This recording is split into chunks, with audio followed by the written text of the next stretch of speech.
Technology work as one. Set daily schedules to control your thermostats. Push a button and set the mood for dinner by dimming lights and playing music, or just sit back and enjoy a movie in your own home theater. Put decades of experience to work for you. Visit us at whmsystems.com or call 304-350-1931.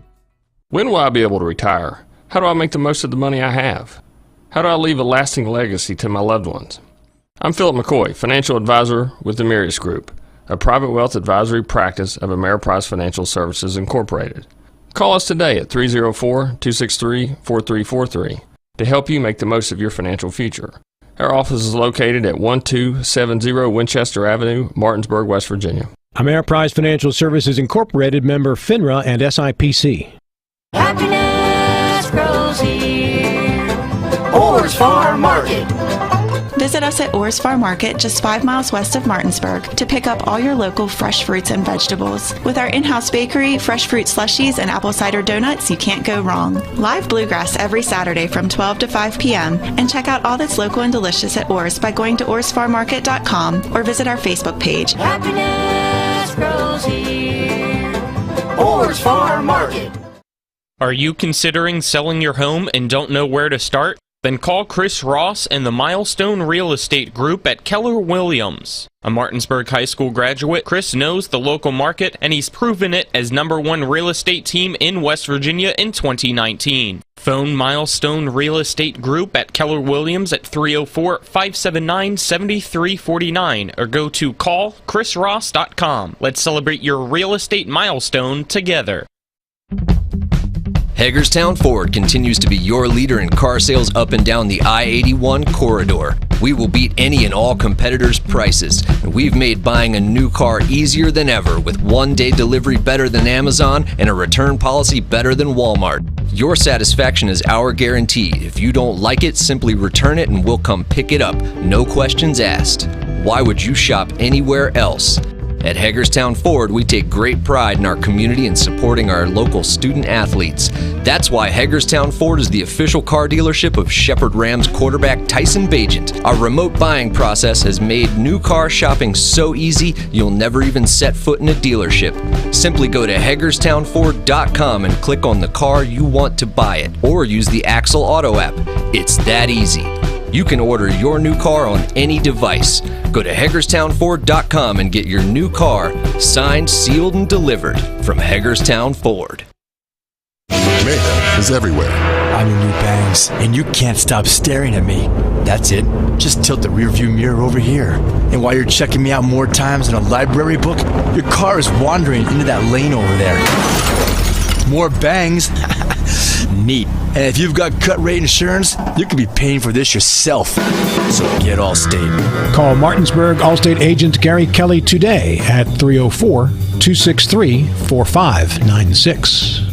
Ollie's VIP North Side is the best spot to catch all your favorite teams. Join us Monday for Dollar Wings and Monday Night Football, Thursdays on the patio for the Cornhole Tourney, Friday night lights with happy hour specials, or Saturdays during or after the college games for steak night. Get a ribeye or New York steak for just $26.95. Ollie's has great food and drink menus too, along with 17 TVs to watch any game of your choice from anywhere at the bar or their outdoor patio and fire pit. So stop by and see for yourself today at 36 Veronica Drive in Martinsburg. That's Ollie's VIP North Side. We'll see you for the game.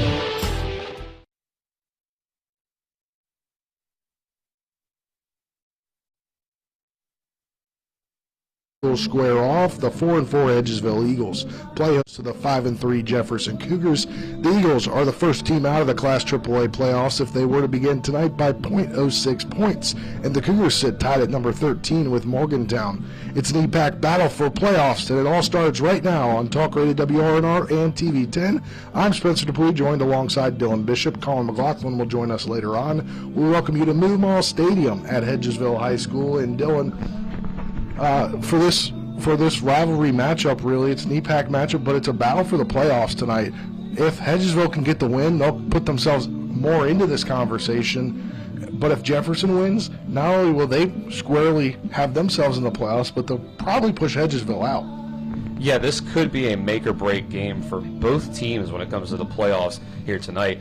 Of course, Hedgesville, as you mentioned, is the last team looking out right now. First team to be left out, number 17. Obviously, it helps them out that tonight number 15 and 16 play against each other, Oak Hill and Woodrow Wilson. So it'll be really important, regardless of the result of that game, that Hedgesville gets the win tonight. And Jefferson, of course, on the other side, 13. Not a lot of room to maneuver on their side as well. So they also are in a spot where they need a victory tonight, too. It's kind of a must-win game for both teams. And when you look at this Hedgesville team, we had them 2 weeks ago against Musselman. Pretty beat-up team now. They're back to, I believe, 85% health, as Coach Faircloth says. So you get a lot of those dynamic guys back in the being wide receivers and running backs, and that could turn the game a little bit tonight. Yeah, like Coach Faircloth said in our interview that we'll see later on in the pregame, that the team has lost the guys that they're going to lose for the season, but everyone else is pretty much back and healthy. Like you said, 85%. So we'll see how that's affected the team so far, because, just because they're at full strength, whatever their full strength is going to be for the rest of the season, they're still missing some guys that they had from the beginning of the season. Last time we were in the booth here against the Washington in Week 1. So it's still going to be a tough battle for them. They're going to have their quarterbacks, whichever ones they want to use. I think we're going to go back to sort of the Jacksonville West show now that they don't really have as much of an issue there when it comes to Jacksonville West health. So we'll see if we see any of Dalton Harper at quarterback tonight. But I think either way, Hedgesville's going to try to throw the ball a good bit tonight. And we saw the success that Ruest had against Musselman. As a team, they were pretty successful. And then when Harper came in, they were trying to seem to do a little too much, is what it seemed like they were trying to do. It seemed like they were trying to do a little too much with Harper, but you'd throw Ruest in there and he'd get a completion or he'd run down the field for a touchdown. It felt like Ruest was playing really well, but it kind of felt like a pitch count sort of situation where he can go out there on the field and play pretty well for you, but they didn't want to give him all the snaps at quarterback just to limit him a little bit, get him back in the rhythm of the things. And it seemed like last week they didn't really go to that quite as much, and I think they're going to try to get back into that situation where you can just use Jackson West all game long at quarterback like they should be able to if he's healthy enough to do so. And you looking back at their last game, they went to D.C., traveled up to D.C. to really kind of see where they were as a program. They did fall 35-0 to Friendship Collegiate Academy out of D.C., but Coach Faircloth said he saw a lot of good things from his team, and it was really, I believe he said they dropped 3 or 4 touchdowns. Yeah, 3 or 4 touchdowns is a big difference between 35-0 and 35-21 or 28. They can, we have a different viewpoint of how that game went if that goes that way. So obviously this is a Hedgesville team that has had a lot of potential for an entire year. They have the wide receivers with that air raid offense. They have the quarterback. They have the quarterback that can run the ball as well. So, and they switched their defense around with some injuries up there. So we'll see how adjusted to that they've become. And this is going to be a tough Jefferson team, too, that we saw last week against Martinsburg. They have a lot of great athletes on the field as well. Yeah, and you bring that up against Martinsburg last week, obviously. Martinsburg is Martinsburg. Probably the best team in the state of West Virginia. I think so, but I haven't seen all the teams in the state of West Virginia, so I can't say that for certain. I'd like to say they are the best team, but obviously they won 63-13, I believe, was the score. And, Jefferson had 2 touchdown passes, but they're also working out of, at the time they had some guys that were dinged up, but they're back tonight. Yeah, they were working with Moses Talley in at quarterback there when that happened, but it looks like Dylan Herrick is going to be back in the lineup tonight, which is going to be big for them, give them that running threat at quarterback. Both of these quarterbacks are going to be able to run the ball tonight, so it's going to be really something to watch. They like to throw the ball, but both of the quarterbacks can run the ball as well, so that's going to be something to watch. And they got Keyshawn Robinson out of wide receiver. That's going to be a big-time contributor for the Cougars as well. So this is going to be a really fun matchup, I think. We'll see how it ends up going. We'll get into our keys of the game and which ones can, execute them properly to be able to get the win tonight. But I think these are 2 fun teams that are good enough to be in the playoffs. But the fact that they have to play each other at this point in the season, it might spell the end of that run for one of these teams. But they'll have time to recover after this. So there's still 1 week left in the season. But this is going to be pretty much a must-win game for both teams, I'd say. Yeah, and we've got a little bit of time because we're doing a little longer pregame show these days. If the season were to end tonight, the playoffs were to start, this is how the rankings would shape up. Huntington at 1, Hurricane at 2, Park South at 3, tied at 2nd, Martinsburg at 4, Musselman at 5, George Washington at 6, Spring Valley and Wheeling Park both tied for 7th, Bridgeport at 9, 10 is Princeton Senior, 11 is University, 12 is Cabell Midland, 13 is Jefferson, 14 is Morgantown, and 15 is Woodrow Wilson, 16 is Oak Hill, as we mentioned before, with Hedgesville, .06 out of the playoffs. But there's a lot of things that are going to happen in these next 2 weeks. Yes, even tonight, just tonight, you're going to see Parkersburg South and Wheeling Park play against one another. That's number 2, tied for number 2 versus number 7. There's going to be Musselman hosting down in Inwood. Yeah, Musselman hosting Bridgeport. That's 5 versus 9. University versus Morgantown, 11 versus 14. So, and then as we mentioned, 15 versus 16. So those are lots of games with a lot of implications for these other teams. And then you take into account that Huntington and Hurricane still have to play each other in the last week of the season next week. So that, if you're Martinsburg, you're watching that Parkersburg South game tonight on your bye week. You're looking forward to that game next week between Huntington and Hurricane. If you're Jefferson, you're paying attention to that University Morgantown game. If you're Hedgesville, you're paying attention to that Oak Hill Woodrow Wilson game, and even to see if Bridgeport were to lose, then Jefferson could potentially get themselves above Bridgeport if they were to win out this season as well.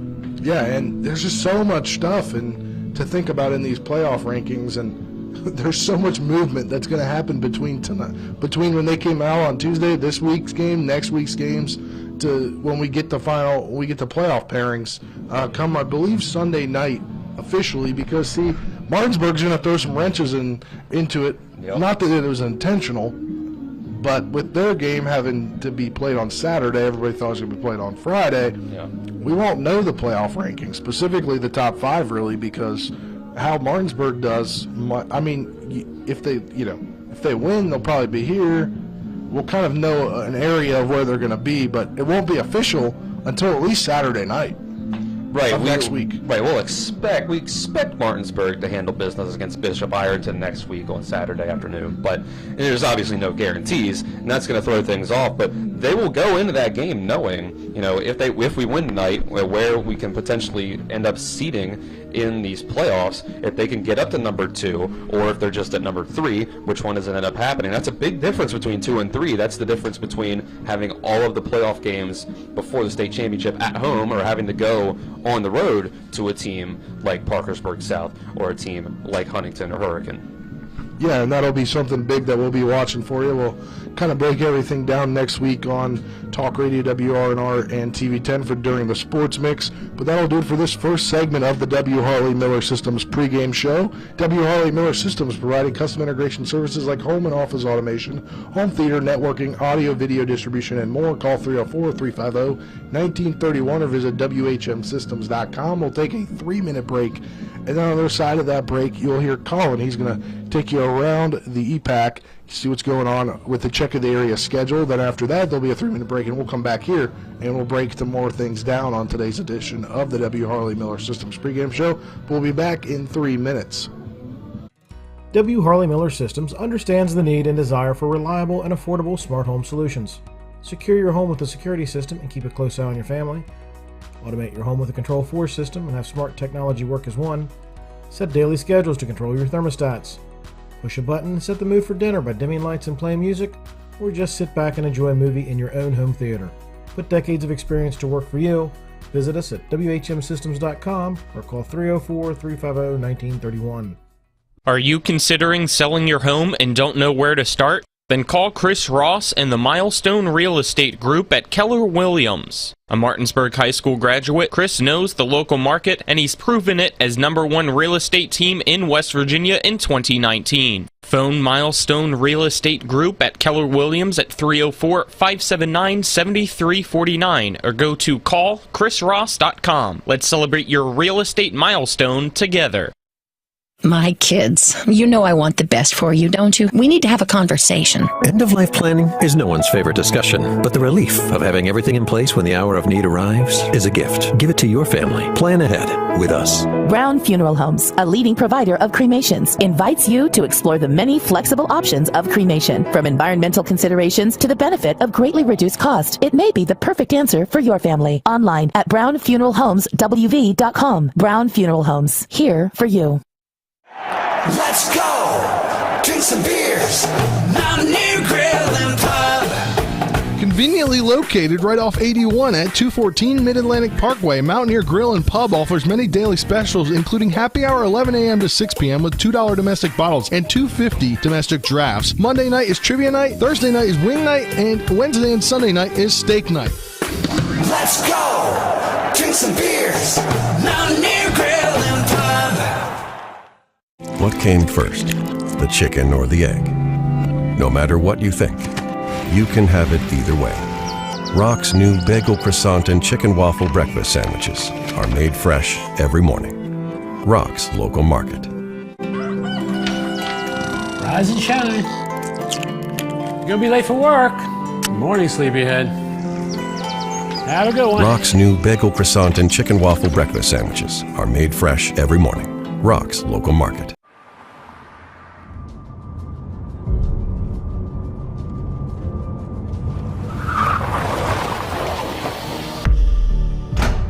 You've been in an accident.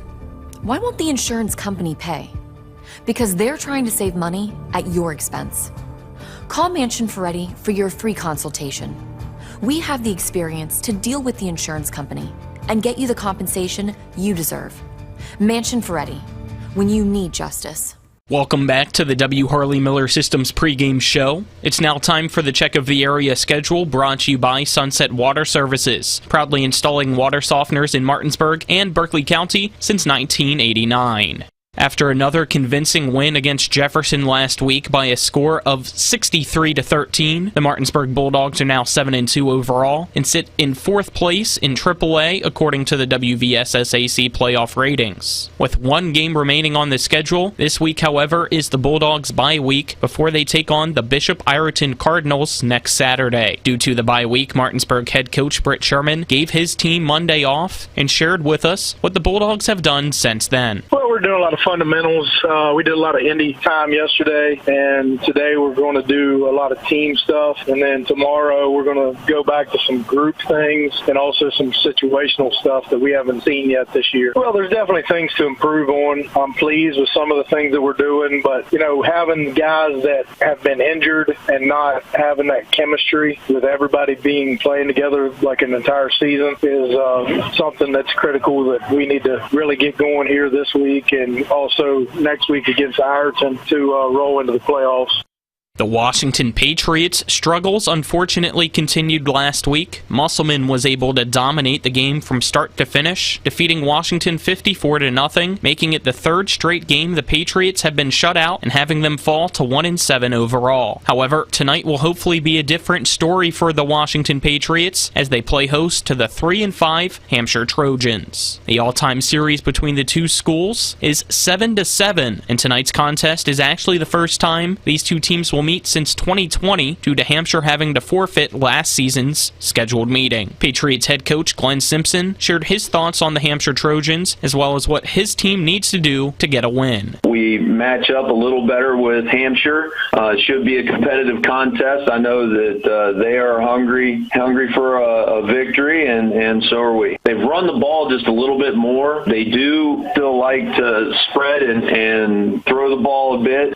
They're kind of athletic at the quarterback position, so that creates some issues when it comes to rush lanes and so forth. But I think like the old saying, the styles make the fight. So I think our competing styles will make for a good football game. The main thing that we've got to do is we've got to identify our assignments and execute our blocks. If we do that, when we do that, we're an effective offense. When we don't do that, and it's little little things. It's little things like, when we have unforced errors, offsides, holdings, those types of things that we work very hard at to minimize, for the game. And, we're having too many of those. And when that happens, that, a 3rd and 2 now becomes a 3rd and 7. And that's a much different situation.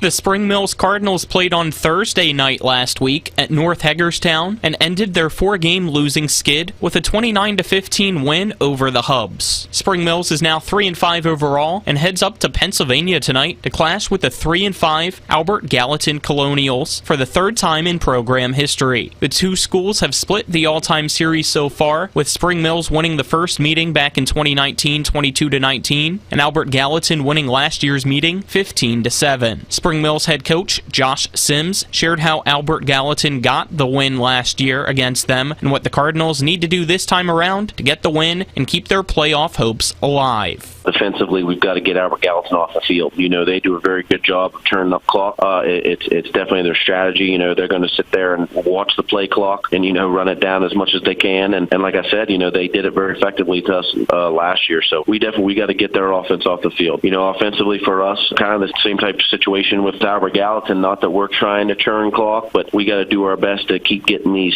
4-yard chunk plays and control the game. And it's one of those mentalities with us offensively. It's been very beneficial to us to be a team that's looking for the first downs and not the big play. Once again, we have a lot of kids playing both ways. Kind of help, that defense, them not being on the field all the time. So, strategically for us offensively, keep that ball in our hands and get first down after first down after first down, is beneficial in multiple factors. Offensively, we've got to do that. Special teams probably their best game last week. Recovered an onside kick. Ronald Schwartz had a great punt. Pinned North Hagerstown deep. Special teams got to avoid the big mistake. And again, it's always nice we get a play from special teams like we did last week. So just got to be sound in all 3 phases.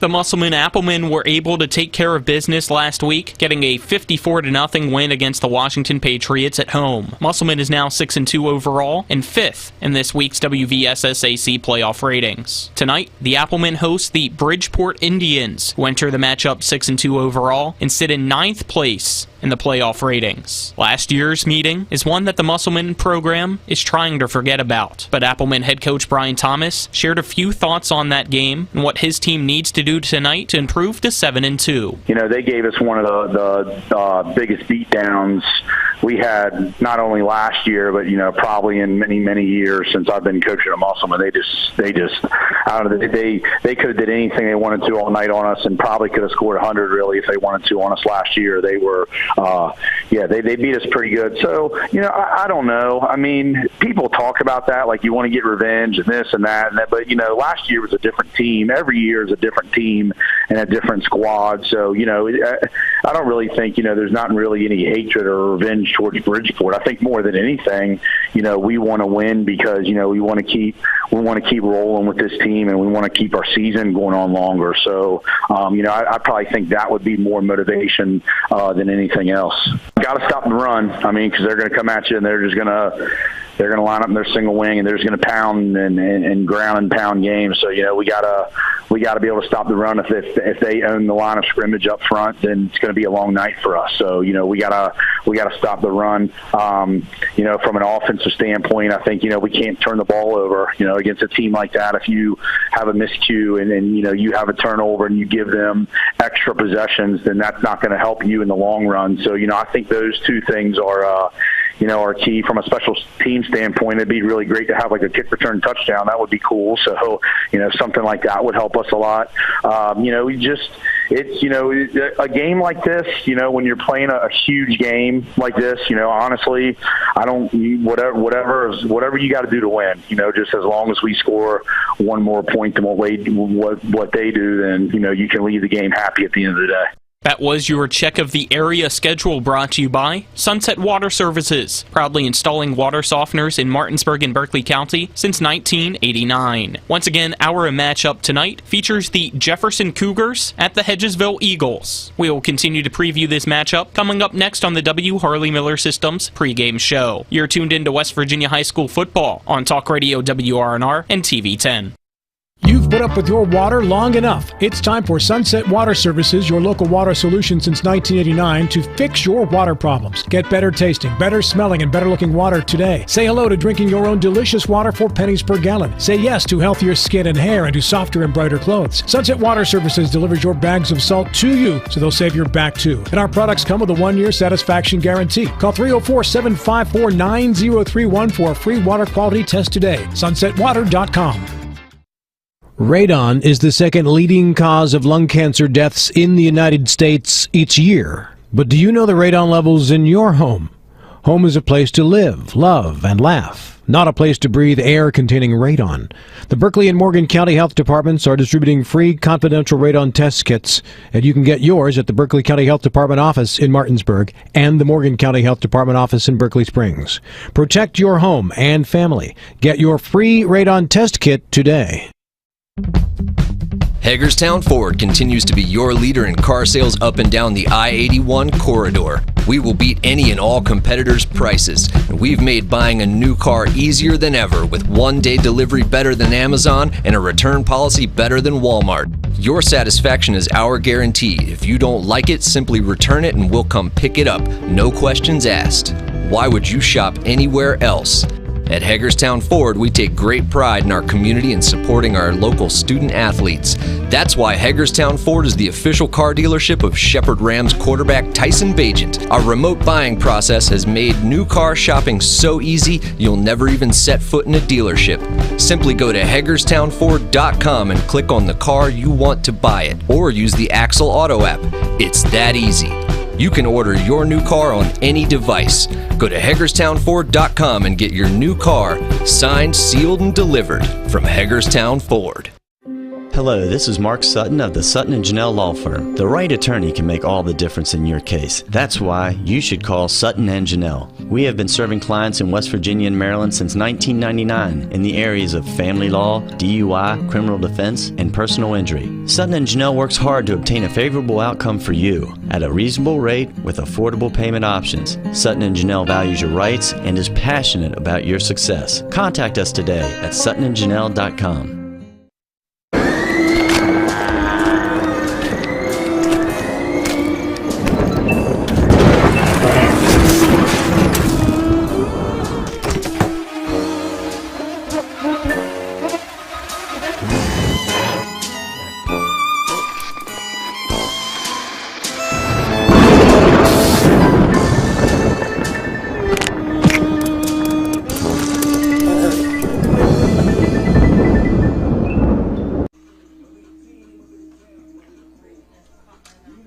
Welcome back to the pregame show here from Moon Mall Stadium, brought to you by W. Harley Miller Systems, providing custom integration services like home and office automation, home theater, networking, audio, video distribution, and more. Call 304-350-1931 or visit WHMsystems.com. Dylan, we'll start by talking about this Jefferson Cougars team. This Cougars team comes in at 5-3 on the season. They lost last week's game to Martinsburg 63-13. But prior to that, they ran off 4 straight wins. Right, yeah, this is obviously, like we said in the first segment of this pregame show, it was Martinsburg. Martinsburg has put up 60 points on every single team in the EPAC so far this year. Jefferson was no different.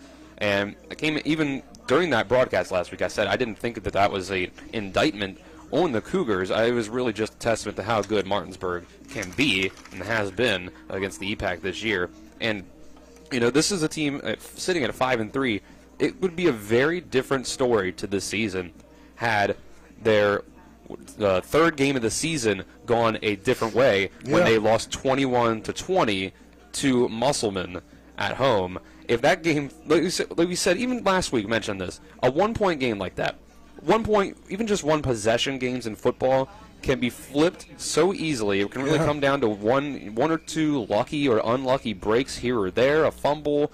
You know, a lot of times turnovers can come down to just pure luck. Sometimes which way does a ball bounce, who picks it up and recovers it. And that's the sort of thing that can make a difference in a game like Musselman and Jefferson. If Jefferson wins that game, they're the one with only 2 losses right now instead of Musselman. Musselman sits at number 5 in the state. So you could see Jefferson up that high in the rankings, or at least close to it, depending on how many points would have come from that. But this would be a very different story right now, but instead they sit tied number 13, and it's going to be a very interesting thing to watch with the teams around them. As we mentioned before, number 11 and number 14, University and Morgantown, play each other tonight. So that's going to be something that's going to make a big difference in the rankings for Jefferson's implications when it comes to it. If Bridgeport loses to Musselman tonight, they might just be another team that could drop down below the Cougars as well. So, but then coming into tonight's game, Jefferson gets Dylan Herrick back when he had to exit that Martinsburg game. Obviously, Moses Talley was able to step in and play pretty well, surprisingly well, for him being what really would have been the third quarterback, considering Quentin Goins was the guy battling it out with Herrick in the preseason and, you know, running that kind of two-quarterback system at the beginning of the season. But they're going to have him back. They're going to have Keyshawn Robinson out at wide receiver, Evan Toole at running back. So this is a really athletic offense that the Cougars have. They can run the ball. They can pass the ball. They can get that ball out to Keyshawn Robinson, get the ball in the hands of Toole, and they can let Herrick run the ball with and use his legs, make some plays, extend some passing plays. This could be a long night for the Eagles defense. Yeah, it could be a very long night for the Eagles defense. And, you know, when you see those guys on this team, you mentioned Keyshawn Robinson, Isaiah Fritz, Spencer Powell, Orrin Humphreys, Evan Toole. I mean, that's just a lot of great athletes. I believe it's the 4x100 track teams on there. It's like, those are the guys on there. And and those guys are fast, but they're not only fast, they can make those great catches down the field. Right, it makes the job of Dylan Herrick a lot easier, because he's really, so far this year, been a running quarterback, a run-first kind of guy who can also, you know, make some plays down the field. We saw him with a nice touchdown pass against Martinsburg, and that, you know, before he went down with that injury. But he's kind of a guy that's been making a lot more plays with his legs. He mentioned in the pregame interview before the Martinsburg game that week that, you know, he's been a guy that's really been prides himself on how he can run the ball, and then he's been trying to, you know, develop his passing game more. But it's a very dangerous thing when you have a quarterback that can run the ball. It's an extra guy to account for. That QB run game makes such a big difference when you can get that running back as an extra blocker out for the quarterback. Obviously, when you hand the ball off to the running back, you don't expect your quarterback to be out and following and try to get out in front of the running back and be a lead blocker. Yeah. You know, it happens every here and there, you know, every once in a blue moon. But when you can switch that around, use a guy like Evan Toole as a lead blocker for Dylan Herrick. You can run that read option where you can try to leave a defender unblocked and be able to read that guy and decide whether do you hand it off or you pull it out and run the ball. And it just makes such a big difference when a guy has some threat to throw and to run back behind the center. Yeah, that's definitely a big piece to this offense for the Cougars. And, you know, their defense is also very good defense as well. Right, yeah, only giving up 20 points to Musselman early in the season is quite an accomplishment, because it's seen that the combination of Ray Adamas and Baden Hartman for the Applemen have been truly dynamic. We saw that against Hedgesville just a couple weeks ago, and it's something where, you know, they only gave up 6 points to North Hagerstown, 6 points to South Hagerstown, 7 points to James Wood before, you know, they finally had that outburst by the Bulldogs last week. But again, like we mentioned, they put up 60 on everyone in the EPAC. So it's going to be a tough test for the Cougars defense tonight when they have to go up against Jackson West and the Eagles offense that's been high-flying as well. And now healthy. Right, exactly. Have all those wide receivers back, like Xavier Kirk and Tanner Matthew, DeMonte Martin, Braylon Connor, that Ruest can get the ball out to. And Ruest is a guy himself that can run the ball as well. He can take off and run. We saw that big, long touchdown run that he had against Musselman, and he wasn't even at 100% health in that game. So if he's anywhere closer to that, you know, it's been 2 weeks removed. Or a bye week. They had that bye week, exactly. So he's had time to get healthy, and the senior leadership at quarterback, a senior quarterback makes a big difference to your offense, guy that's had experience. So that's something for the Cougars that are going to have to deal with tonight. They're going to have to account for the sort of air raid attack. They got Jake Young back at running back. They've had Dalton Harper they can run the ball with too, but then Ruiz can take off himself. So it's another situation where you're going to have to watch out for that air raid, but you can't disregard the run game for Hedgesville either. Yeah, I want to go back to this offense again for the Cougars. They're going to have to go up against a now 3-3-5. We're going back to that 3-3-5 for the Eagles, and we've seen quite a few differences in a Coach Faircloth-led defense, but it's the second game we've had in the last 4 weeks. Levi Faircloth, that Mike linebacker spot again. Yeah, taking his hand out of the dirt, backing him up, kind of turn him into a blitzer more so than just a pure defensive lineman. And, of course, they'll bring up those two safeties, what makes it the 3-3-5, the 3 linemen, the 3 linebackers, and the 5 defensive backs, that they'll bring up those 2 safety linebacker hybrids, and it'll make it for an interesting matchup for the Cougars. How are they going to be able to run the ball when they can theoretically kind of always have 8 guys near the box or the line of scrimmage in general, because you'll bring those safeties up closer than you would a typical free safety or strong safety, and it can make things difficult to try to get out to the perimeter for the Cougars offense. Are they going to be able to run some sort of jet sweeps with guys like Robinson? How can they pass the ball or pitch the ball out wide to a guy like Evan Toole? How are they going to be able to run the ball with Dylan Herrick? How is that outside run game going to work if you have those guys brought up to the line of scrimmage? Yeah, and that'll be a big key. But, I mean, you look at Evan Toole last year, he had, I believe, over 1,000 yards rushing. So he can do it on the ground. And then they got those guys outside. So they have such a dynamic offense. That's why they performed so well last year with Sammy Roberts at the helm at quarterback. Right, and you got a guy like Spencer Powell who's, as big as he is, he makes for an easy target for his quarterback to throw to.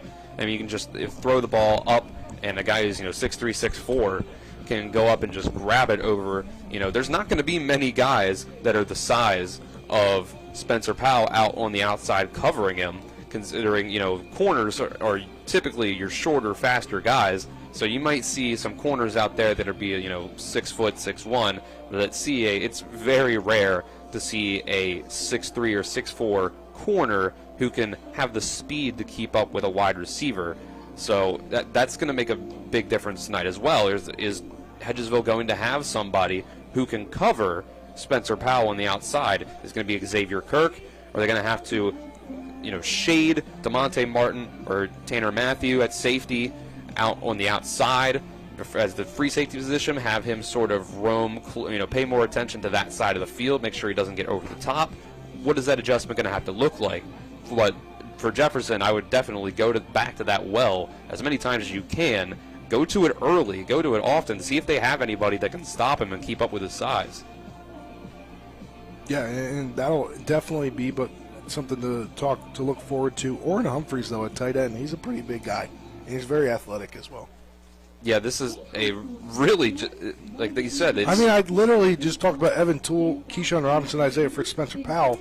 They're able to do so much for you between those 4 guys, not even counting the tight end, Orrin Humphreys. Right, it's so many weapons on this Cougars offense. And then you even mentioned that when Dylan Herrick went down, Moses Talley seemed to do a better job of passing the ball against that Bulldogs defense. Granted, the game was a little closer out of hand. Maybe the foot was off the gas pedal a little bit. You never know. But Moses Talley was able to, as a backup quarterback, get that ball going down the field. And we saw Quentin Goins at punter, as we mentioned, was in the QB battle at the beginning of the season, take off with a botched punt, run for a first down himself. So it's just all over the field.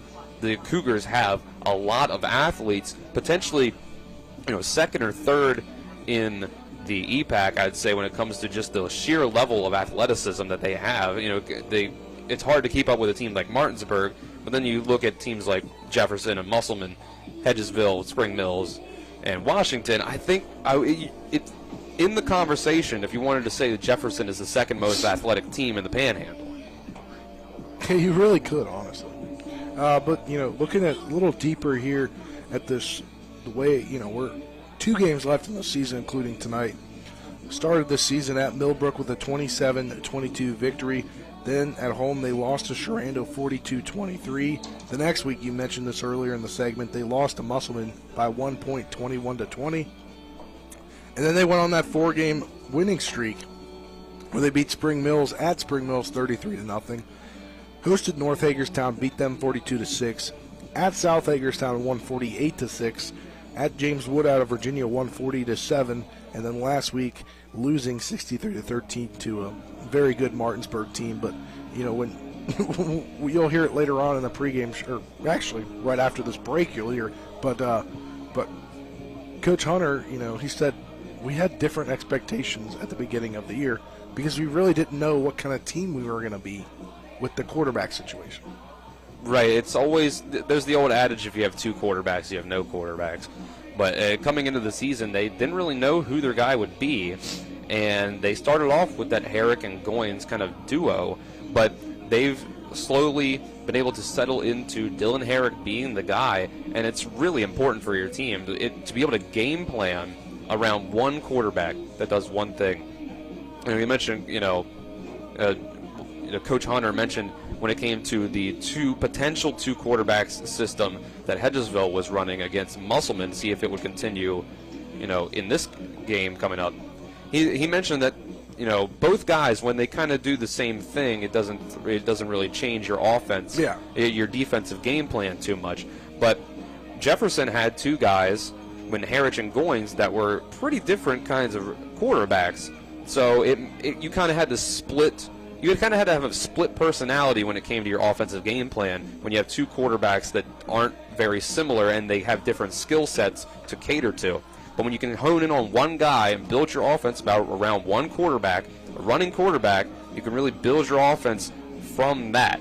And it makes such a difference when it comes to coaching and putting together a successful game plan.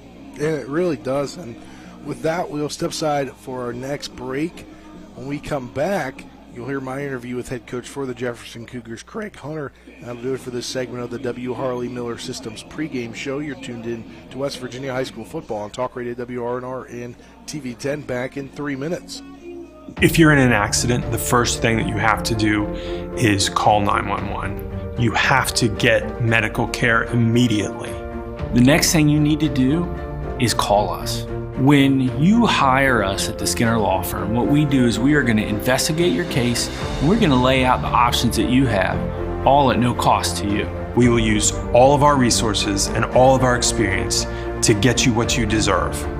The Skinner Law Firm, SkinnerFirm.com. Mayhem is everywhere. I'm your new bangs, and you can't stop staring at me. That's it. Just tilt the rearview mirror over here. And while you're checking me out more times than a library book, your car is wandering into that lane over there. More bangs? Neat. And if you've got cut rate insurance, you could be paying for this yourself. So get Allstate. Call Martinsburg Allstate agent Gary Kelly today at 304-263-4596. Hello, my name is Ron Winger, and I'm asking for your vote for delegate in District 96 on November the 8th. I am your pro-choice candidate. I believe that what a woman does with her reproductive rights is her business and hers alone. I am a Vietnam veteran and served the state of West Virginia for 23 years in the Air National Guard. I believe in our local school systems, and I will fight to support them. My name is Ron Winger, and I would appreciate your vote on November the 8th. Ad paid for by candidate. With 4 new car dealerships and 4 used car dealerships in 3 states, Parsons is the largest used car and fastest growing new car dealer in the tri-state area. Take Parsons Ford with huge savings on hundreds of new Fords, financing from 0%, Parsons' goal of financing for all, and Parsons' famous above-market trade-in allowances that help make Parsons #1 for used cars too. See why so many won't buy anywhere but Parsons Ford in Martinsburg. We became #1 by making you #1 first. Parsons. Greetings, everyone. I'm Vicki Bullitt, and yes, I am voting for the school bond on November the 8th. As a product of Berkeley County Schools and now an educator in those very same classrooms, I understand how critical the passage of this bond is to our community. There are over 102 critical needs, and many of these projects can only be financed through the bond. And I'm asking you to join me in supporting our children and our community. Learn more at berkeleycountyschools.org/bond. Paid for by the Bond Committee of the Business Education Partnership. If you or someone you know suffers from the disease of addiction, help is available from the Berkeley County Quick Response Team with peer recovery coaches and support promptly to the homes of those who've recently experienced an overdose. This collective effort towards recovery brings resources and services to the community, including naloxone and treatment options. Call 304-267-1313 or visit the Berkeley County Recovery Resource Center, 400 West Stevens Street, Martinsburg. The Berkeley County Quick Response Team is funded through a DHHR grant with the Berkeley Morgan County Health Department. Welcome back to the W. Harley Miller Systems pregame show. It's time to go in the end zone with head coach for the Cougars, Craig Hunter. Segment sponsored in part by Parsons Ford, Ken Parsons Ford in Martinsburg. We became number one by making you number one first. Go to parsonsford.com for more. And Coach Hunter, a tough loss last Friday right here to the Bulldogs. But what'd you take away from it as a team? Once again, those guys played hard. They continue to try to. We continue to try to move the ball. We continue to try to get stops. Just a couple things that we didn't do well as far as technique-wise, defensively. We all know how hard it is to block those guys up front from Martinsburg. Just a couple times that we didn't get the blocks that we need to give time for the quarterback to be able to throw the ball. I thought there was some things there if we just would have made sure we had enough time to get the ball to the receivers and open up a little bit of holes. But we did. I thought we did well at times, and then times we just didn't do so well. And it seemed like a couple guys got banged up. What's the status for a few of your guys that seem to get banged up?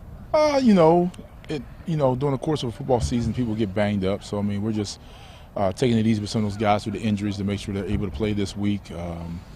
It seems like Keyshawn continued to play the rest of the game, so we're just taking it easy with him to make sure he's able to play on Friday. The big one I know everybody's asking is because they saw Dylan go out, but Dylan's fine. Everybody's okay. We'll be all right, I think, this week. Yeah, you're at that point in the year where everybody's got something going on. But moving forward to this week, Hedgesville, for them, you're looking at a team that's trying to make the playoffs, and you guys could play spoiler, really. We're trying to make the playoffs. So, I guess if you want to look at it like that, but we're not a definite in yet. We still got to handle our business the last 2 games of the year. The whole thing for us is to go in, try to win a game. So if that's what we're going to have to do is play spoiler, I guess that's what we're going to probably have to try to do is play spoiler. But they're a better Hedgesville team than what we've seen in the past. You can see that Coach Faircloth is doing a good job getting those guys turned around and getting the mentality changed over there and getting a different culture over there. So. Hopefully we'll go in and hopefully be able to handle our business and come out with a win. What's some things you've seen on tape from them that you probably haven't seen in the past from a Hedgesville team? Well, it seems like to me like right now they have a definite offense that they look like they're running. Last year, it seemed like they ran a little bit maybe of a kind of a single wing and then maybe some spread, and they would kind of go back and forth. And this year, it seems like they've got the spread going. The quarterback throws the ball well.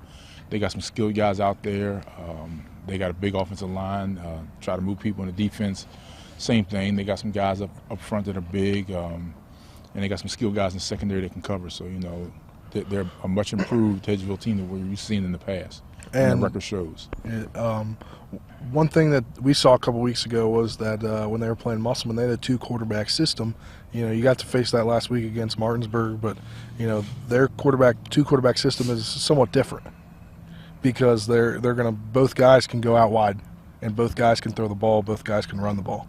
Yeah, I saw it a little bit in Musselman. They did a little bit, but I didn't see it as much in the friendship game. The 2-quarterback system. We'll be prepared for it. We've seen all kinds of different quarterbacks. If they're almost the same guy, I don't know if it really makes a difference. Then if it was one was a passer, one was a runner. So if they're almost the same guy, then I don't think it really makes a difference. We just got to get pressure on them, make tackles, and disrupt everything back here. So, that's what we're going to try to do. And what are the keys for your team to get a victory this week?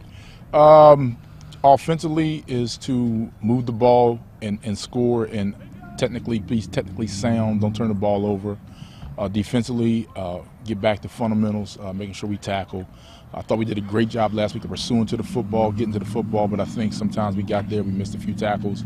With an explosive team like Martinsburg, you're not allowed to do that. You can't do that. But get there, and this week make sure that we actually get there and make the tackles, and then also just create havoc in the backfield for whoever's back there, quarterback, running back, or whatever. Final 2 games of the year. Where is your team where you thought they would be at this point in the year, or what kind of things do you think you have to improve on if you want to make the playoffs and heading that way? Well, I don't know if we are where we thought we were going to be, because I don't know what we thought with the uncertainties we had coming to the season at some positions. But I guess we're right where we need to be right now. I think if we go into these next 2 games and do what we were able to do on, be able to do what we were able to do on that 4-game stretch, offensively and defensively, then I think we'll be fine. Making sure we continually try to get healthy going into the playoffs. I think that'll help us out big time going into the playoffs if we're capable of getting in, which I hopefully think we are.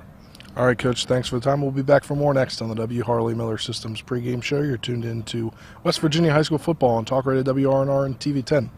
Ollie's VIP North Side is the best spot to catch all your favorite teams. Join us Monday for Dollar Wings and Monday Night Football, Thursdays on the patio for the Cornhole Tourney, Friday night lights with happy hour specials, or Saturdays during or after the college games for steak night. Get a ribeye or New York steak for just $26.95. Ollie's has great food and drink menus too, along with 17 TVs to watch any game of your choice from anywhere at the bar or their outdoor patio and fire pit. So stop by and see for yourself today at 36 Veronica Drive in Martinsburg. That's Ollie's VIP North Side. We'll see you for the game.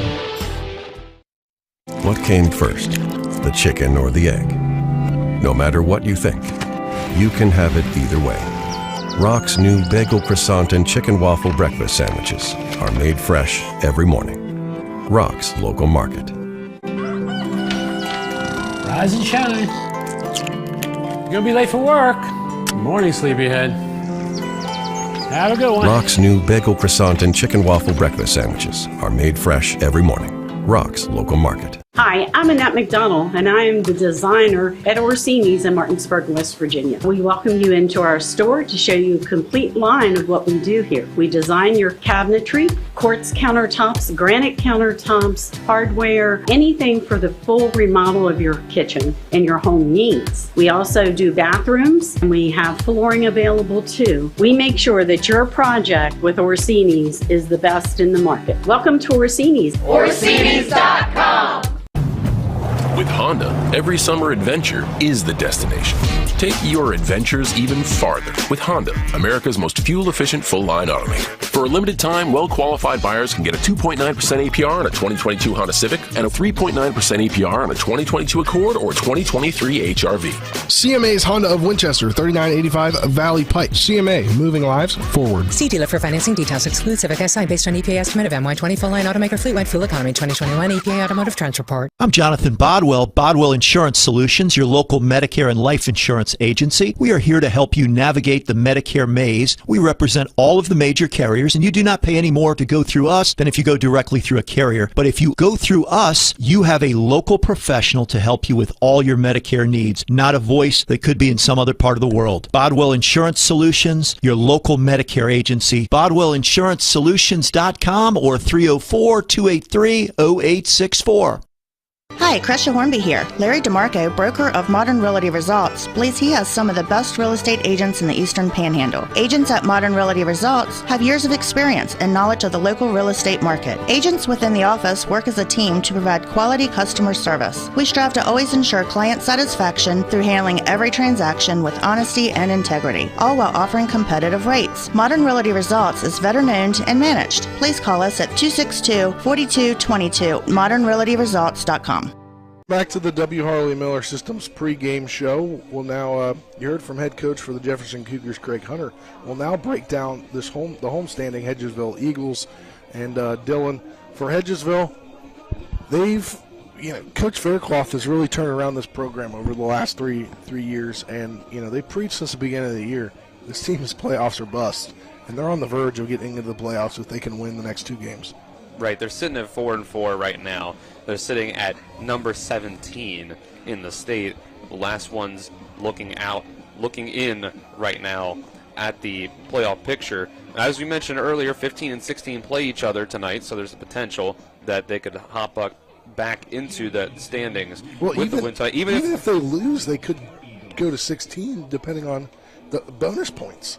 Right, you're right there. So, I mean, I'm not a prognosticator, so I can't tell you point-to-point basis here. Right, and just the fact that they would be beating Jefferson tonight, if that were the case, that would hop them up in the rankings as well, because Jefferson comes in at number 13 as it stands. So, I mean, they've had some struggles over the season. They've lost their last 2 games, but as we mentioned, it's been a lot of injuries on this squad. They've lost some guys for the year. Now, the guys that haven't lost for the year are back, and they're all healthy. Like we mentioned, Jackson Ruest has had time to get healthy, and against Friendship Collegiate Academy played a lot more quarterback, and there was a lot less of the Dalton Harper kind of 2-quarterback system. And they've got all their wide receivers back, DeMonte Martin and Tanner Matthew, guys that did not play against Musselman a few weeks ago when we saw them. And it makes a big difference. You get all those wide receivers back out on the outside of the field. You can throw those screen passes to them and get them out in space. You can throw them down the field and get them going deep down the field on those go routes, post routes, whatever you want to do. And to have guys underneath like Braylon Connor that can catch the ball, and you have Xavier Kirk. It's a pretty dynamic passing game that they have with Ruest at quarterback and all those weapons. And then, of course, Ruest can take off and run himself, so it adds another element to things. And then they have Jake Young back as well, so it's going to be pretty much full-strength offense compared to what we saw week 1 against Washington when they were able to pull out that 34-15 victory there. And I think that it's going to be a fascinating matchup because we saw that the air raid attack had a good bit of success last week when we saw Martinsburg, and Azerbaijan was able to have a lot of success against the Cougars defense.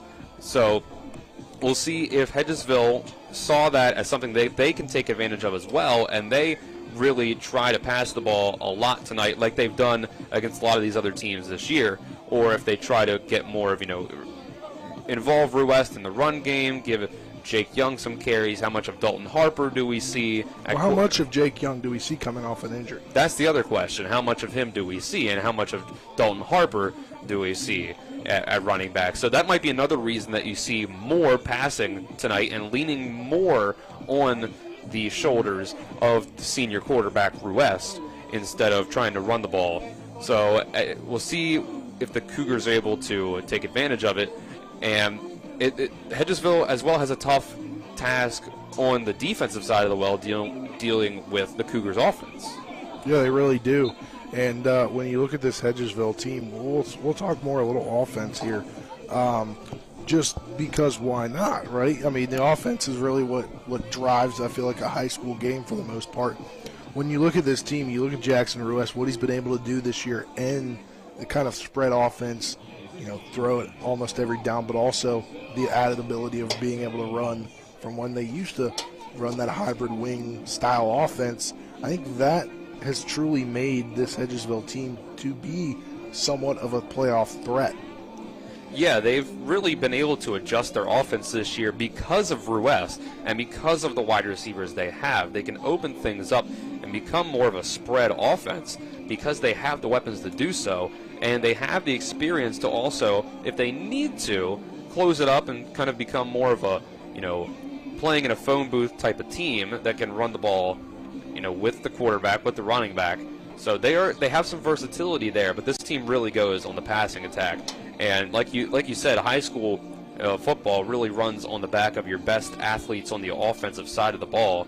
And Ruest has been that for the Eagles, one of the best athletes on the field every game that he steps on. And it's really, he's probably been the third best quarterback in the Eastern Panhandle this year. Obviously, you have Azerbaijan at Martinsburg. You have Baden Hartman at Musselman, who are two fantastic players, two of the best players in the entire state of West Virginia. But then it's been Ruest that's really stood out above the rest when it comes to the EPAC. he's been really impressive. This is going to be the fourth Hedgesville game that we've seen so far this year on TV10 and WRNR, and I think that it's given us a good look at what Ruest is capable of, and I think that one of those things he is capable of is coming out here and having a great performance, getting the ball to his wide receivers, and being able to beat this really athletic Cougars defense. Yeah, and when you look back at the season, we've been able to see them 4 times, including Week 1 against Washington. It was a 34-15 victory for the Eagles over Washington, and there was a comeback fashion that we saw right here at Moomaw Stadium. Week 2, they rattled off a 29-7 win over Warren County out of Virginia. Week 3, East Fairmont got a 28-14 victory away. Then they had Morgantown here, which was a big test back then because Morgantown at that point was a top team in the state coming into that ball game, and they fell 49-21. I believe it was 28-21 at halftime. So Hedgesville was sticking around for a good portion of the ball game, but then just couldn't take it home in the second half. And then the next week, they went out and fell to Martinsburg 63-6. They barely beat Spring Mills on the 30th of September, 29-28. And that was that game that Ruest got hurt in. Yeah, and had to go and switch out the wide receiver and catch the game-winning touchdown pass. To me, in my mind, that's the flip of Jefferson losing by 1 point to Musselman. That game could have easily have been a loss, and you're sitting here at 3-5. Oh, I think Hedgesville's playoff hopes are just about dashed if they lose that game to Spring Mills. And this would be a situation where Jefferson could 100% knock Hedgesville out of contention by beating the Eagles tonight. But because they got that win against Spring Mills, there's still the possibility that even with a loss tonight that they could get into the playoffs. But it's such a thin margin there that I think both of these teams... You don't want to worry. You don't want to rely on that. Right. Hedgesville already on the outside looking in at number 17. I'm not sure that there's really much of a chance for them to get into the playoffs if they lose tonight. But, I mean, you can't completely mathematically eliminate them. Yeah, you can't. And then the week after that, we saw this game. We had this game for you on TV10. A 62-13 loss to Musselman, and then last week falling 35-0 to Friendship Collegiate Academy. So, they started out the season on a 3-game win streak, and then they lost 2 in a row, beat Spring Mills, lost 2 in a row. So, if you look at the numbers, they're due for a win. It's been a tough schedule for them. I mean, you're playing teams like Morgantown and Martinsburg, and Friendship Collegiate Academy on the schedule. Right, exactly, and of course it's another tough test tonight in Jefferson, the team that is ranked above them in the state. So, Coach Faircloth has not shied away from giving these guys tests, and so far they've answered the call, so to speak, because they have really turned things around compared to 2 years ago. They have just been building up this program to where now they are in the second to last week of the season in playoff contention when 2 years they didn't win any games. Yeah. I mean, that just goes to show how much Coach Faircloth has turned around this program and the regime that he's brought in, just the culture changing. And, I've had many discussions with him off mic, off camera. When he first got here, there was very little interest in this football program. And now, they've got a ton of guys on that field right now. If you looked 4 years ago, there would not be that many players on the field for Hedgesville tonight. Right, being an Eastern Panhandle resident myself, Hedgesville football was not really something that really grew up being much of note. There's Musselman and Martinsburg, kind of the two, and then Jefferson as well. And then Hedgesville, I think it's becoming a sort of destination or something you can think of when it comes to football. They're in playoff contention. I mean, we can't just discount that. I mean, this is a big difference that Faircloth has been able to make so far, and we'll see if they can continue to build on that by finishing out this year strong and then go into the future and continue to build. Yeah, and we'll talk more later on, but that'll do it for this segment of the W. Harley Miller Systems pregame show, brought to you by W. Harley Miller Systems, providing custom integration services like home and office automation, home theater, networking, audio-video distribution, and more. Call 304-350-1931 or visit WHMsystems.com. We'll step aside for a 3-minute break. On the other side of that 3-minute break, you'll hear Dylan's interview with head coach for the Eagles, Matt Faircloth. Then after another 3-minute break, you'll hear from the combination of you caught up with Devontae Martin, and then I caught up with Spencer Powell. So it's the Spencer and Spencer show after Dylan with Martin. But that'll do it for this segment of the W. Harley Miller Systems pregame show. We'll be back after these messages.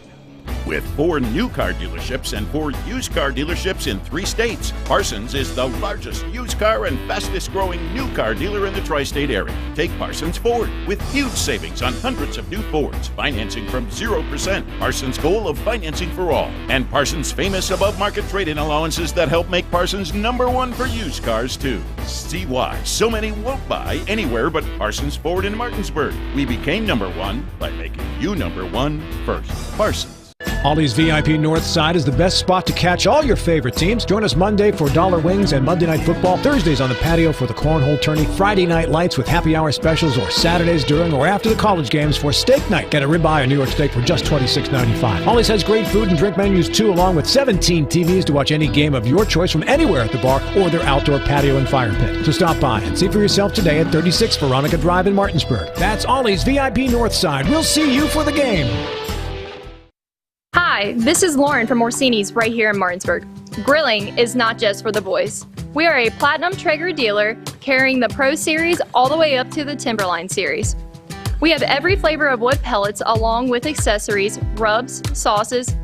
Not just Traeger, we carry Utz, Meat Church, Lanes, and Dizzy Pig. We also carry a full line of Yeti products. Orsini's has everything to complete your backyard. Visit us at 360 Hack Wilson Way or at Orsinis.com. When will I be able to retire? How do I make the most of the money I have? How do I leave a lasting legacy to my loved ones? I'm Philip McCoy, financial advisor with the Mirius Group, a private wealth advisory practice of Ameriprise Financial Services Incorporated. Call us today at 304-263-4343 to help you make the most of your financial future. Our office is located at 1270 Winchester Avenue, Martinsburg, West Virginia. Ameriprise Financial Services Incorporated, member FINRA and SIPC. This is Ben Copenhaver, your local alarm professional at Dynamark Atlantic Security. Did you know that home break-ins are 6% more likely during the day? That's right. The bad guys know when you're away, and they are smarter than you think. Dynamark Atlantic Security has the security solutions for you. Don't commit the error when the game is on the line. Phone me today at 304-671-2158 to learn how to play good defense against the bad guys. Dynamark Atlantic Security. Call today at 304-671-2158. I'm Jonathan Bodwell, Bodwell Insurance Solutions, your local Medicare and life insurance agency. We are here to help you navigate the Medicare maze. We represent all of the major carriers, and you do not pay any more to go through us than if you go directly through a carrier. But if you go through us, you have a local professional to help you with all your Medicare needs, not a voice that could be in some other part of the world. Bodwell Insurance Solutions, your local Medicare agency. BodwellInsuranceSolutions.com or 304-283-0864. Welcome back to the W. Harley Miller Systems pregame show. It's now time for the coaches interview, brought to you by Parsons Ford of Martinsburg. They became #1 by making you #1 first. Parsons. Now, Coach Faircloth, the Hedgesville Eagles here. Coach, you guys are coming off of a tough loss last week to Friendship Collegiate Academy. What did you take away from that game for your team? We went out and competed against a really good team. Probably the most speed we've ever played against here.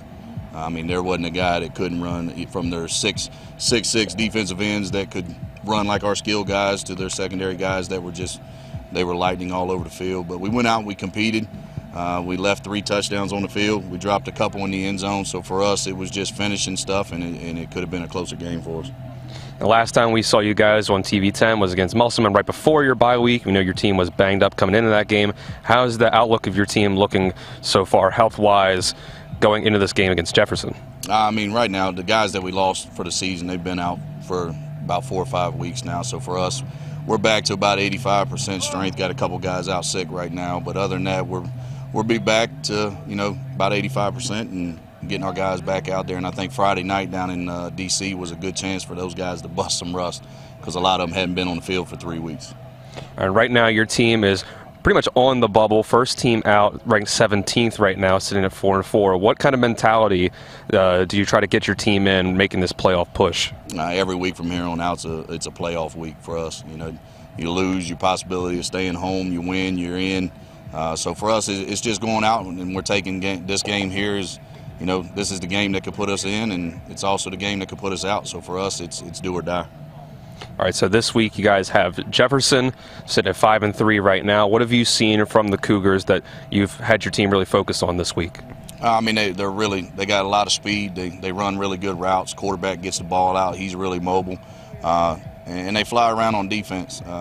So for us, it's going to be getting into some stuff that we want to do, slowing the game down a little bit, taking the chances, and when we get big plays, we got to finish them. And we saw from your defense against Musselman, you made a little bit of a schematic adjustment. What can we expect? What can you tell us what to expect about from your defense, how you're going to try to stop the Cougars' offense? I think, us going to that 30 front really solidified a couple things for us, getting some more athletes on the field, being able to fly around a little better. We only gave up 7 points in the second half to Friendship Collegiate. So for us, we made some adjustments. The kids did them.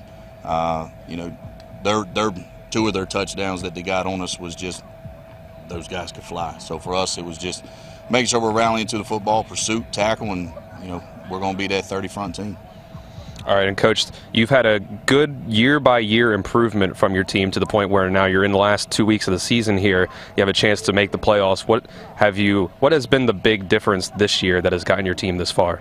The guys show up every day to grind and work and trust in the process. We've been saying it since year one, but I think now they're starting to see the rewards of if you stick it out and you go through the ups and downs and trust the process. And here we are. We're on the bubble, and it's up to us. It's going to be nobody else's fault. If we don't make it, it's ours.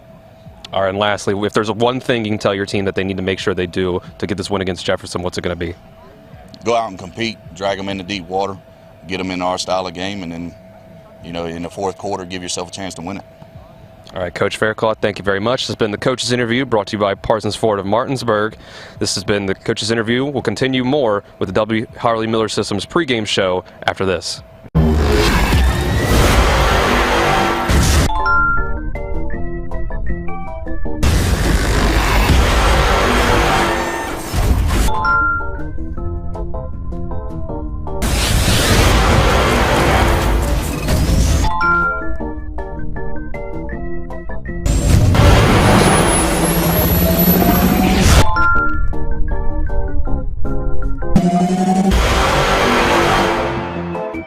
Hi, I'm Susan Benzinger, candidate for the new District 100 in the West Virginia House of Delegates. I support high-speed internet for every house, school, and business, clean water to drink for agriculture, for tourism, public education, including locality pay for teachers and staff. If you send me to Charleston, I will represent all of us in District 100. I ask you for your vote on November 8th, paid for by Susan Benzinger for delegate, Raymond B. Benzinger, treasurer.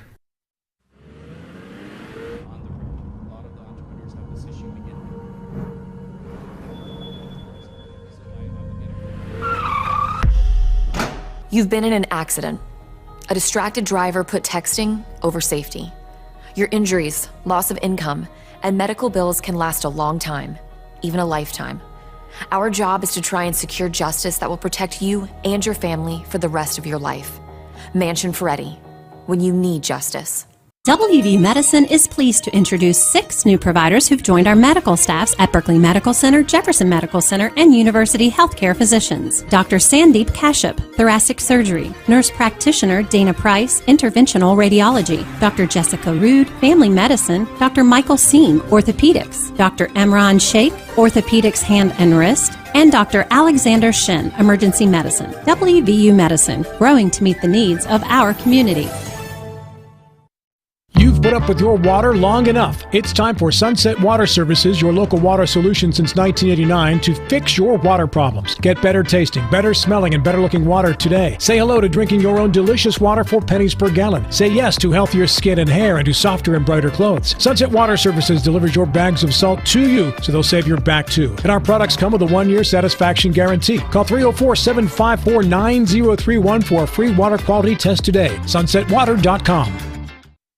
With 4 new car dealerships and 4 used car dealerships in 3 states, Parsons is the largest used car and fastest growing new car dealer in the tri-state area. Take Parsons Ford with huge savings on hundreds of new Fords, financing from 0%, Parsons' goal of financing for all, and Parsons' famous above-market trade-in allowances that help make Parsons #1 for used cars too. See why so many won't buy anywhere but Parsons Ford in Martinsburg. We became #1 by making you #1 first. Parsons. Welcome back to the W. Harley Miller Systems pregame show. It's now time to go in the huddle with Hedgesville wide receiver DeMonte Martin. DeMonte, your team is coming off of a tough loss this past week against Friendship Collegiate Academy. What did you guys take away from that game? We took away, we started out strong and then just started going downhill. We just let too many mistakes beat us up and we get in our own head. So, but at the same time, we lost. We just still learned something from that loss to prepare us for the next game for real. That's all. All right, you guys right now sit at 4-4, ranked 17th. So right now you'd be the first team out of the playoffs. What kind of mindset are you trying to get you guys in to make that playoff push? Oh, we going all in. There's no pushing, there's no holding back. We 4-4, and people have doubted us all these years. It's my first year playing here, but I'm here to make a statement, and I can speak for the rest of the team too. So, it's gonna be a big game, tough game against Jefferson, but we're just gonna see what we could do, see how our offensive plan goes and our defensive plan goes, and we're going to just ball out for real. And you mentioned this is your first year on the team here. Yes. What do you think that you personally has been the biggest thing that you have brought to this team to try to get them some wins this year? I feel like just my playmaking ability, just to go out and make plays on both sides of the ball no matter what. My mindset, my energy, stuff like that is just unmatched. So I feel like I brought a big part to this team.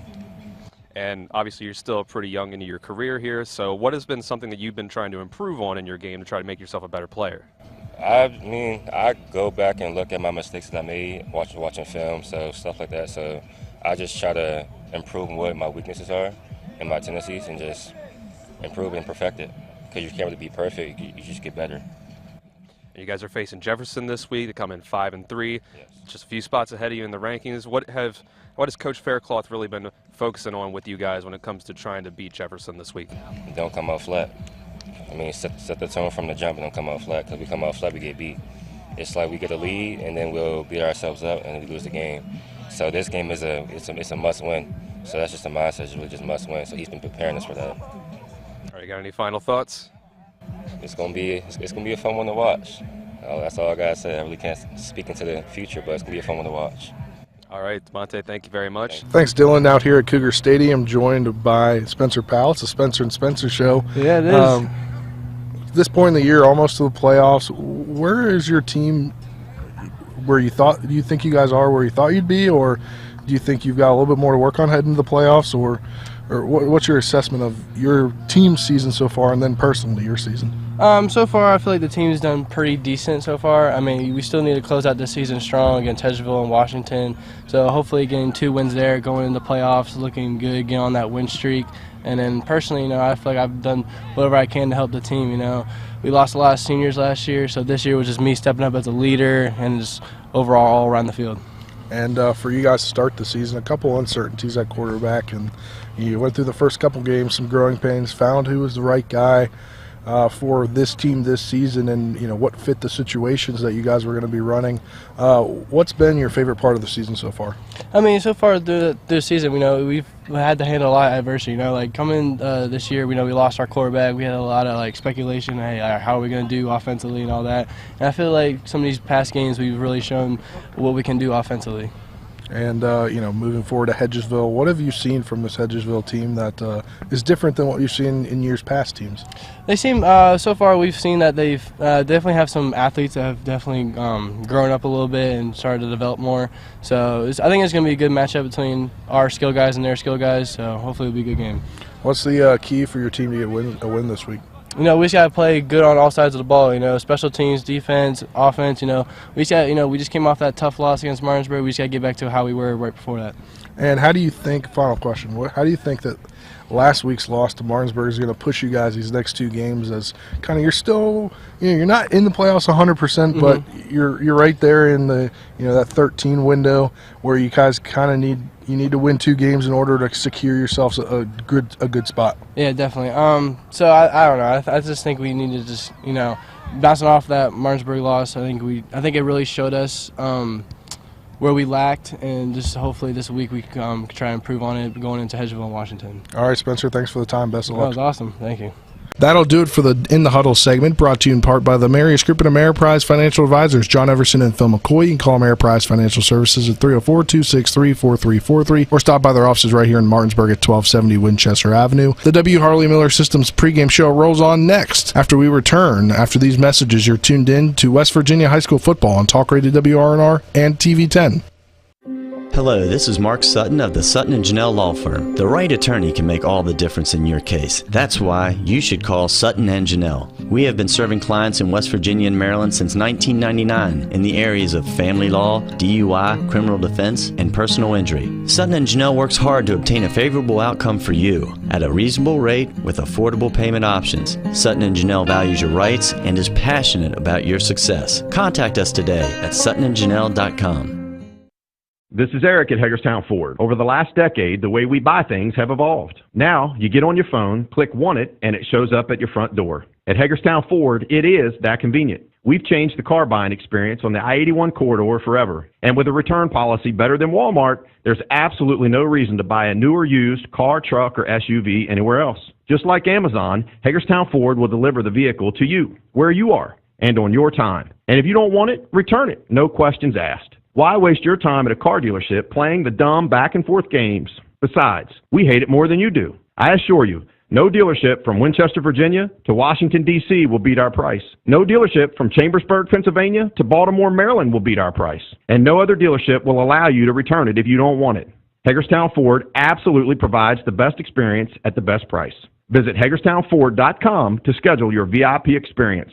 Click on the vehicle you want and get your new ride delivered to you at no risk. See dealer for details. WB Medicine is pleased to introduce 5 new providers who've joined our medical staffs at Berkeley Medical Center, Jefferson Medical Center, and University Healthcare Physicians. Dr. Joseph Ahn, Oncology. Dr. Paige Anderson, Emergency Medicine. Dr. Akanksha Bardwaj, Hospitalist. Dr. Vignesh Gunasakaran, Neonatology. And Dr. Stacy Hanlon, Anesthesiology. WVU Medicine, growing to meet the needs of our community. If you're in an accident, the first thing that you have to do is call 911. You have to get medical care immediately. The next thing you need to do is call us. When you hire us at the Skinner Law Firm, what we do is we are going to investigate your case and we're going to lay out the options that you have, all at no cost to you. We will use all of our resources and all of our experience to get you what you deserve. The Skinner Law Firm, SkinnerFirm.com. Hi, it's Talk Radio WRNR and TV 10 Spencer Dupuis. When I got into a car accident and needed to get another vehicle, I wanted to go somewhere I could trust. So I went to the Heffley Motor Company at 993 Hedgesville Road. As a first-time car buyer, I really didn't know what to expect. But at Heffley, they treated me like family. Every step in the process was seamless. Not only did they give me a great deal, but they also helped me secure an amazing interest rate. Now I know firsthand why Heffley has such a great reputation in this community. I ride with Heffley Motor Company, so you should too. Welcome back here to Mill Mall Stadium as we get you set. We would ask that you please stand. Gentlemen, please remove your hats. For and join this us game. In honoring America We'll hit the national anthem live. The Air Force Junior ROTC members who will be presenting the colors tonight are Cadet Second Lieutenant Brandon Blake, Cadet Technical Sergeant Evan Williams, Cadet First Lieutenant Connor Hadlow, Cadet Senior Airman Nicholas Nichols, Cadet Airman Kylie Esfolas, Cadet Airman Brian Horner, and Cadet Master Sergeant Scott Laidlow.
That was the national anthem.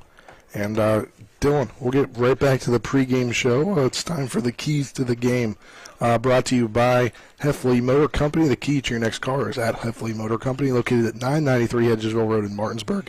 You're local, we're local, so why not buy a local? I ride with them, so you should too. Well, we'll start with the visiting team, the Jefferson Cougars. I think keys for them on offense, they really need to get that run game going with the quarterback to make Hedgesville account for that extra guy in the run game. And then on defense, you've got to have great play from your corners tonight. There's a lot of great wide receivers on this Hedgesville Eagles team. For Hedgesville, you need to protect Jackson West. Give him time to throw the ball to those receivers. And then on defense, it's really the opposite of what we said for Jefferson. It's you need to contain the quarterback, Dylan Herrick. You cannot let the quarterback's legs, along with his arms, get to your defense. And now, see if Colin is available down on the sidelines to bring us the intro to game officials, brought to you by Brown Funeral Home and Cremations, Robert Fields and Sons, a family-owned full-service funeral home that has proudly served our area since 1880. Colin, you have the game officials for us tonight? Yes, I do for you, Spencer and Dylan. Let me just pull them up quickly for you. Our head referee is Kevin Hardy. The umpire tonight is Faye Slaughter. The line judge is Phil Rivers. Your linesman is Jacob Shook. And last but not least, the back judge tonight is none other than Brooks McCombie. Back up to you, Spencer and Dylan.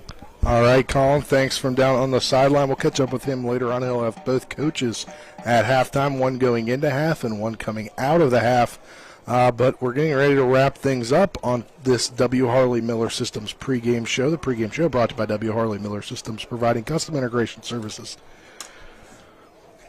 like home and office automation, home theater, networking, audio, video distribution, and more. Call 304-350-1931 or visit WHMsystems.com. What we'll do right now is we'll step aside for a 2-minute break, and then we'll bring you back. We'll get your starting lineups, and then we'll take another break, and then we'll have kickoff. But we'll have a minute of breaks, and then we'll get you the game intro. After this 2 minutes, you're tuned in to West Virginia High School football on Talk Radio WRNR and TV10. Back in 2 minutes. Jambo Construction and Fencing Company, LLC, is a veteran-owned and operated company right here in the eastern panhandle of West Virginia that specializes in decks, fencing, and hardscaping. Find us on Facebook at Jambo Construction and Fencing to see more of the projects we've completed. For a free estimate, you can call Bo Bartley at 304-268-5452 or Jamie Gall at 304-279-5053. We are licensed and insured in the state of West Virginia, and as Martinsburg alums, we say, go Bulldogs. My kids, you know I want the best for you, don't you? We need to have a conversation. End-of-life planning is no one's favorite discussion, but the relief of having everything in place when the hour of need arrives is a gift. Give it to your family. Plan ahead with us. Brown Funeral Homes, a leading provider of cremations, invites you to explore the many flexible options of cremation. From environmental considerations to the benefit of greatly reduced cost, it may be the perfect answer for your family. Online at brownfuneralhomeswv.com. Brown Funeral Homes, here for you. And that concludes today's pregame show. We play every play like it's the most important play of the game. Let's go. Coming up next, it's the starting lineups, opening kick, and play-by-play action of West Virginia high school football. Today's game is being brought to you by Bechtel Jewelers, the Brown Funeral Homes and Cremations, Chris Ross with the Milestone Real Estate Group, the Skinner Law Firm, Hagerstown Ford, the Madchen Ferretti Law Firm, the Marius Group of Financial Advisors, Orsini's Home Store, Parsons Ford of Martinsburg, Sutton and Janelle Attorneys at Law, CMA Honda of Winchester, and WVU Medicine. And now, let's go back to the field and rejoin our Talk Radio WRNR broadcast team.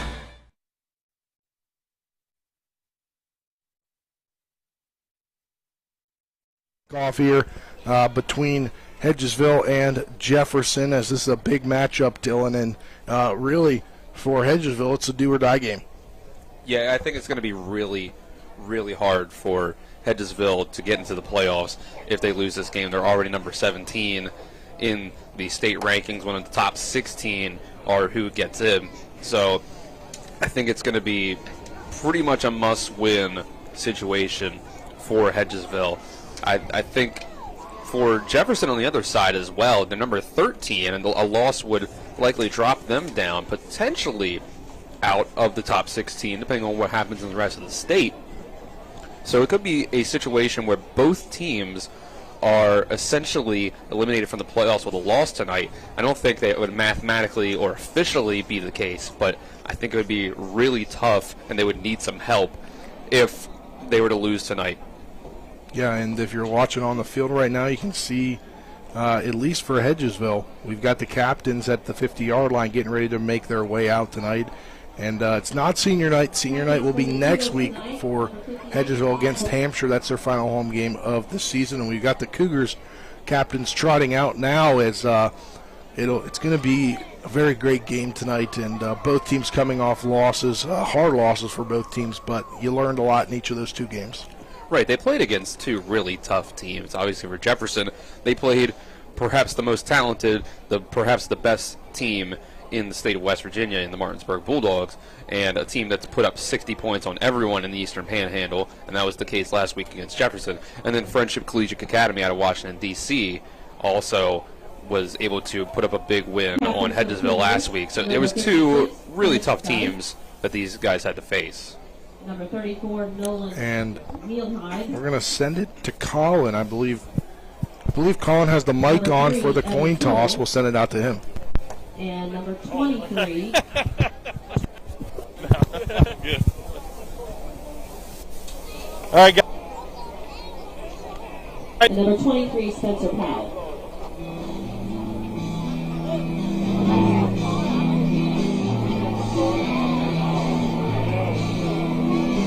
We just lost Colin out there. We lost Colin. If he could push the microphone this way.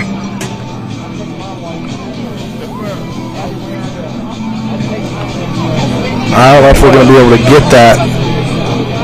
But what we do now is we'll step aside for our 30-second break as we get ready for opening kickoff brought by Orris Farm Market. We'll be back in 30 seconds, Nick.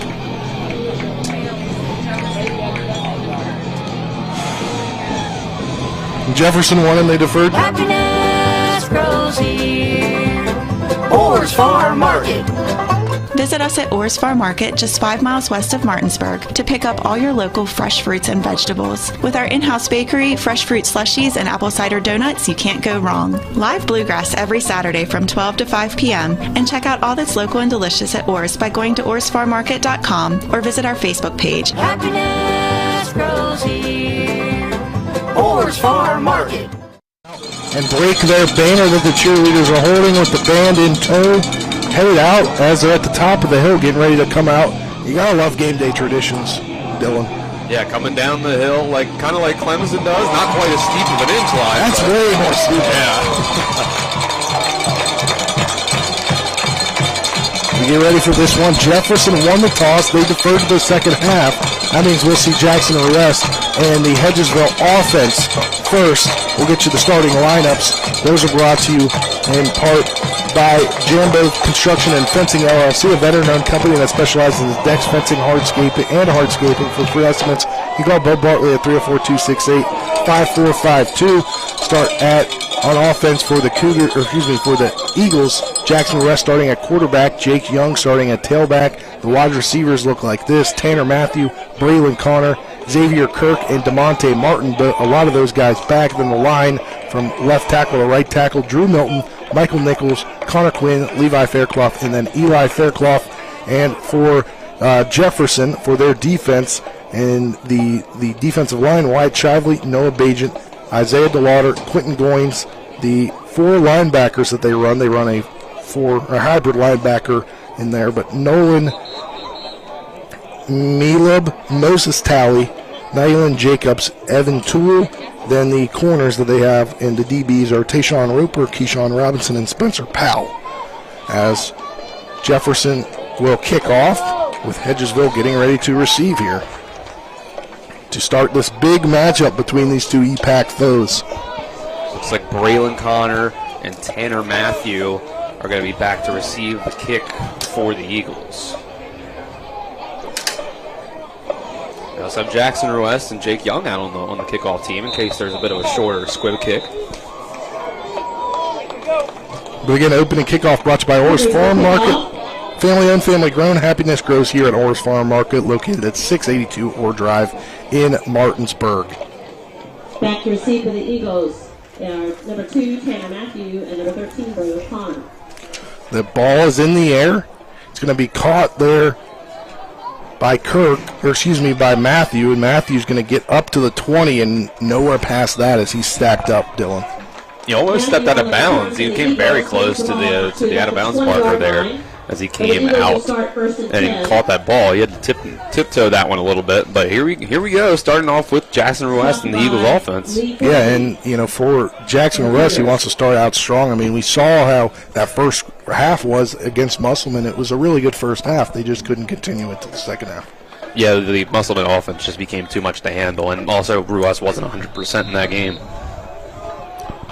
All right, you've got 3 to the far side, 1 to the near with Young in the backfield next to Ruest. And you looks like you got Martin on the near side with you got Matthew, Connor, and Kirk to the far side. Ruest in the shotgun. He'll take the snap. He'll hand it off to Jake Young, and he's going to go nowhere. He's going to get blasted at the line of scrimmage, looks like, by Wyatt Shively. Yeah, there just wasn't really anywhere for him to move on that one. The offensive line didn't really get any holes opened up there. And Jefferson really contained that one. Nolan Mealy was in on that tackle as well. So it's a loss of 1, actually. The clock has it. We just got word earlier from the clock operator that the the play clock, the 40 and 25, is not operating tonight, so they'll operate that on the field. So be harder for us to see, but Ruest takes the snap. He's going to roll to the near side. He's looking. He's going to throw down the field and trying to get it to Kirk, but he can't get it to him as it hits the ground at about the 43-yard line, about a yard shy of Kirk. He just had some pressure coming in his face there. That's one of the key to the game for the Hedgesville offense was that you had to protect Ruest. You need to give him time to throw these balls to these talented wide receivers that he has. Yeah, now it's 3rd down and long. 11:06 left in this first quarter as Ruest looks to the sideline along with the whole offense to see what the play call is here on 3rd down and long. First possession of the ball game.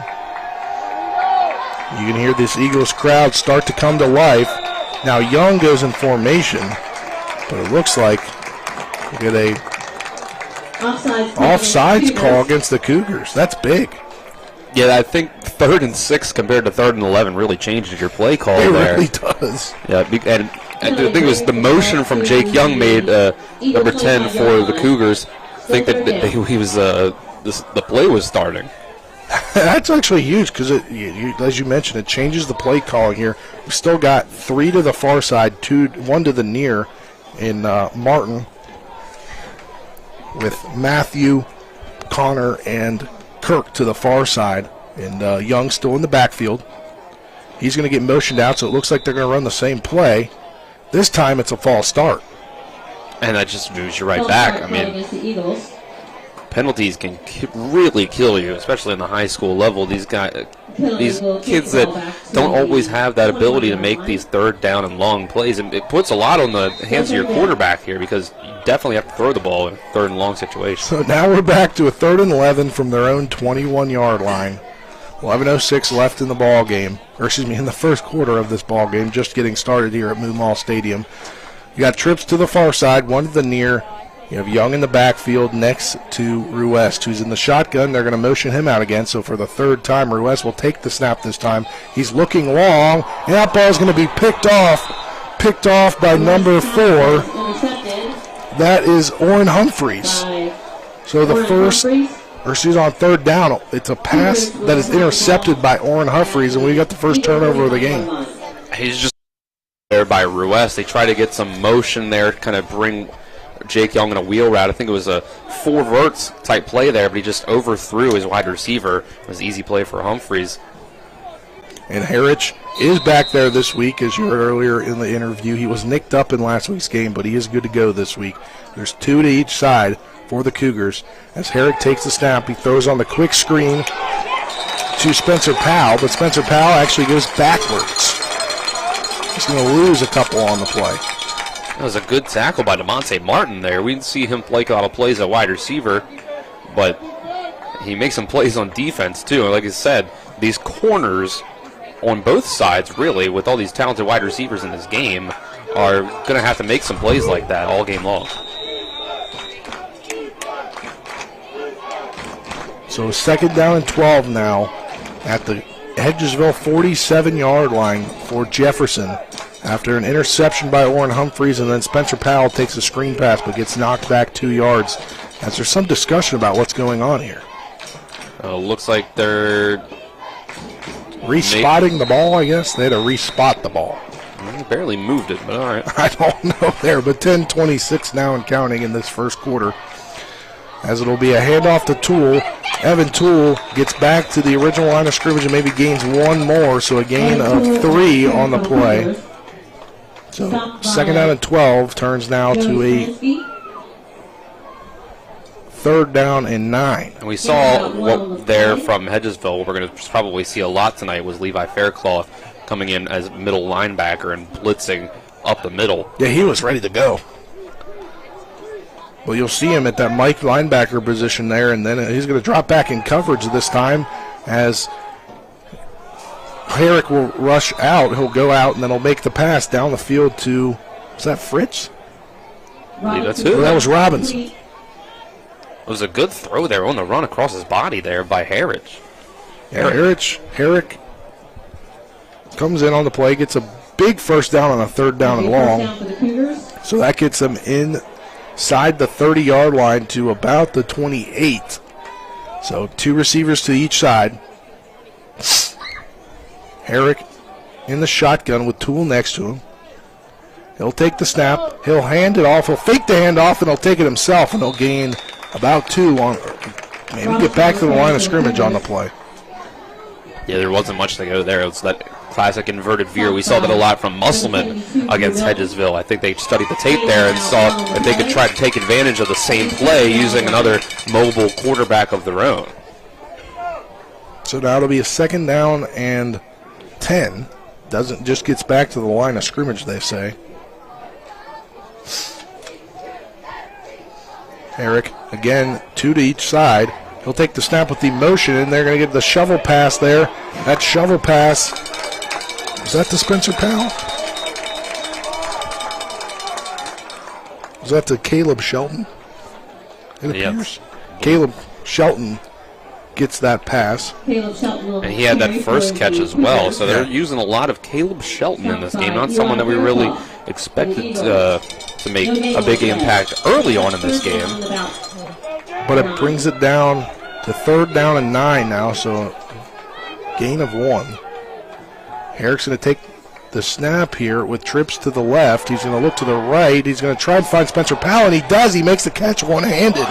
And the ball is out. The ball is out, and Hedgesville thinks they have it, but they don't. The refs are going to rule that's going to be Cougars ball. Yeah, I saw the ball pop out there. That was a great play by Spencer Powell. First of all, to make that catch, it was tough for him to grab it in. Yeah, it was a good throw by Herrick. Looks good throwing the ball so far. They're really focusing in on making Hedgesville be honest with the pass game. You're going to have trips to the far side once again. Herrick in the shotgun with Powell to the right, Powell to the near side. He's going to take the snap. He's going to look back to Powell, and he's going to body him up, and he's going to make the catch. Gets inside of the 5, down to about the 3. Another great catch by Spencer Powell. Right. I've noticed on this drive that I have not seen Keyshawn Robinson out on the field for the Cougars. I have to have Colin check on that. If Colin can check on Keyshawn Robinson's health, potentially. And Herrick will take the snap. He's going to run, and he's going to get in the end zone for a touchdown. He fakes on the option play, and he goes in for the first touchdown of the game. 7:25 remaining in the first quarter.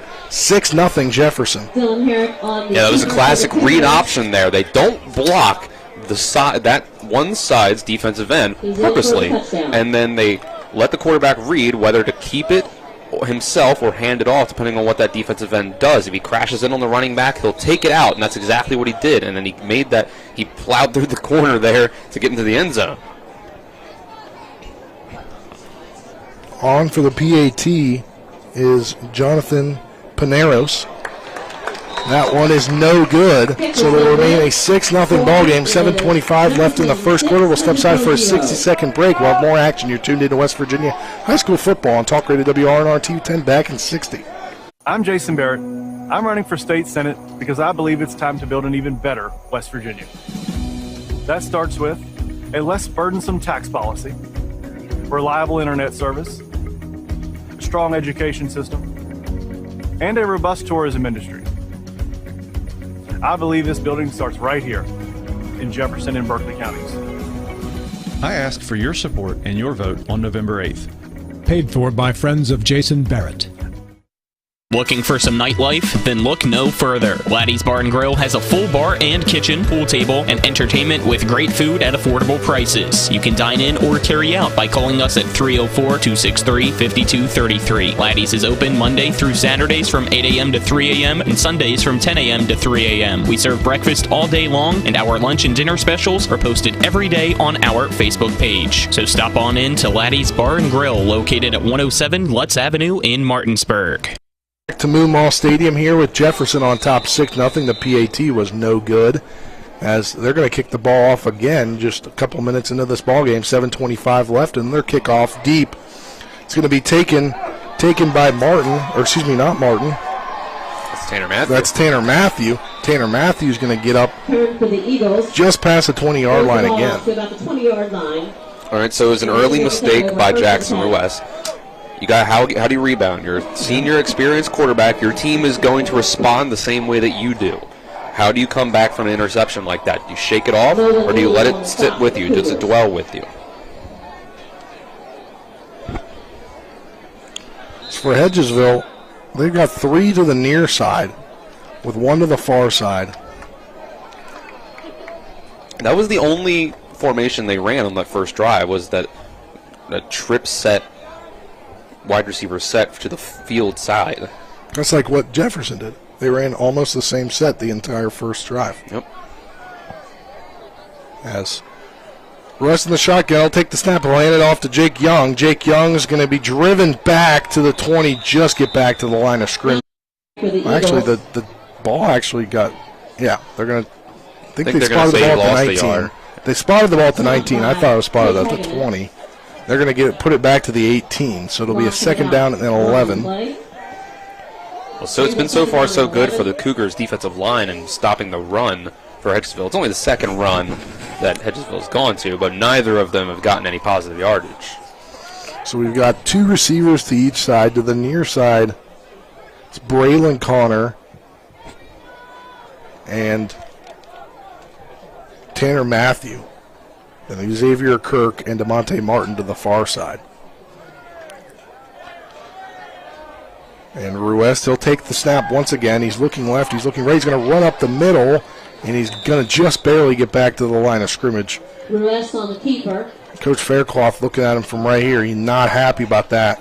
He probably wanted him to pass the ball with not enough protection from the offensive line. Yeah, it just has not really been a strong performance from the Eagles' offensive line so far. The Cougars have been able to get whatever they want.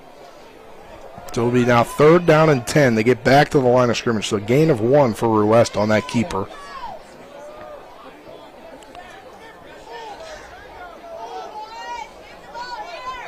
So 2 to the same formation. 2 to the far side, 2 to the near side. Young is in the backfield with Ruest. The Twins set out of the shotgun. Ruest takes the snap. It's a very low snap. He's going to look to the left, and he's going to nearly get sacked. He's going to run around. He's going to pass the ball to Kirk. Kirk's going to make the catch. Near the first down. Near the first down marker. Does he get it? Does he have enough for it? Last pass to Xavier Kirk was complete. I think they're going to put him a yard short. They're going to, 4th down and 1. It was a great play by Ruest there. It was, again, the pressure got to him immediately. They're just not giving him time to throw there, but he was able to run, throw around, and chuck that ball up, and Kirk was able to trick his defender enough to get himself open. And here, do they go for it, or do we see Ruest pooch punt it? It's tough here. You're inside your own 30-yard line. I don't think... It's 1 yard, though. But you haven't been able to get much success You haven't so been far. able to... Yeah, that was your first positive play there, other than the 1 yard, half a yard run by Ruest. Looks like they're going to go for it. Ruest will take the snap. He's going to run the ball. He's going to get the first down. First down, Hedgesville up to the 30. He needed 1. He got 2. First down, Eagles. So great job there by Ruest to get the shotgun snap and be able to get the first down. Because really he had to gain like 4 or 5 yards on the play because he was in shotgun. Right, yeah, he had to come up there and bust through that offensive line. It was Jake Young kind of trying to act as a lead blocker there. And it's still really the same formation. These are the 11 guys that Hedgesville wants out on the field, and they're going to keep them out there.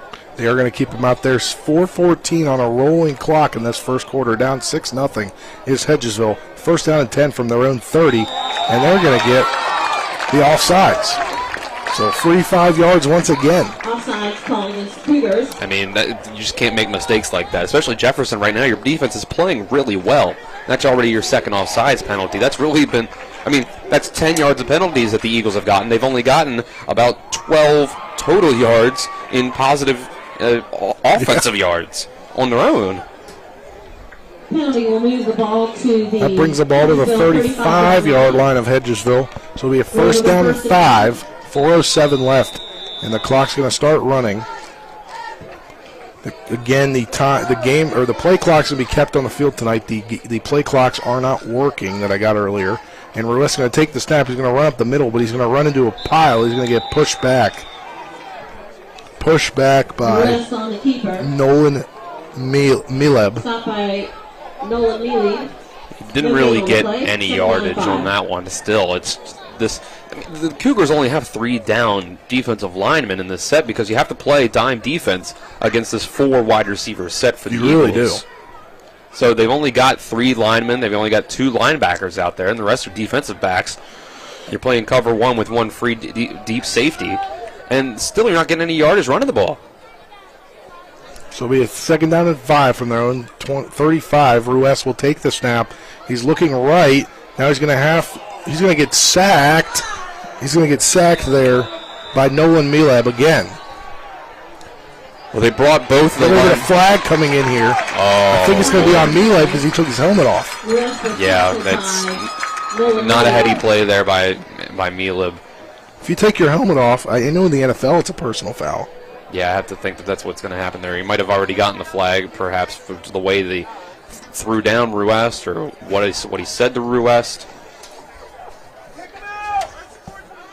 Yeah, it's unsportsmanlike conduct on Jefferson. Penalty on the play. And, I mean, they brought him down about... You think he was just ejected? I think you're right. I think Nolan Mileb just got ejected from the ball game. I think you're right, Spencer. I saw the throw-out motion. Yep, and the response from the Hedgesville crowd would suggest that as well, because they're not just cheering the personal foul penalty there in the first down. So that'll move the ball up to midfield, I think. Unless they're not going to spot it. Are they spotting it past midfield? They might be giving... That's a lot of yardage they just gave there. All the way to the Jefferson 46-yard line. Is that 2 unsportsmanlike penalties? So I'm trying to do the math in my head there with that, with where the ball was and where it's ended up. Because he got sacked, remember, so it's going to be back before the 35. So it's got to be 2. I think it has to be. Yeah. 2 personal fouls resulting in an ejection. Yeah. So 3:02 left. Ruest has the ball for Hedgesville on the Cougars' 46-yard line after what appears to be Nolan Mileb got ejected here in this first quarter. After back-to-back personal fouls on the same play. Ruest will take the snap. He's going to hand it off to Young. Young's going to find a hole. He's going to get out, try to get past the man, but could not get past Orrin Humphreys. Well, that's about the best running play they've had so far today, so we'll see if they can build upon that and keep it going. Bring up second down. Try to get something going on the run. They've been running. They have not thrown the ball much at all so far in this game. They've only thrown 3 passes. And one of those intercepted, one of those caught for a first down. Right. One of the other ones incomplete. Yeah, 6 runs to go with 3 passes. So it'll be second down and 5 now from the 41-yard line after a gain of 5 on that running play, which didn't seem like he got 5, but he got 5 in Jake Young. So we have 2 to the far side, 2 to the near side. Ruiz takes the snap. He's going to throw a quick screen, this time to Matthew. Matthew's going to get up ahead down to around the 36-yard line.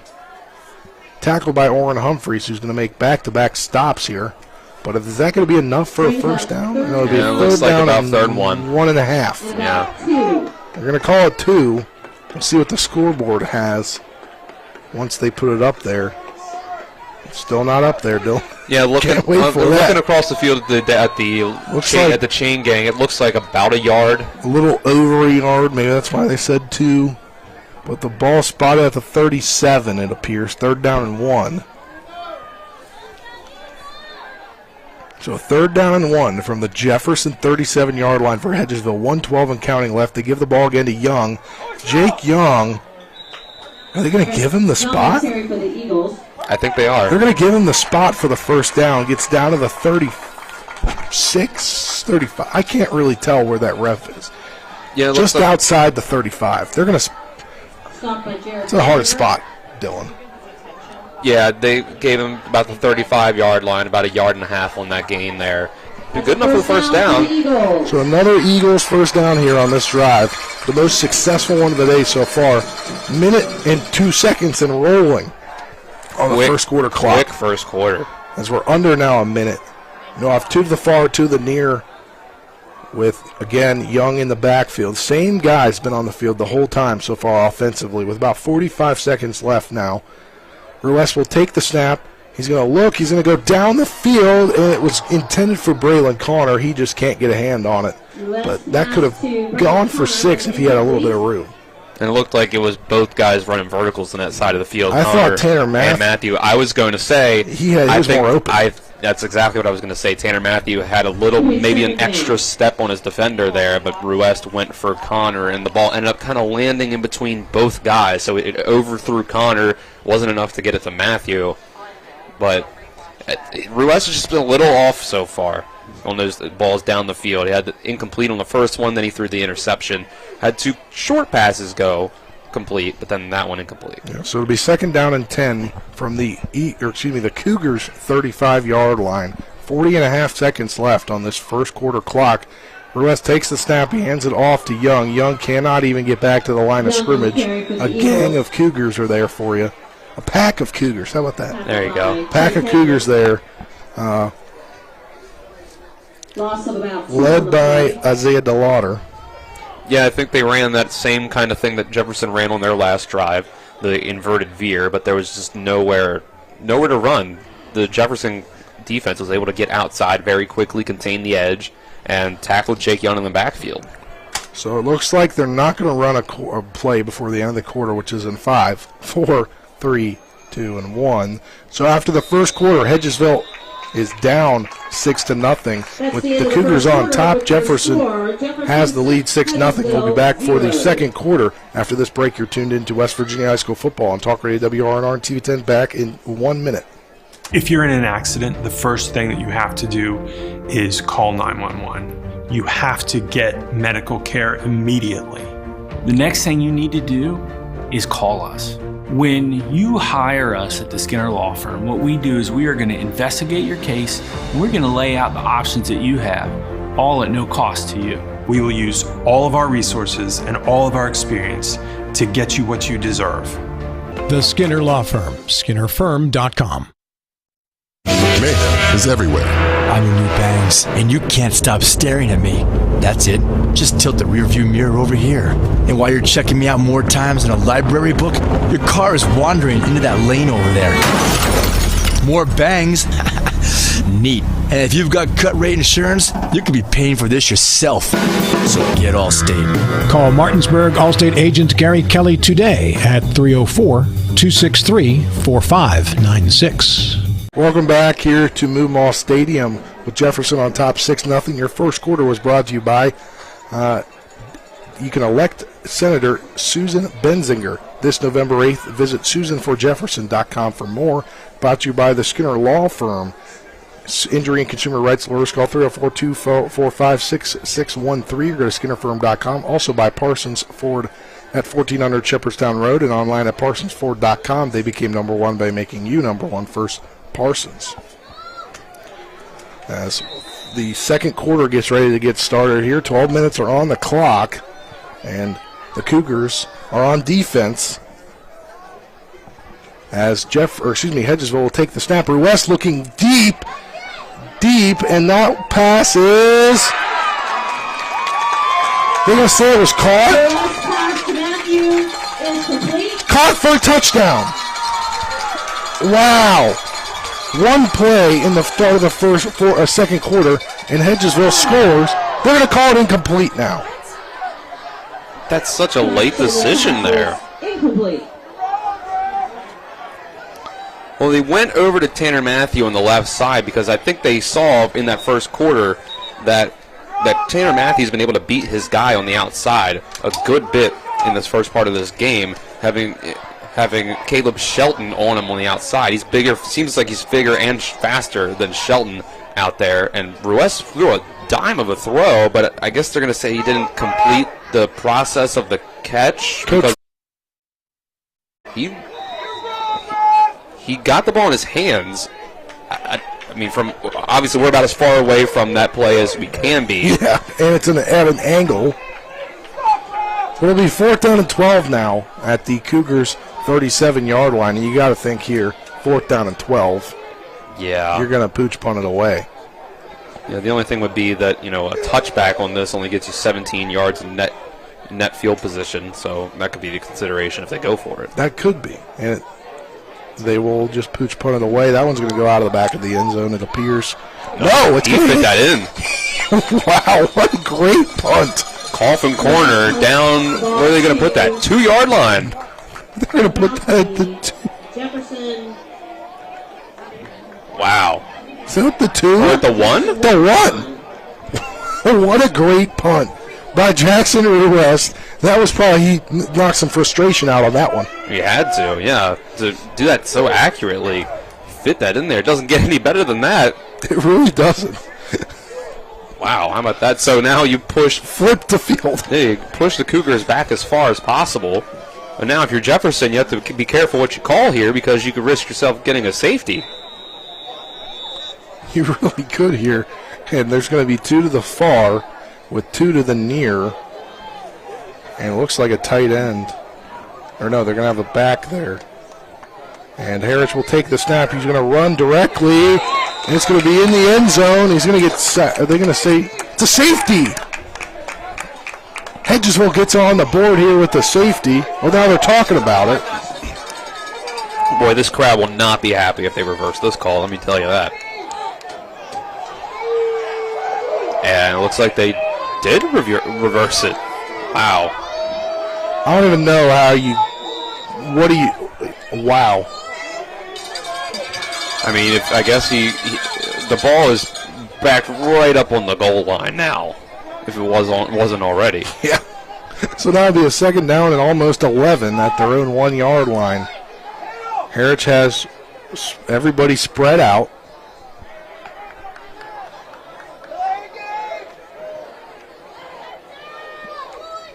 They'll take the snap. It'll be a direct run, and he's going to gain a couple. Looks like maybe 1 to the 2-yard line. Get out of the shadow of his own end zone, even though he's still in the shadow of his own end zone. It'll be 3rd down and 9.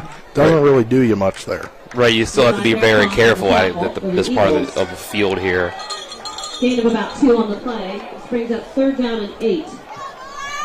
3rd down and 8 now.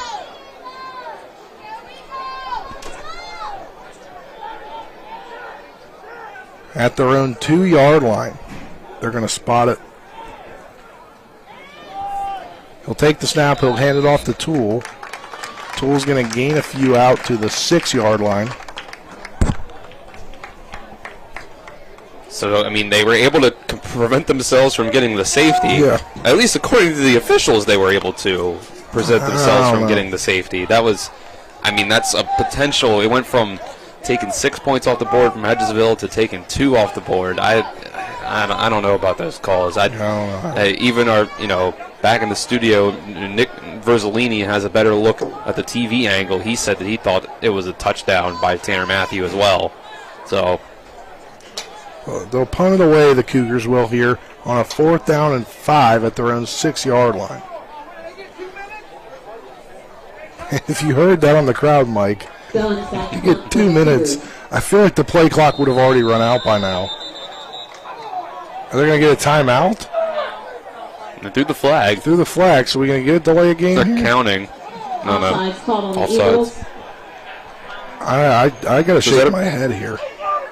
So the punt team's running off the field now, and that's a first down. Yeah. This is a interesting game, Dylan. Yeah, it's interesting to say the least. So it'll be a first down from their own 11. So now you go from punting it away. Well, you go from getting a safety, having been tackled in your end zone for a safety, to getting to the 1, now to getting to the 6, to an offsides penalty. Now you get a first down after you were going to punt here. And Harris will take the snap, hand it off to Toole, but Toole is going nowhere, and he's driven back by Jacob Kerr. So big play there. Gets the Eagles crowd a little bit happier. Yeah, they were loud, but they weren't happy. Right, they've been able to push it forward a little bit here. The Cougars have been, but it's good run defense right now by the Eagles. While the Cougars are in the shadow of their own end zone, having to run it out of it. 2nd down and 11 from their own 10-yard line. Harris will take the snap. He's going to look to the near side. He's going to pass. It's going to be incomplete. Pass was intended for Alejandro Martinez. Again, a lot of guys getting playing time tonight that aren't on the depth chart. Yeah, I've still yet to see Keyshawn Robinson out on the field, which is interesting. Coach Hunter said in his interview with us that he was going to be good to go. Maybe there's a late in the week flare-up with the injury, whatever it may be. Looking out at their sideline, I don't see him in uniform. So it'll be now 3rd down and 11 from their own 10-yard line. Harris going to take the snap. He's going to look deep, and he's got his man, but that's too far. Could not see what number that was. Yeah, it was Caleb Shelton again. Yeah, it was Caleb Shelton. Caleb Shelton's gotten a lot of targets so far. I believe he's probably in the place of Keyshawn Robinson right now, the ex-receiver. So it'll be 4th down and 11 now. They're going to punt it away this time. I'll remind you, this second quarter brought to you on TV 10 by Kelly Allstate Insurance. For all your insurance needs, call Gary Kelly at 304-263-4596 or stop by 724 Lakeview Drive in Martinsburg.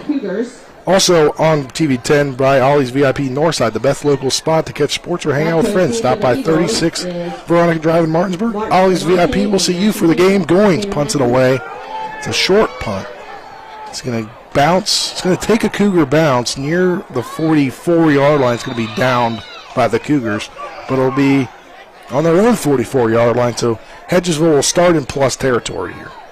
I had a couple guys on the Hedgesville punt return team that I think could have maybe picked that one up. It's a risk to try to pick up that punt and not let it roll, but it could have stopped it from taking that Cougars roll and gotten yourself even better field position. But still good field position here as they start on the positive side of midfield.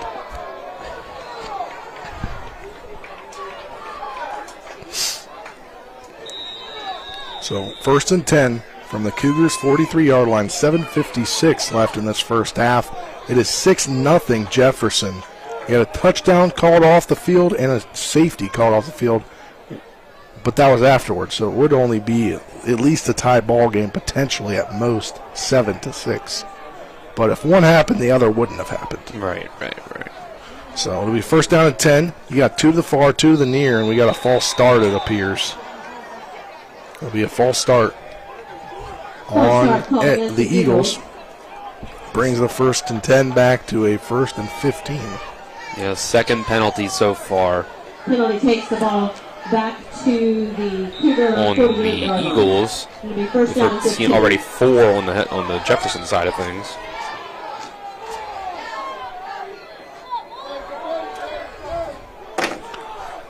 So it'll be a first down and 15 from now just inside plus territory at the Cougars 48. So got 2 to the far side, 2 to the near side. Ruiz takes the snap. He's going to hand it off, fake the handoff. No. Are they going to say he's down? Or are they going to give him possession of the ball? Fumble on the play. They're going to say there's a fumble by Ruiz, and Cougars have the ball. Wow. It was hard to tell from the angle there what exactly, if he was down or not. But they're going to say he lost the ball, and it was Jefferson that picked it up. So 2 turnovers tonight for Jackson Ruiz. That's tough. That is tough. 1 a fumble, 1 an interception. So first down and 10 for the Cougars at the Eagles' 49-yard line, just past midfield. With the trips to the near side, 1 to the far, and you got a running back in Toole in the backfield with Herrick. So get the play call from their own sideline. Coming in motion is Wyatt Shively. And he'll take the snap, and they'll pass it back, but Toole on the flip will still get it. He'll get past it, past the line of scrimmage, down to about the 45. There's a flag on the play. It's probably coming back, and it is. It's a holding.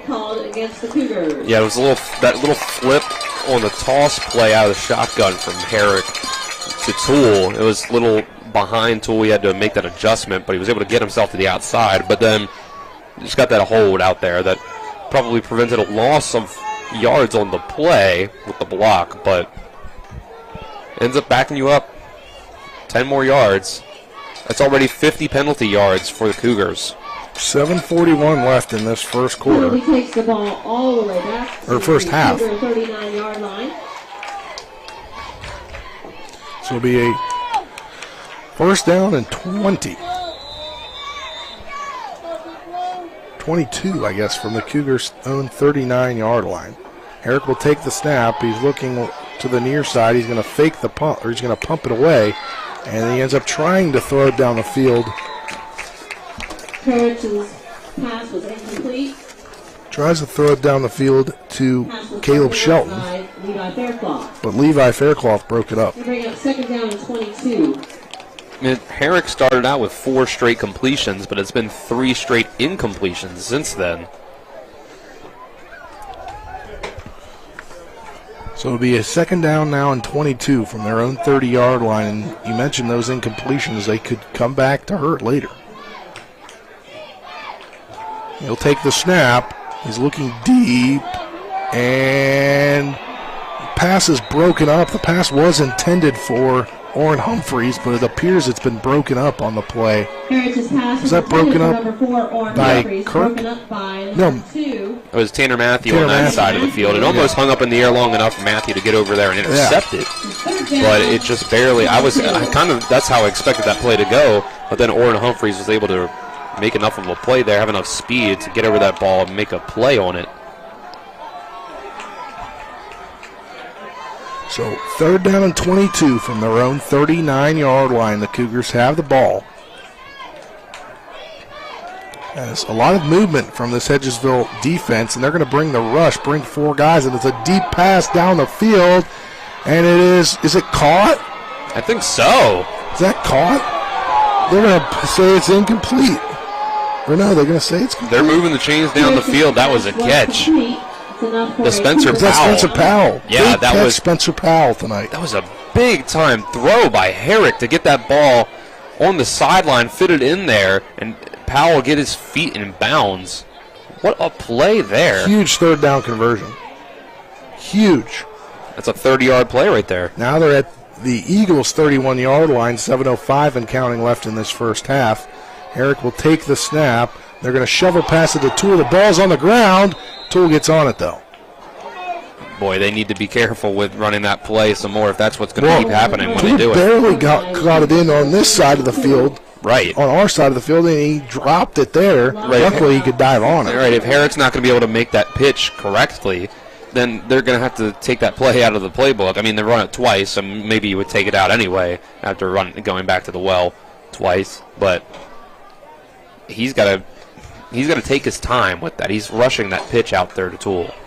So we've got two to the near and to the far with Toole in the backfield. Herrick takes a snap. They're going to run the same play again. That is not Evan Toole. It's Tayshawn Roper. That is Tayshawn Roper. Tayshawn Roper on the carry. Gain a few yards there. He got some more space there than what they've had previously. That's how that play's supposed to look there, as Roper probably got himself about 9 yards. So they'll get back to the original line of scrimmage. It'll be a 4-yard gain. Excuse me, 4 yards, yeah. So now it'll be 3rd down and 10 from the Eagles' 31-yard line. And that was huge. Evan Toole drops the last one, nearly drops one over here. Now he's on the bench. You got Roper in the backfield. Roper's a smaller guy. Has a little more speed to his game, it looks like.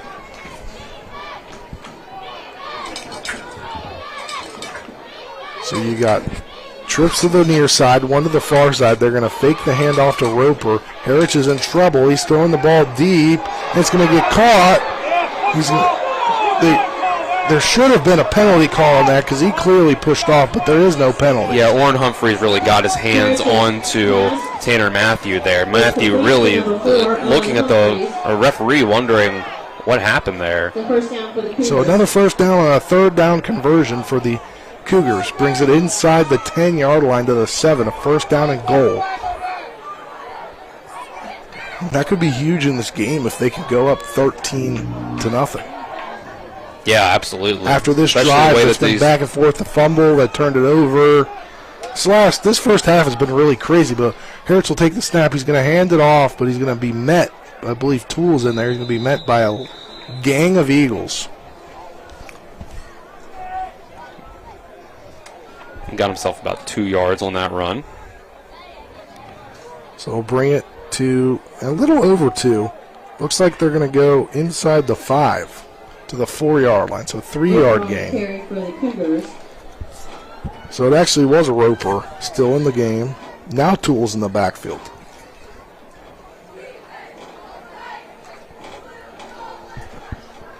And so take the snap, and there'll be a flag on the play. It'll be a false start, bring him back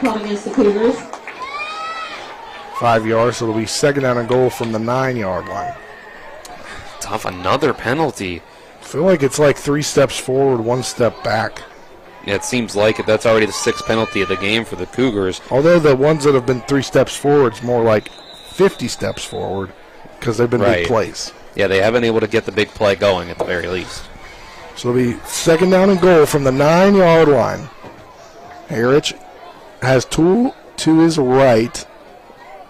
And they're going to put in motion Humphreys. They're going to throw the screen pass to Spencer Powell, and he's in the end zone for a touchdown.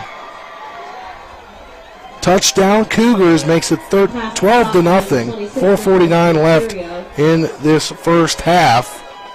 Play results tonight. Touchdown for the Cougars. They've really been there, but how about the job by Herrick to catch that high snap with one hand, bring it down, and immediately get that ball out in time so that the timing on the screenplay wasn't off. And Spencer Powell is just too big for anyone to bring down. It was good blocking by the wide receivers also. Jonathan Paneros will be on to attempt the PAT. He missed the one after the first touchdown. That's why it's 12-0, not 13-0. Bringing a guy on late here. In Tayshawn Roper. Paneros lines it up. Ball is down. Kick is on the way, and it's blocked. The Eagles block that one, so makes it a 12-0 lead for the Cougars. We'll be back in 60 seconds for the kickoff. You're tuned into West Virginia High School Football on Talk Radio WRNR and TV 10. Back in 60. Hello, my name is Ron Winger, and I'm asking for your vote for delegate in District 96 on November the 8th. I am your pro-choice candidate. I believe that what a woman does with her reproductive rights is her business and hers alone. I am a Vietnam veteran and served the state of West Virginia for 23 years in the Air National Guard. I believe in our local school systems, and I will fight to support them. My name is Ron Winger, and I would appreciate your vote on November the 8th. Ad paid for by candidate. Ollie's VIP North Side is the best spot to catch all your favorite teams. Join us Monday for dollar wings and Monday Night Football, Thursdays on the patio for the cornhole tourney, Friday night lights with happy hour specials, or Saturdays during or after the college games for steak night. Get a ribeye or New York steak for just $26.95. Ollie's has great food and drink menus too, along with 17 TVs to watch any game of your choice from anywhere at the bar or their outdoor patio and fire pit. So stop by and see for yourself today at 36 Veronica Drive in Martinsburg. That's Ollie's VIP North Side. We'll see you for the game. Welcome back to Moonmall Stadium here. Cougars on top, 12-0. Both PAT attempts have been no good. This last one was blocked, so it's a 12-0 lead for the Cougars as opposed to a 13 or 14-0 lead. But Hedgesville getting the ball back now. 2 turnovers have been the key in this ballgame for the Eagles. One an interception and one then a fumble, both by Jackson Ruest. The ball is on a tee. The kick is on the way in the air. It's going to be retrieved there by Matthew. Matthew's going to get the block to the far side. He's up to the 25, to the 30, to the 45, 40. 45 gets past the 50-yard line down to the 48.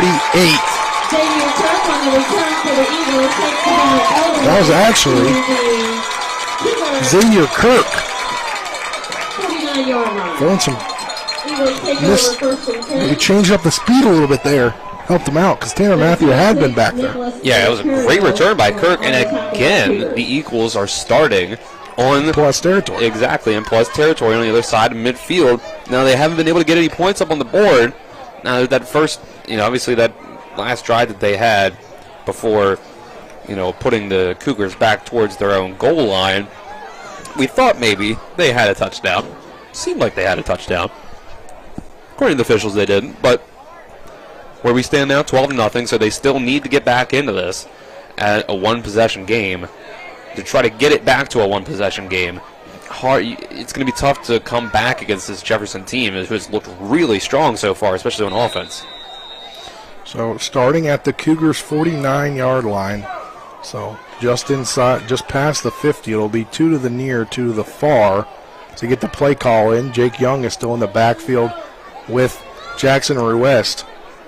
4:38 left in this first half. Ruest takes the snap. He fakes the handoff. He's got the ball. He's got a little space. He's down to the 45, 44-yard line. Looks like they're going to spot him actually just outside of the 45.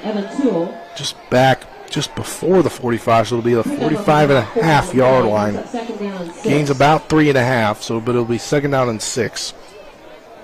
It's a tough defense that they have to run against. Tough offense for this defense to run against. They want to run a 3-4 defense, but they have to account for all these wide receivers out on the field. I mean, when you have that spread offense like the Eagles have shown this year, it's going to be hard to do that. And they get him another offsides penalty. As that'll move the ball up, but it's been the Cougars' defense's bugaboo tonight. 7 penalties already on Jefferson. That has just really killed them. 60 penalty yards. I've got something that could be the reason why this is happening a lot. Did you see him try to plant? He tried to plant, but he's in grass, so it's different than turf. Yeah, he still probably would have came across the line there, but the fact that he slipped there meant that he couldn't get right back. Couldn't plant his foot in the ground. But so it'll be now a second down and 1 from the 40-yard line. Ruest takes the snap. He's got a big rush coming to him. He's going to have to throw it away in the area of DeMonte Martin. So he tried to run a tunnel screen there to Braylon Connor, but it was completely blown up. Sniffed out. Yeah, number 3 for the Cougars there was able to sniff that one out pretty much immediately. Evan Toole was able to see that one coming all the way, had Connor covered, and then that was essentially the entire play. Ruest didn't have anywhere else to go. His offensive linemen were out trying to block for that screen, and he was lucky that he got rid of the ball at all. Well, it'll be a third down and 1, so that offsides helps him with a third and very, very manageable. So 2 to the far side, 2 to the near side for Ruest with Young in the backfield. 3:38 left. He'll take the snap. He's going to run it up. He's going to get a first down. He's going to get past the wave. He's going to break some tackles inside the 25. And he said he's going to get down. He said he was down before he lost the ball. That's a big gain. And we saw him do that in that Musselman game. Yeah, just going up front, using Ruest has really been their main guy in the running game this year with guys like Young and Harper. I mean, when you got a guy that can run the ball at quarterback, you might as well use him, use those legs. You got to be careful not to overuse him as a runner.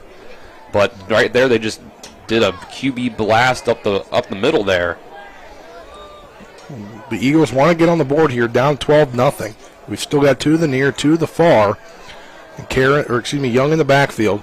Ruest takes the snap, bringing the motion. He's going to run once again. He's going to find no holes, and he's going to get back to the line of scrimmage. Just barely gets back to the line of scrimmage there. 2:45 and counting left in this first half. This is a different strategy than I expected the Eagles to go with. That's already Ruest's 6th carry of the game, and he's only thrown 7 passes. Now they've dropped back a few more times when he's been sacked, and multiple times like he has been. But they're doing a lot more in the run game against this Cougars defense than I would have thought. Yeah. So you've got, again, same formation, 2 to the near, 2 to the far. Ruest calling out the play with 2:14 and counting. He's going to take the snap on 2nd down and 10. He's going to look left. There's going to be a flag on the play in the area of holding. And that one's an incomplete pass to Tanner Matthew. Goes through the hands of Spencer Powell, I believe, out there.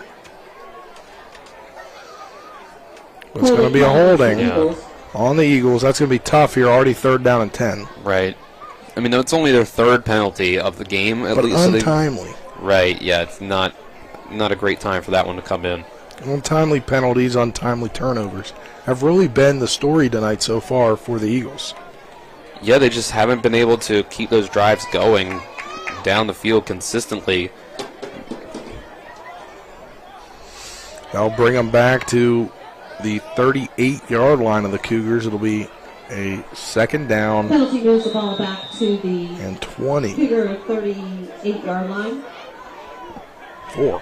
Only 2 minutes left in the half. Been a quick half of football here. There hasn't been a lot of opportunities for 2nd down and 24. Not a lot of opportunities for Hedgesville to get back in this. They need a deep pass here, really. Yeah. So they've got 2 to the far, 2 to the near. Once again, same formation they've run for most of this ball game. Now they're putting Jake Young motioning out to the left side on a wheel route. And Ruest is going to buy some time. He's going to run. He's going to break a tackle. We've got another penalty. And Ruest is going to get inside the 15 to the 10. He's going to tiptoe along the sidelines. They're going to call him out. What are they going to say he went out? At the 1-yard line, but there's a flag. Is it coming back? I think it probably is. I think there was a hold by a receiver.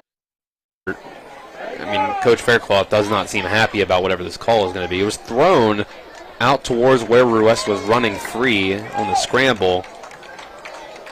Be a holding on the defense. Oh, wow. Okay, they're going to say that, yeah, like as Ruest was running, there was a defensive back that held a receiver. That changes the story here. Yeah, so that's a huge play by Ruest. Does that put them down at the 1-yard line? Is that where they're spotting the ball? I think even before the penalty, it would have been at least a 2, and then half the distance. All right, well, while they figure out the spot, we're going to step aside for a timeout as the Eagles have called a timeout. We'll be back in 60 seconds. You're tuning to West Virginia High School Football on Talk Radio WRNR and TV 10. Back in 60. With Honda, every summer adventure is the destination. Take your adventures even farther with Honda, America's most fuel-efficient full-line automaker. For a limited time, well-qualified buyers can get a 2.9% APR on a 2022 Honda Civic and a 3.9% APR on a 2022 Accord or 2023 HRV.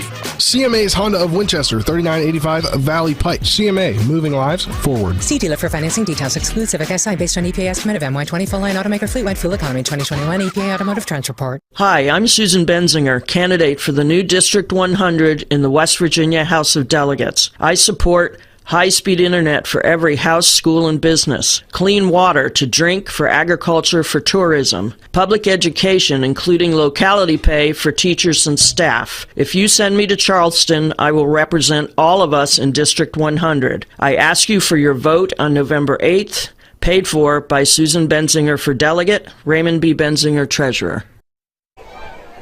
Welcome back to Moomaw Stadium here. 1:54 left in this first half. The Cougars are up 12-0, but Hedgesville knocking on the door after a Jackson Ruest Houdini-like play where he comes out of nowhere, gets it, tiptoes along the sideline, and then gets out, pushed out at the 1-yard line, and we thought it was coming back, but it was a holding on the defense. And they got Dalton Harper in the quarterback right now. Levi Faircloth in at running back along with Young. They're going to hand it off to Jake Young, and he gets in for a touchdown, Eagles! A 1-yard touchdown run for Jake Young to put the Eagles on the board. 12-6 now, extra point pending. Formation there took Ruest out of the play completely. Went with Harper, Faircloth, and Young in the backfield to try to confuse the defense. What were they going to do there? Were they going to use Faircloth as a lead blocker? Were they going to give it to him? Was it going to be a QB power with Harper? But they just traditional handoff to Young, and he powers through. Ball is down, kick is on the way, and it's good. 12-7 the score as Hedgesville comes back, scores a touchdown. We'll be back in 60 seconds for the ensuing kickoff. You're tuned to West Virginia High School football on Talk Radio WRNR TV10. Back in 60.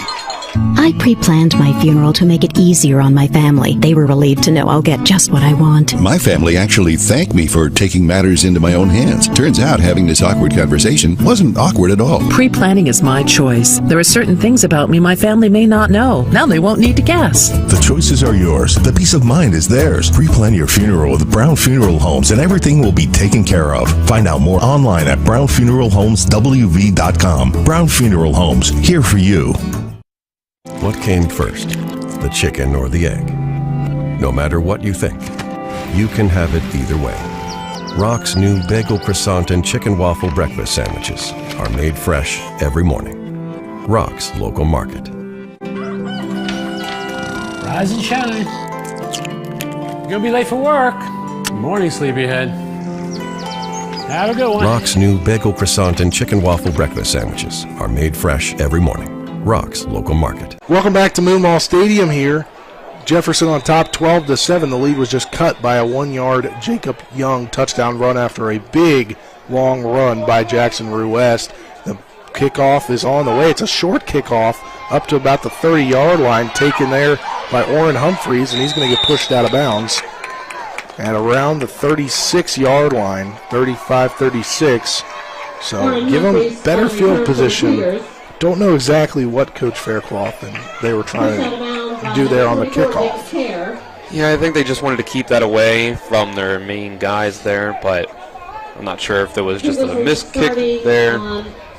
But regardless, a minute 47 before the half, all 3 timeouts for the Cougars. Plenty of time for you to go down and score this, and then also get the ball back to start the second half. But could this be the momentum turn for the Hedgesville defense? Will be a first down and 10 at their own 37-yard line for the Cougars. With 2 to the far, 2 to the near, and Toole running out. They're looking for Toole, but they're going to look down the sideline. It's going to be caught by Alejandro Martinez. A big play. Gets him in plus territory here. He was just able to get himself open there, and then it was a tough throw there by Herrick. There wasn't a huge window for him to drop that into. It was a good play. It was a great play. Gets them at their, kind of flips exactly where they were. They were at their own 37. Now they're at the Eagles' 35. So you got trips to the far side, 1 to the near, and Spencer Powell. Toole in the backfield with Herrick. 1:23 on a rolling clock left in this first half. Herrick takes the snap. He's rolling to the right. I think he's going to run, and that he is. And he's going to get pushed out of bounds after he gets 10-plus yards to the first down once again. Clock now at 1:13, and that's you get one huge pass play, then a run chunk play for another first down. with 1:13 left, they're in business. Dylan Herrick's been really impressive in this game, throwing the ball and running the ball. You talk about him being a running quarterback. He's been passing the ball extremely well against this Eagles defense. Key here is, can they score in this one? And then they get the ball back after the half. Exactly. So that could be a huge swing, 2-score swing after already being up by 5 here, with 3 to the near side, 1 to the far side. They're going to toss it to Toole. And Toole is going to gain a few and get pushed out of bounds at about the 30 or 20, about the 20-yard line. And again, they still have all 3 timeouts now down into the red zone. 1:05 on a clock that is stopped because he went out of bounds. So it's a really good clock management here. Didn't have to use any of your timeouts. You guys are going out of bounds. So it's really setting you up for success here. Try to score before the half. We've got 1 to the near and Spencer Powell, and you got trips to the far side with Toole again in the backfield. 2nd down and 6, just in the red zone at the 20-yard line. A pass to Toole. Toole's going to break off a tackle, bounce along the sidelines, and he's in. Touchdown, Cougars. 20-yard touchdown pass from Herrick to Toole. Makes it 18-7, 58 seconds left in this first half. It was just a really simple flat route run by Toole there out of the backfield, and then he makes the play himself. Yeah, tiptoeing down the sideline, using his speed, using his balance, and play. And they man, that was a quick touchdown. They had barely a minute off the clock they used there to score, almost leaving too much time on the clock. Are they going to go for 2 here? After 2 missed extra points, I can't blame them.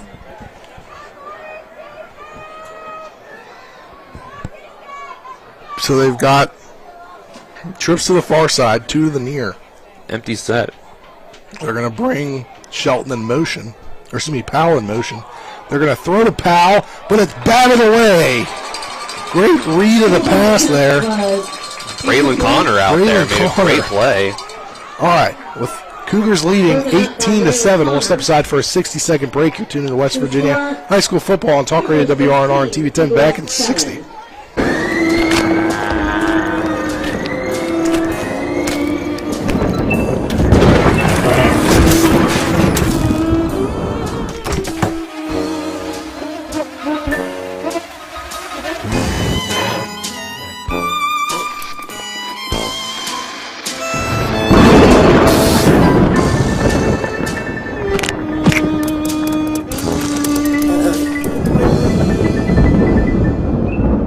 Are you considering selling your home and don't know where to start? Then call Chris Ross and the Milestone Real Estate Group at Keller Williams. A Martinsburg High School graduate, Chris knows the local market, and he's proven it as #1 real estate team in West Virginia in 2019. Phone Milestone Real Estate Group at Keller Williams at 304-579-7349 or go to callchrisross.com. Let's celebrate your real estate milestone together.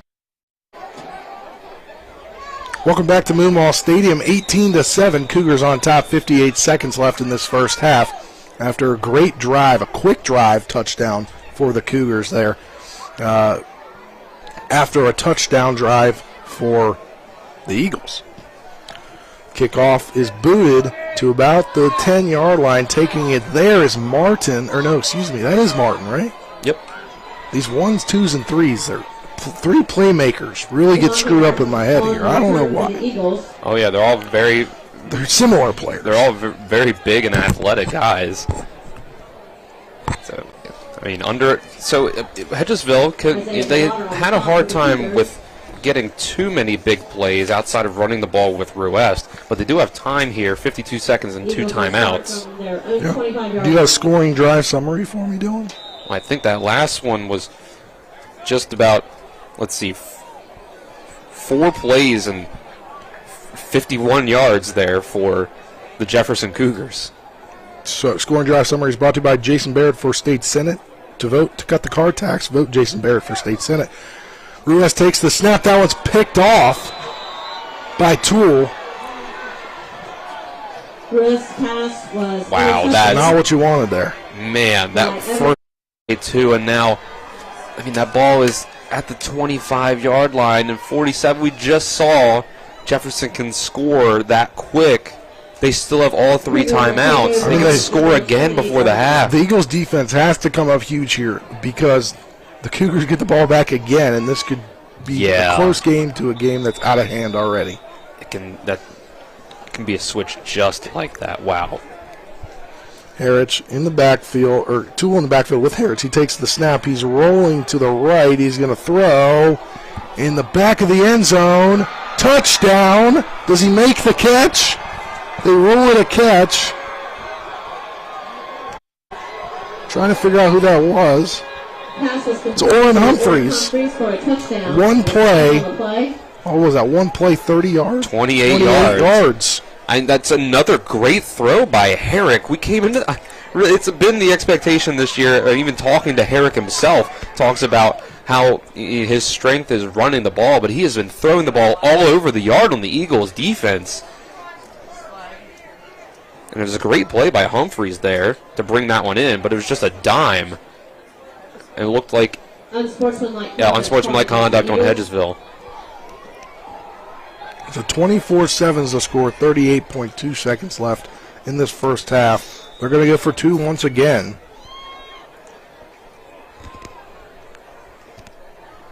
With a bunch formation. Herrick takes the snap. He's rolling to the right. He's going to try and run this himself, and he's going to get it. Makes it 26-7, 38.2 seconds left in the first half. We'll step aside for another break. We're back in 60 seconds. You're tuning to West Virginia High School football on Talk Radio WRNR and TV 10. Back in 60.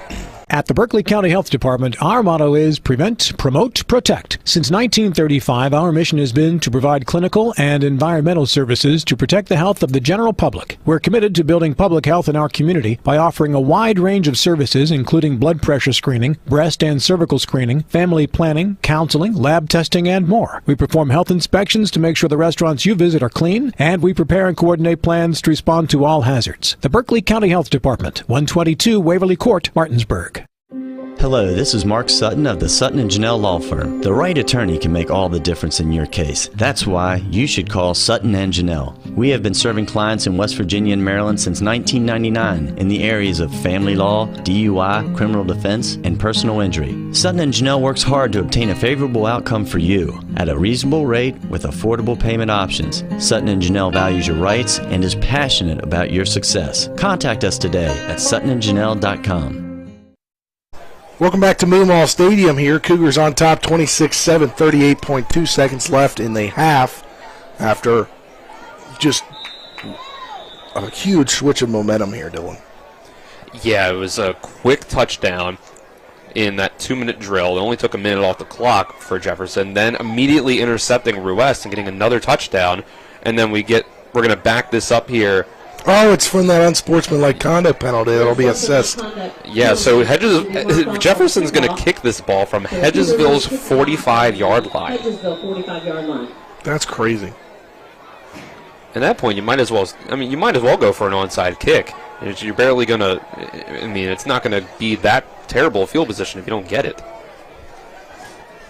And he will kick it away, and that'll go out of the back of the end zone. So Hedgesville will get things going here. 38.2 seconds left in this first half. That was rolling by now. Now it's not rolling. Yeah, because it's getting a lot more scores here. I mean, man, that's just a quick, tough break for Hedgesville. Give that up. Give up that touchdown in the last 2 minutes, and then turn it over and give up another one. That is huge. Could just have dashed the playoffs hopes for the Eagles. So Ruest still in there. You got Jake Young in the backfield. And then you got 3 trips to the near side, 1 to the far side. Guy on the far side, that is DeMonte Martin. And then you have Kirk, Connor, and Tanner Matthew. Ruest takes the snap. He's looking deep, and he's going to throw it down the field to Braylon Connor, who's going to make the one-handed catch to the 40-yard line. What a play by Braylon Connor. That was incredible there to make that falling to the ground. And then they got to see where they're going to use one of their timeouts now. It's a good idea for them, too. And that was a bad spot on the play, though. I thought he got past the 40. A little bit of a slide after he came down with that one, but regardless, I mean, one play has gotten them on the other side of midfield, so now they have about 38 seconds. They have one timeout. Clock will stop on first downs to move the change and get yourself out of bounds. Not unreasonable at all after a big play like that to be able to get yourself in the end zone, and at this point, they absolutely need it because Jefferson's getting the ball to start the second half, and the Jefferson offense. Keep in this game. Yeah, the Jefferson offense has not looked like they've had any trouble moving on the Eagles' defense. So they need a score here to stay in this game, I think. They really do need a score here, Dylan. And, this game's just really gotten out of hand in the last 5 minutes of game time, really. Yeah, it's just been, like I said, that 2-minute drill. This is why you defer to the second half when you can, because you can get that ball right at the end of the half and score, and then get the ball back to try to make it into like 2 straight possessions that can really flip a game like that. And Jefferson was almost going to make it 3, but Hedgesville has a chance to cut into that by scoring themselves. So it'll be first down and 10 from the Cougars' 41-yard line. You again have trips to the near side. Same receivers, and one to the far side. Ruest is going to take the snap. He's looking to the right. He's going to go deep down the middle of the field, and it's nearly caught by Kirk. But you had Jackson Rockwell, the freshman, going to the ground. Yeah, and he hasn't gotten back up. He's in some pain. He is in some pain. And with that, we're going to step aside for a 60-second break. We'll be back for hopefully the rest of this first half after this 60-second break. You're tuning to West Virginia High School Football on Talk Radio WRNR TV 10.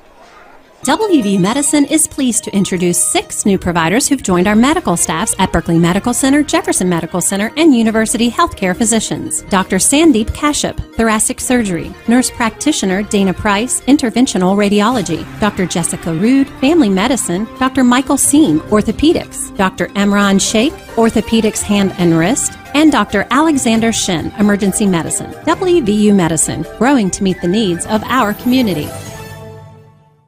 When will I be able to retire? How do I make the most of the money I have? How do I leave a lasting legacy to my loved ones? I'm Philip McCoy, financial advisor with the Mirius Group, a private wealth advisory practice of Ameriprise Financial Services Incorporated. Call us today at 304-263-4343 to help you make the most of your financial future. Our office is located at 1270 Winchester Avenue, Martinsburg, West Virginia. Ameriprise Financial Services Incorporated, member FINRA and SIPC. Welcome back to Moomaw Stadium here as Jackson Rockwell gets up and walks off. I think he got a cleat to where you don't want to get a cleat. Yeah, the worst part of the body to get a cleat for a football player, probably. For anybody, really. Yeah. But we're going to resume game action here. 25.7 seconds left. The Eagles were driving. It was an incomplete pass over the middle, and him being down, Rockwell being down there, really kind of changed that play because it didn't allow Braylon Connor to make the catch. Yeah, he was able to make the pass break up on the play there. It would have been tough for Hedgesville because it would have been in the middle of the field and the clock would have ran after they moved the chains. Yeah. So nonetheless, it's 2nd and 10 with 2 trips again, and they're going to bring Braylon Connor over. They're going to push him back now. And Ruess is going to take the snap. He's got some time. He's going to roll out now. He doesn't have as much as he thought he did. He's going to throw that downfield intended for, looks like Matthew down there. Or maybe that was Kirk.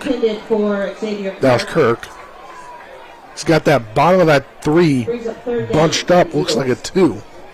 Yeah, it's not always the easiest thing in the world to tell apart. But, I mean, Ruess running out on that play took a few extra seconds off the clock there.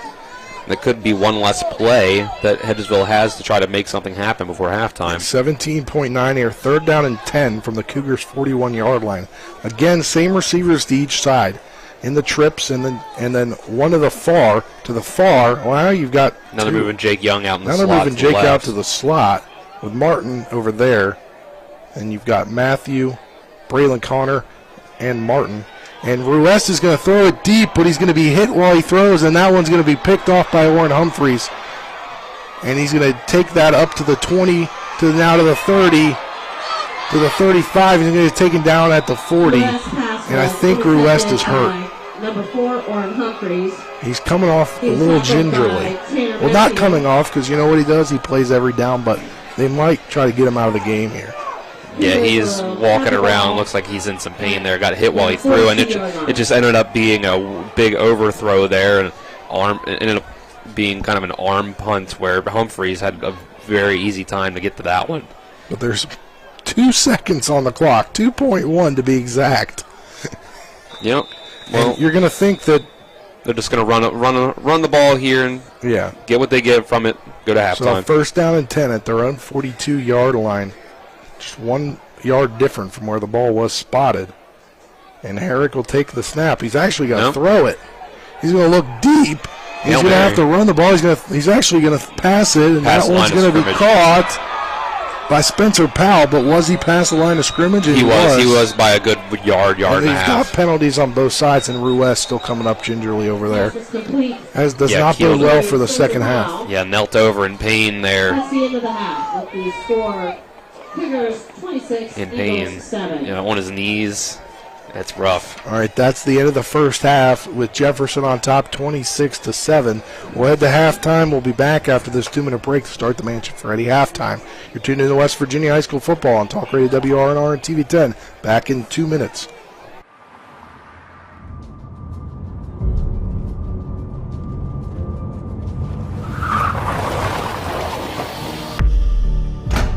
You've been in an accident. Why won't the insurance company pay? Because they're trying to save money at your expense. Call Mansion Ferretti for your free consultation. We have the experience to deal with the insurance company and get you the compensation you deserve. Mansion Ferretti, when you need justice. Lounge in Martinsburg is the place to be this football season. Join us Fridays for Martinsburg Bulldog games, Saturdays for Shepherd Rams and WVU games, and every Monday, Thursday, and Sunday nights for the NFL primetime games. We still have steak night every Wednesday, shrimp nights every Thursday, and now taco and margarita nights every Tuesday. So come on in and enjoy the Palace Lounge. We're located at 1350 Edwin Miller Boulevard in Martinsburg. If you're in an accident, the first thing that you have to do is call 911. You have to get medical care immediately. The next thing you need to do is call us. When you hire us at the Skinner Law Firm, what we do is we are going to investigate your case, and we're going to lay out the options that you have, all at no cost to you. We will use all of our resources and all of our experience to get you what you deserve. The Skinner Law Firm, SkinnerFirm.com.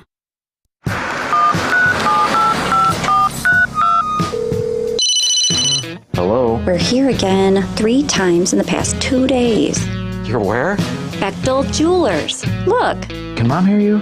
No, she's in a diamond coma.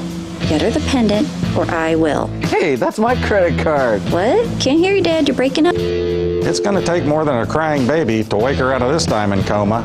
You're going to need a mega dose of jewelry from Bechtel Jewelers. Welcome back to Moo Mall Stadium on Talk Radio WRNR and TV 10. Colin McLaughlin alongside me now is the head coach of the Hedgesville Eagles, Matt Faircloth. Coach Faircloth, 2 late touchdowns for Jefferson and 2 late interceptions for your team as well. But what is your reaction overall for the first half? I mean, all in all, 2 touchdowns that we gave up there at the end are on us. Let's be honest, the officiating here tonight is bad, and I'm not going to sugarcoat it anymore. The last 2 scores are on us, but something's got to be said about it. Our kids are competing. You're going to see a different team here in the second half. What are you going to tell your team in the locker room when you get back in there? Don't worry about anything else. We got to worry about us. Hey, each week's a playoff week for us, and just come out here and we got to go win this one. All right, thank you, Coach. Good luck in the second half. Send it up to Spencer and Dylan for the Mansion Freddy Law Firm halftime show. Thank you, Colin. Yeah, that was my fault there, but it worked out. It really did work out there. We'll now start the Mansion Ferretti halftime show. Mansion Ferretti Law Firm in Martinsburg, where it's about seeking justice for you. Go to WVJusticeLawyers.com. And Dylan, 26-7 lead at halftime for the Cougars. And it's really, a lot of that came in the last few minutes of the first half. Yeah, it was that really stretch there where Jefferson was able to get the ball back with just 2 minutes left in the half. They drove down in 1 minute. They were able to get that touchdown to extend the lead out to 18-7. And then immediately Jackson West throws interception, one of his 3 interceptions in the first half, to give the ball right back. And then first play, Jefferson goes down and scores. So it goes from a 12-7 game to a 26-7 game after that 2-point conversion on that last touchdown. And with Jefferson getting the ball to start the second half, if they go down and drive down the field and score, which based on the first half, it looks like they probably will. This Cougars offense has not had much resistance from the defense. This can really change the complexion of the game just from the last 2 minutes of the first half and into the first possession of the second half, compared to what we saw for most of the first half, where these teams looked pretty competitive. Yeah, you have a scoring recap for us? We had a 9-yard touchdown by Dylan Herrick. We had a 20-yard. We had on the other side of things for Hedgesville, we had a 1-yard touchdown, by Jake Young. Then 20-yard touchdown pass by Dylan Herrick, 28-yard touchdown pass by Dylan Herrick, and a 4-yard touchdown run by Herrick. Those passing touchdowns going to Spencer Powell, Orrin Humphreys, and Evan Toole to make this a 26-7 game at halftime. And we'll step aside for a 2-minute break. On the other side of that break, you'll hear from Nick Verzolini back in the studio. Also want to give a shout-out to our crew tonight. John Alderton on camera, always doing a great job up on top. You got Braden Schaffner on the sidelines along with Colin McLaughlin, both running camera. Donna Schaffner is the executive producer tonight. And then my broadcast partner, Dylan Bishop, doing a great job as always. And back in the studio, you'll hear from him after this 2-minute break. You're tuned into West Virginia High School football on Talk Radio WRNR. In 2 minutes, you'll hear from Nick after this 2-minute break. I'm a small business owner. I work a lot. My wife can tell you. My kids can tell you. I work many hours. I work hard. And I do that when I'm in Charleston. I show up. I work. In the 99th District, do you want to vote on the person that shows up? Or you want to vote on someone who doesn't show up? I'm going to show up and I'm going to work. So I hope that you come out and you vote for me. Paid for by Clark for WV.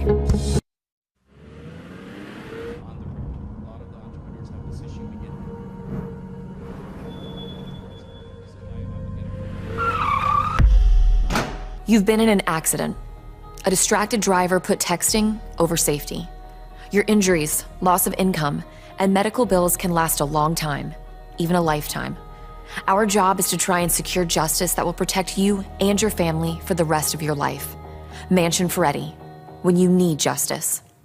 Let's go! Drink some beers!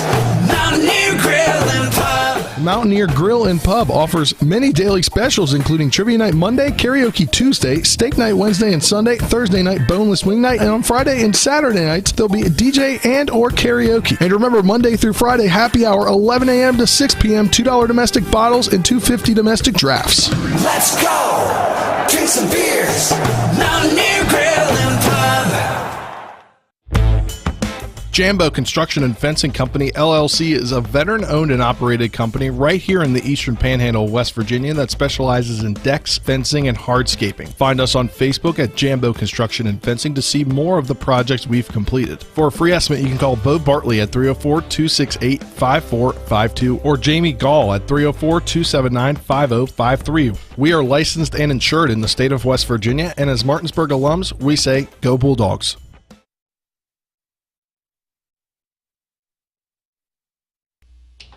All right, time for the highlight of the program. I only say that because, well, I'm a part of it here as we get into the halftime scoreboard show. I'm Nick Verzolini, brought to you by Delegate Wayne Clark for the 99th District, proudly working to advance opportunities for all of West Virginia.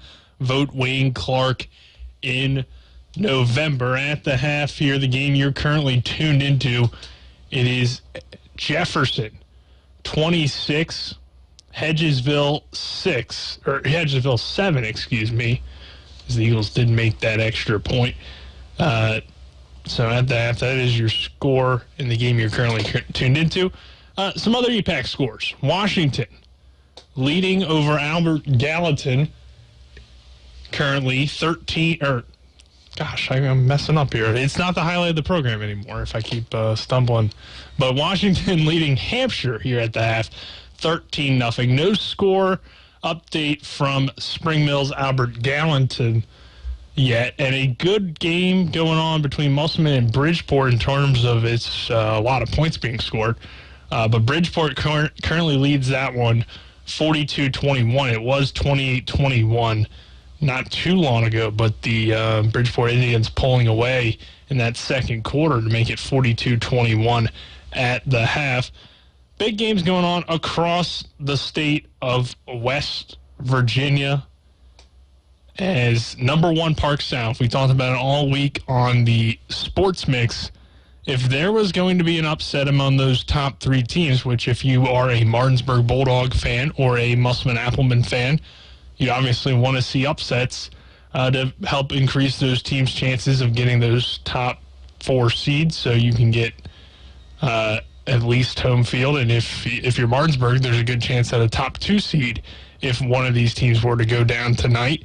And currently that is happening. Wheeling Park leads Park South at the half, 21-18. Good football game there. Spring Valley, Parkersburg, let's see if there's been any update there. No update there between those two teams. University and Morgantown, the Mohawk Bowl or Mohawk Clash, whatever you want to call it, 7-0. University on top of Morgantown there in that big rivalry.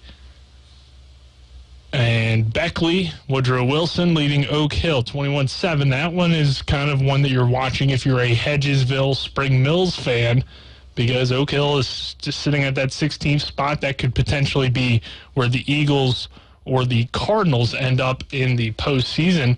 And then Princeton, I think that one actually has changed in score, but it was 14-6 Princeton. Let's see here. Now it's 34-12 Princeton. So they are in a commanding lead over Greenbrier East here at the half. Hurricane is leading South Charleston 28-0. Huntington's beating up on St. Albans 49-0. So no surprises there.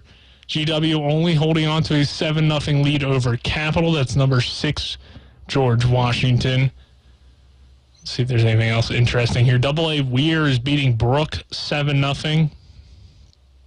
Lindsley leading John Marshall 34-0. And no other real playoff contenders in action here tonight that we have scores for. So, again, at the half of the game you're currently tuned into, the Jefferson Cougars hold a 26-7 lead over the Hedgesville Eagles. And we will take a 2-minute break. On the other side of that break, we'll send it back to Hedgesville High School, where we'll hear from Spencer Dupuis and Dylan Bishop, who have the second half between Jefferson and Hedgesville. This is the halftime scoreboard show, and this is the Manager Freddie Law Firm halftime show. And this is West Virginia High School football on Talk Radio WRNR and TV 10. We're back in 2 minutes.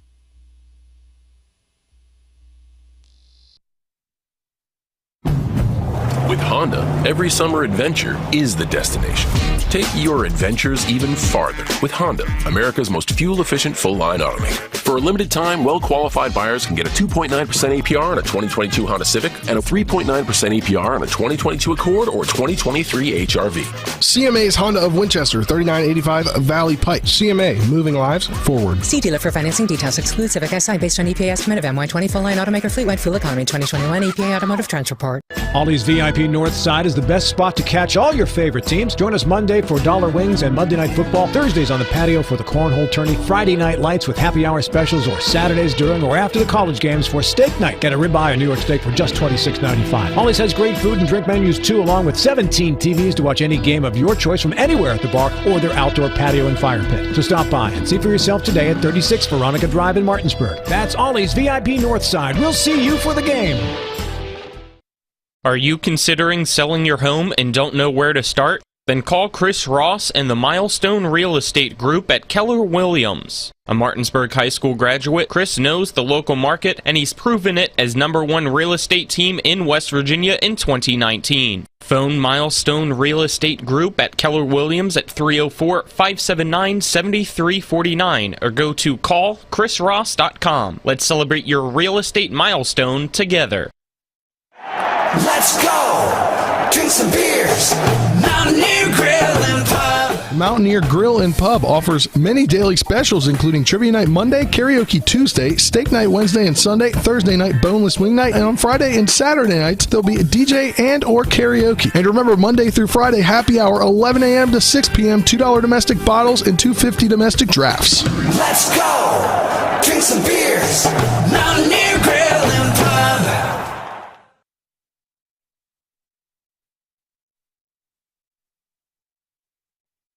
To the Mansion Ferretti halftime show live here from Moomaw Stadium. It's a 26-7 lead for the Cougars over the homestanding Eagles. And we're welcome back to the Mansion Ferretti halftime show, brought to you by Mansion Ferretti Law Firm in Martinsburg, where it's about seeking justice for you. Go to wvjusticelawyers.com for more. Dylan, do you have any stats for me? We'll get the first half stats brought to you by Dynamark Atlantic Security, reminding you, don't be a statistic. Protect your family, home, and business with local alarm professionals at Dynamark Atlantic Security. Call Ben Copenhaver at 304-671-2158. Yeah, it's been a tough first half for the Hedgesville Eagles as Jackson West was able to get 7 carries for 53 yards. And Jake Young was able to have 7 carries for 6 yards and a touchdown, but it was 2 for 11 for 14 yards and 3 interceptions for Rue West through the air. So it's been a really tough half for him. And on the Jefferson side of things, it's been an opposite story. As we'll start with Dylan Herrick has been the story of this first half. He had 5 carries for 17 yards and a rushing touchdown, and he's had 10 of 14 passing for 175 yards and 3 passing touchdowns, 5 for 61 of that going to Spencer Powell, and him getting 1 of those 3 touchdown passes. Evan Toole and Orrin Humphreys also getting touchdown catches of their own of 20 and 28 yards. Those were your first half stats brought to you by Dynamark Atlantic Security. And Dylan, right now we'll kind of get our analysis thoughts on the second half. We'll take a quick break, and then Colin will be joined by the leading head coach, Craig Hunter. But we saw this game. It started out kind of slow, and then in that end of that second quarter, it just points erupted. Yeah, even without Keyshawn Robinson at wide receiver, it's been a really impressive performance through the air for Jefferson. I mean, Dylan Herrick has looked great throwing the ball against this Eagles defense. He's been able to have a couple runs. He got that 1 rushing touchdown. And then there's just been a bunch of mistakes on the Hedgesville side of things, and they're just not giving Ruest enough time, enough protection for him to drop back and make these throws to his really talented wide receivers.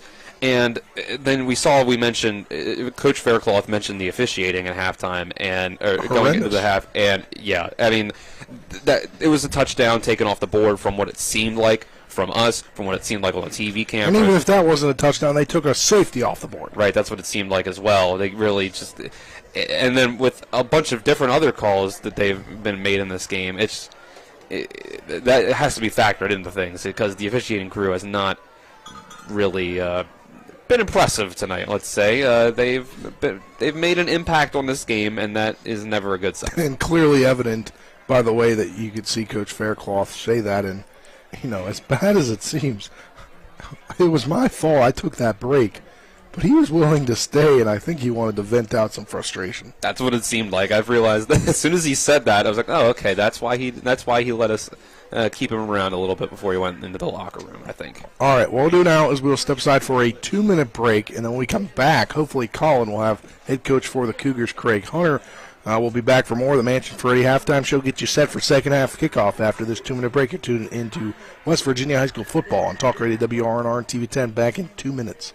Hello, this is Mark Sutton of the Sutton & Janelle Law Firm. The right attorney can make all the difference in your case. That's why you should call Sutton & Janelle. We have been serving clients in West Virginia and Maryland since 1999 in the areas of family law, DUI, criminal defense, and personal injury. Sutton & Janelle works hard to obtain a favorable outcome for you at a reasonable rate with affordable payment options. Sutton & Janelle values your rights and is passionate about your success. Contact us today at suttonandjanelle.com.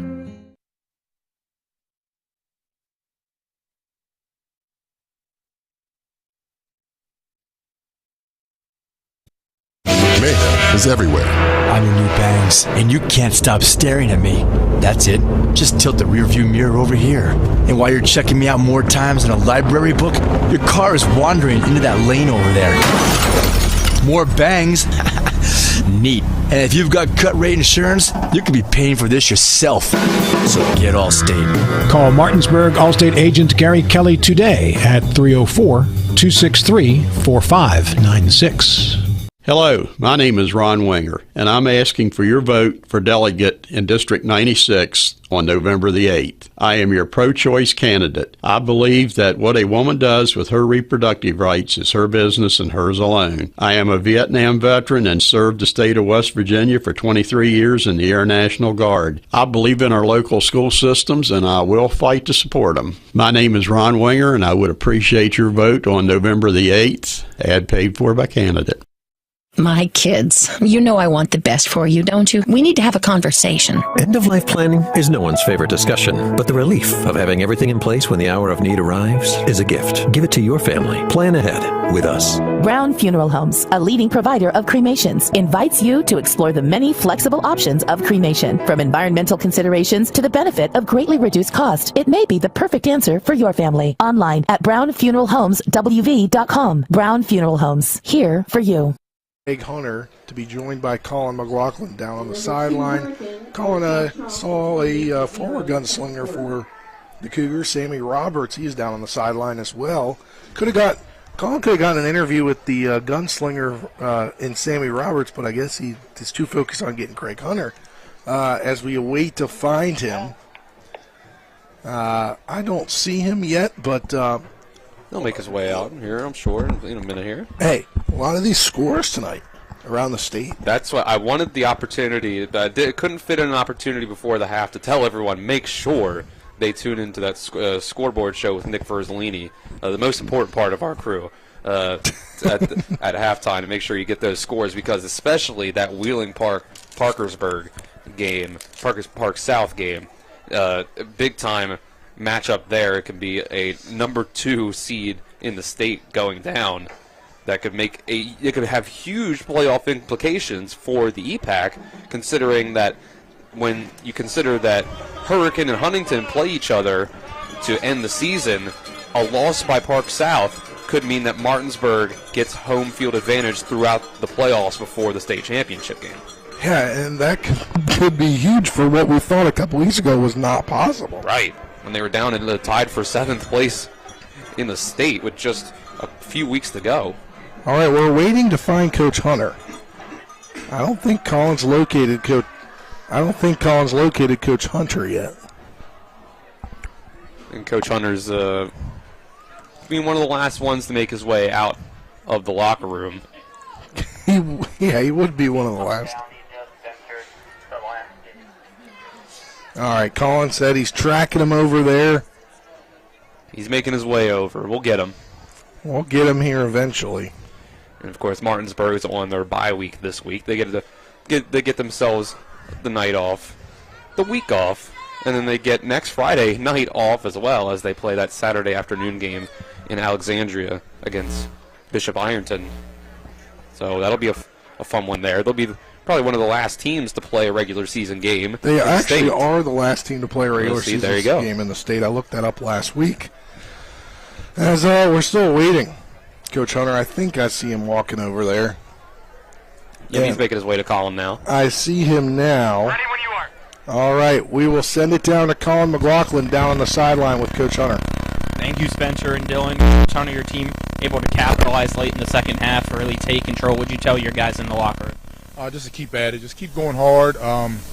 keep strong, finish the fight, make sure we just try to stay calm and cool as the game goes on. We already had some chippy stuff going earlier in the game with one of our players, so we just want to make sure that we can finish the season with everybody else intact, stay healthy, and hopefully we can finish the fight, get these guys up, and get these starters about this game. What else did you like about the first half from your team? Just the defense is just being relentless, chasing everybody down, getting after the football, the turnovers, and just, impressive.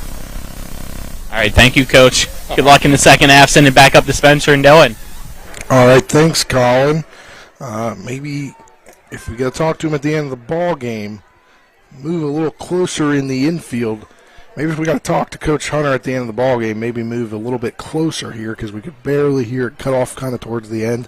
But Coach Hunter there, trying to maintain that his team needs to stay focused and not get too much into some extracurriculars. Yeah, they just need to stay disciplined. And they'll be all right for the rest of this second half, I believe, because, despite, whatever sort of penalties and officiating problems we may see pop up, Jefferson has, for the most part, looked like the better team. They've been able to pull away a bit, and especially if they start off the second half with a touchdown, it should be cruise control for the rest of the game, barring a big-time comeback by Hedgesville. Yeah, it would be a huge comeback by Hedgesville if they're to do so.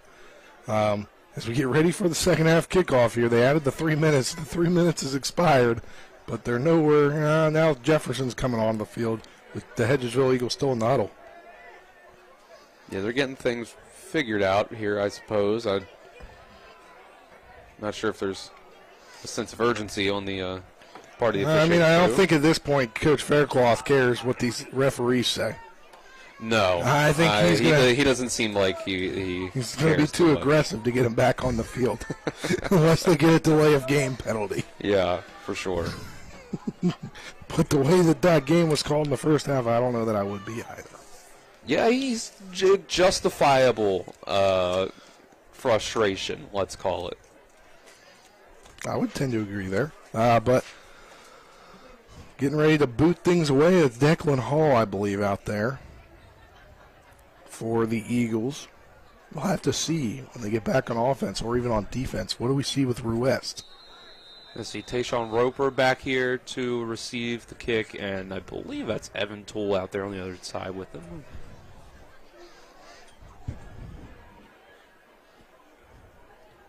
It's a squib kick, though. It is a squib kick, and it's picked up by Roper at the 27-yard line. He's going to find a hole. And he's going to get past him, past the 45. He's going to dance around some more guys, pull back to the other side of the field at the 40, going horizontal. He's got a hole. He's in the 40, down to the 40, to the 30, to the 25, 20, 15, 10, 5, touchdown! Cougars return the kickoff for a touchdown, but we got a penalty flag on the ground. Oh, man. Another one. Well, they're throwing that one down at the end there. Man, if that's not a touch, that doesn't end up counting for Roper. That should not count as a touchdown, though.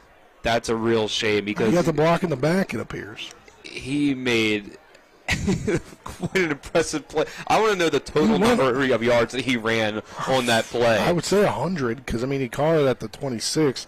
He probably went around 15, 20 yards. Juking back and going backwards, looping back around.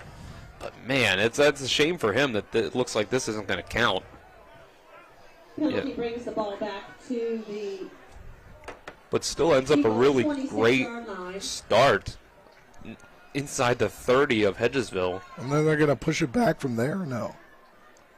I guess they're not going to push it back from there. I guess they're going to push it back from, it was like the 20. It was a 10-yard penalty. So it'll be at the 27, 26, so first down and 10. So that touchdown negated, but they get the ball at the Eagles' 26-yard line. Bringing a receiver in Shelton in motion, handing it off to Toole. Toole goes nowhere, gains maybe a yard. Carry for the Cougars. Tackled by Levi Faircloth. Levi Faircloth in there with the tackle. Gain of about 1 on the play. Gains 1, so it's a second down and 9 from the 25. Again, you get in the end zone here, you can make it at least 32-7, if not 33 or 34, and it becomes a huge uphill battle from there for the Eagles. The clock is running. We've got 11:05 and counting in this third quarter.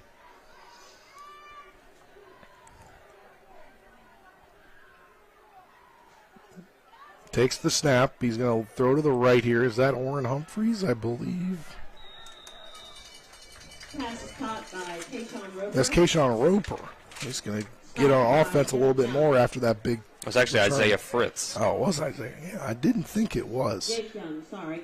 This is first catch of the game for Isaiah Fritz, surprisingly. Which, he's a big leader in this team, and he hasn't played a lot. Right.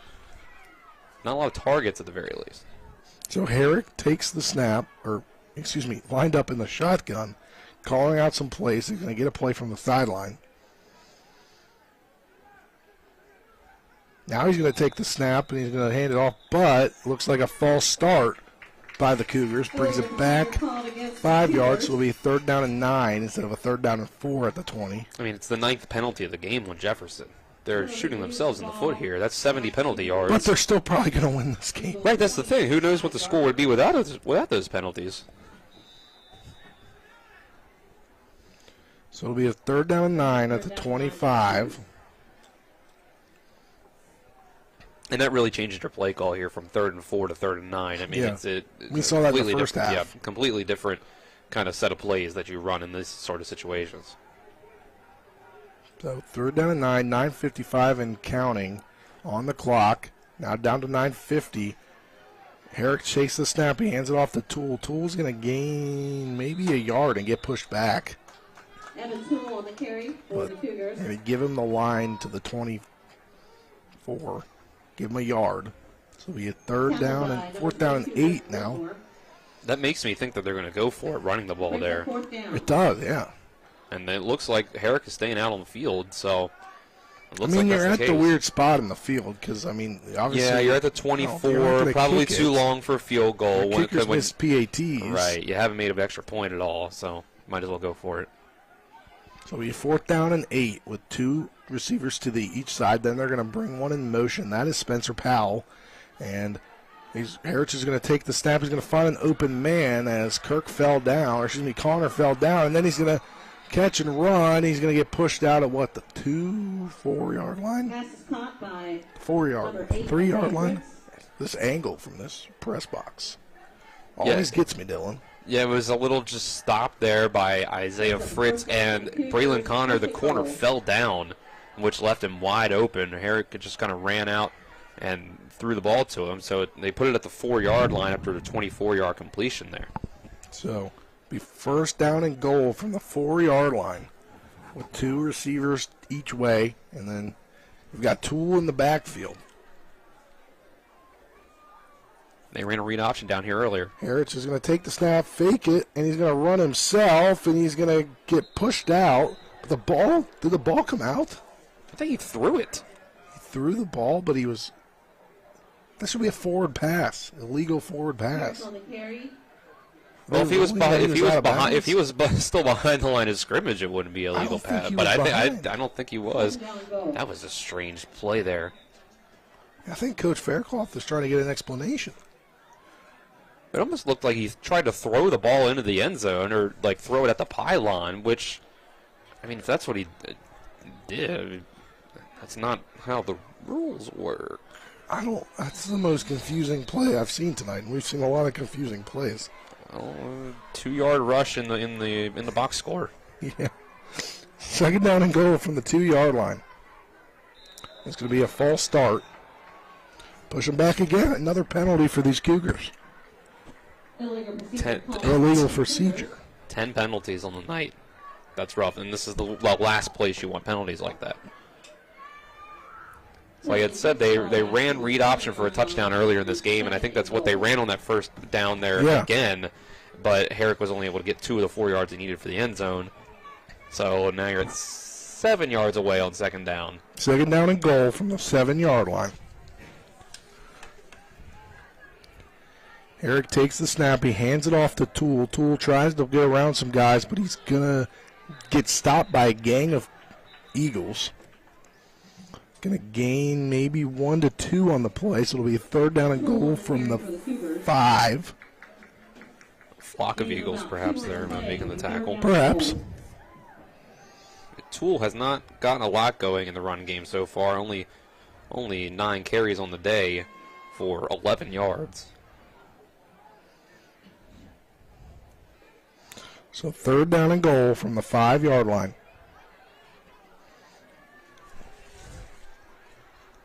And Herrick's going to take the snap. He's going to hand it off or toss it back to Toole.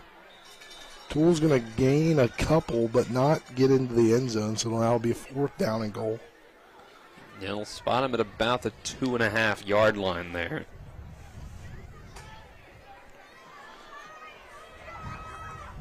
And again, another 4th down. You might as well go for it. Yeah, at this point, you might as well go.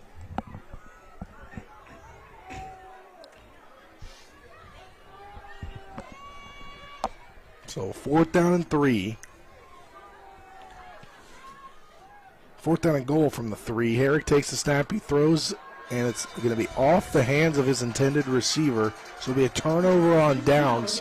So the Eagles defense stands here, does not give up a touchdown, but they're going to be deep in the shadow of their own end zone. And that's absolutely huge, to not give up any points in that possession, because the difference between a 33-7 game when you get that ball back to now, potentially you can go down and get yourself a touchdown and get this back to a 2-score game. To 1st and 10 now from the 3-yard line. Be interesting to see, does Ruiz go out there? He's not. No, that's Dalton Harper under center. Dalton Harper under center. Now, that's interesting. That's a development because I don't see him on the sideline. And he'll take the snap, and it'll be a handoff. Gain a few yards. We can see if Colin down the sideline can get potentially an update on Jackson Ruiz. Is he still dressed? Because we know he's not out there quarterbacking right now. I'm looking down the sideline. I do not see Jackson Ruiz anywhere. I don't see a number 10 at the very least. So I think he might be still back in the. I'm not sure if he ever came out of the locker room. So it'll be a 2nd down and 6 from the 7-yard line. Harper will take the snap. He's going to hand it off to Young. Young's going to gain a few more and get back to the line of scrimmage, really. I mean, that completely changes the trajectory of this game if you don't have Jackson Ruiz at all. You have to assume, unless we're missing him somewhere on the sideline, but looking down, he's nowhere to be found. He's not out on the field. You have to assume that it means that he's back in the locker room, likely taking the pads off and not coming back into this game, but hopefully he's just in the locker room. Yes. He didn't get taken to the hospital, hopefully. Right. But it'll be a 3rd down and 4 from their own 9-yard line. Harper in at quarterback with Ruiz out, and Harper looking. He's going to evade, and he's going to get sacked. And it's a safety in the end zone. In the end zone, but there's a flag on the play. I wonder if they're going to call it for how he was brought down.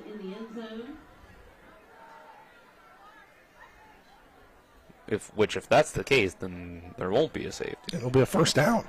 Yeah, I think it's a personal foul. Face mask. Defense. So that'll give him 1st down, move it up to the 24-yard line. I don't know if Colin's got any progress to see if Jackson Ruiz is on the sideline or not.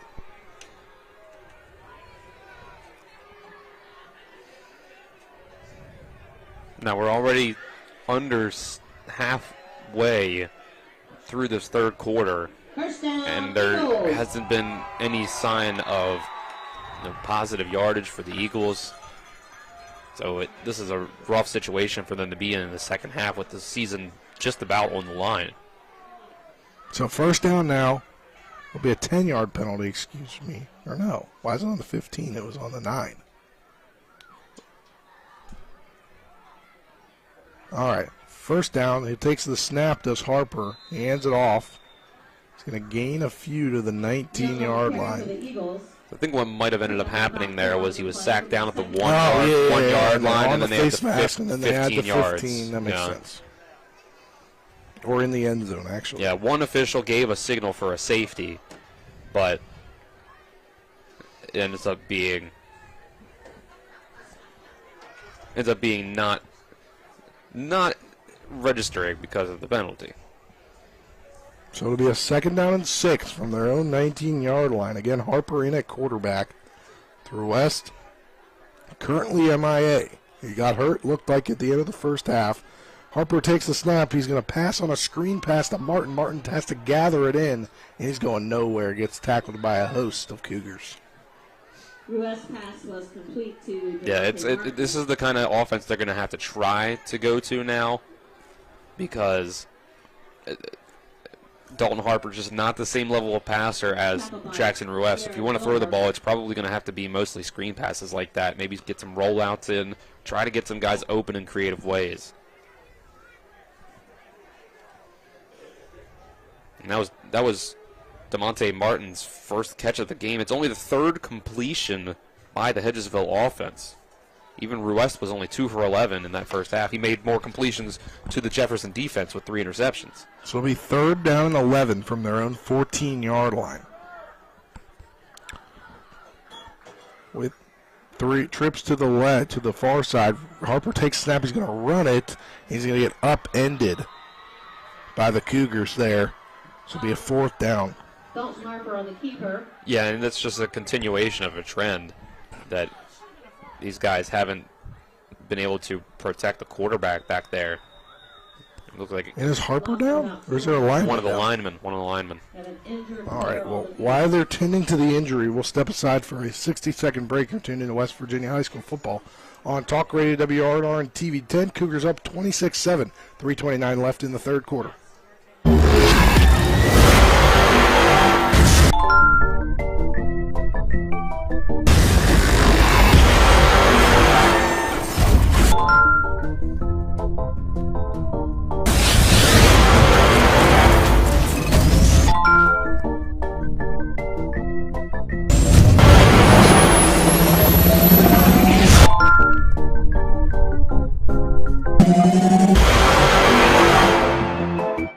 Radon is the 2nd leading cause of lung cancer deaths in the United States each year. But do you know the radon levels in your home?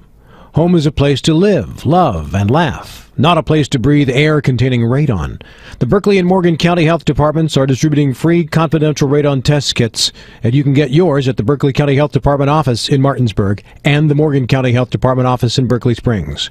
Protect your home and family. Get your free radon test kit today. Welcome back to Moomaw Stadium here. We can confirm that Jackson Ruiz is out for the remainder of the game. He is in street clothes on the sideline. Hopefully, doesn't seem to have a brace on or anything, but hopefully he's able to play next week. Yeah, it was hard to tell exactly what the injury was, but he was definitely in pain.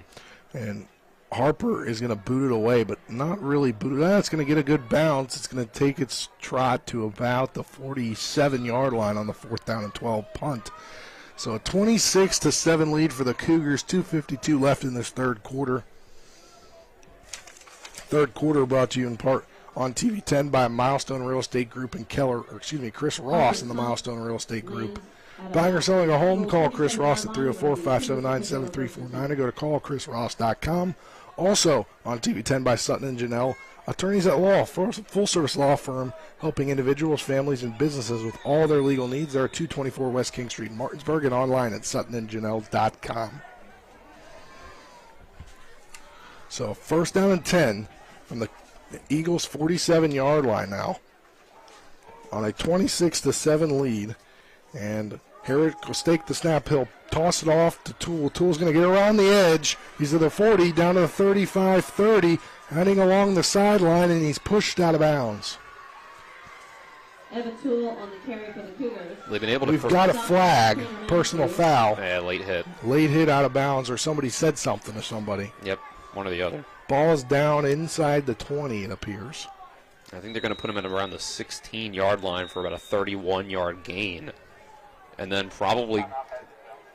Hedgesville has taken a timeout, and you know what? We'll take one with them. We'll be back after this 60-second break. You're tuning to West Virginia High School football on Talk Radio WRNR and TV 10 back in 60. I gotta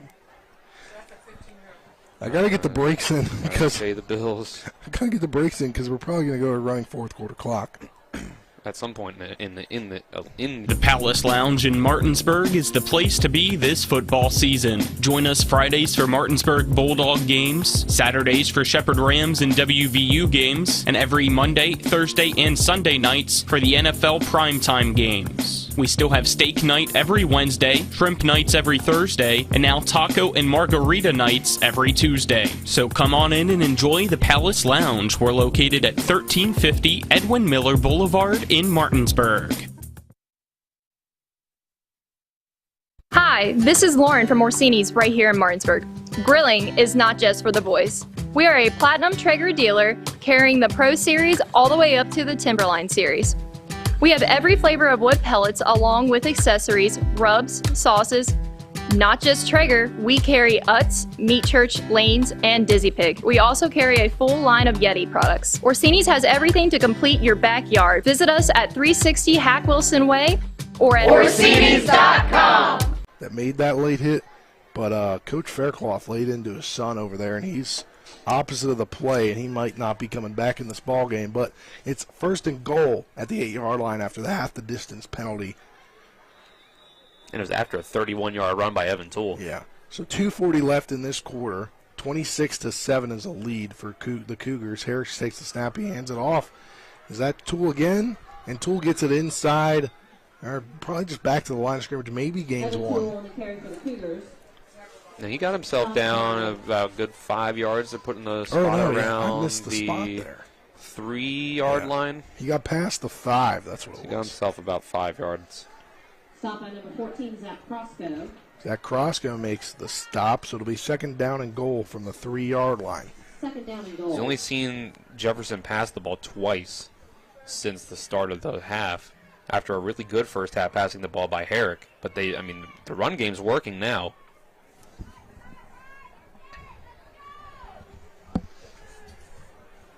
So it'll be, again, a second down and goal from the 3-yard line. Herrick is going to take the snap. He's going to fake the hand off the Toole. He's going to go the other way. They're kind of going to snuff this out, but he's going to find the edge, and he is down at the 1-yard line. That looks like it. Yeah, I don't think they're going to give him the touchdown. That's close. Yeah.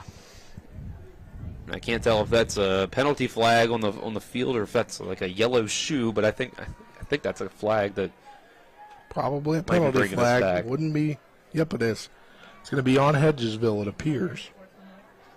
Another unsportsmanlike. Wow. No, they're going to say no flag. They pull it up. They picked it up. Yeah. So it'll be a fourth down and goal, right? It should be third down. That was second down right there. Down to the 1-yard line, 2 yards by Herrick. So it'll be a third down and goal from the 1-yard line.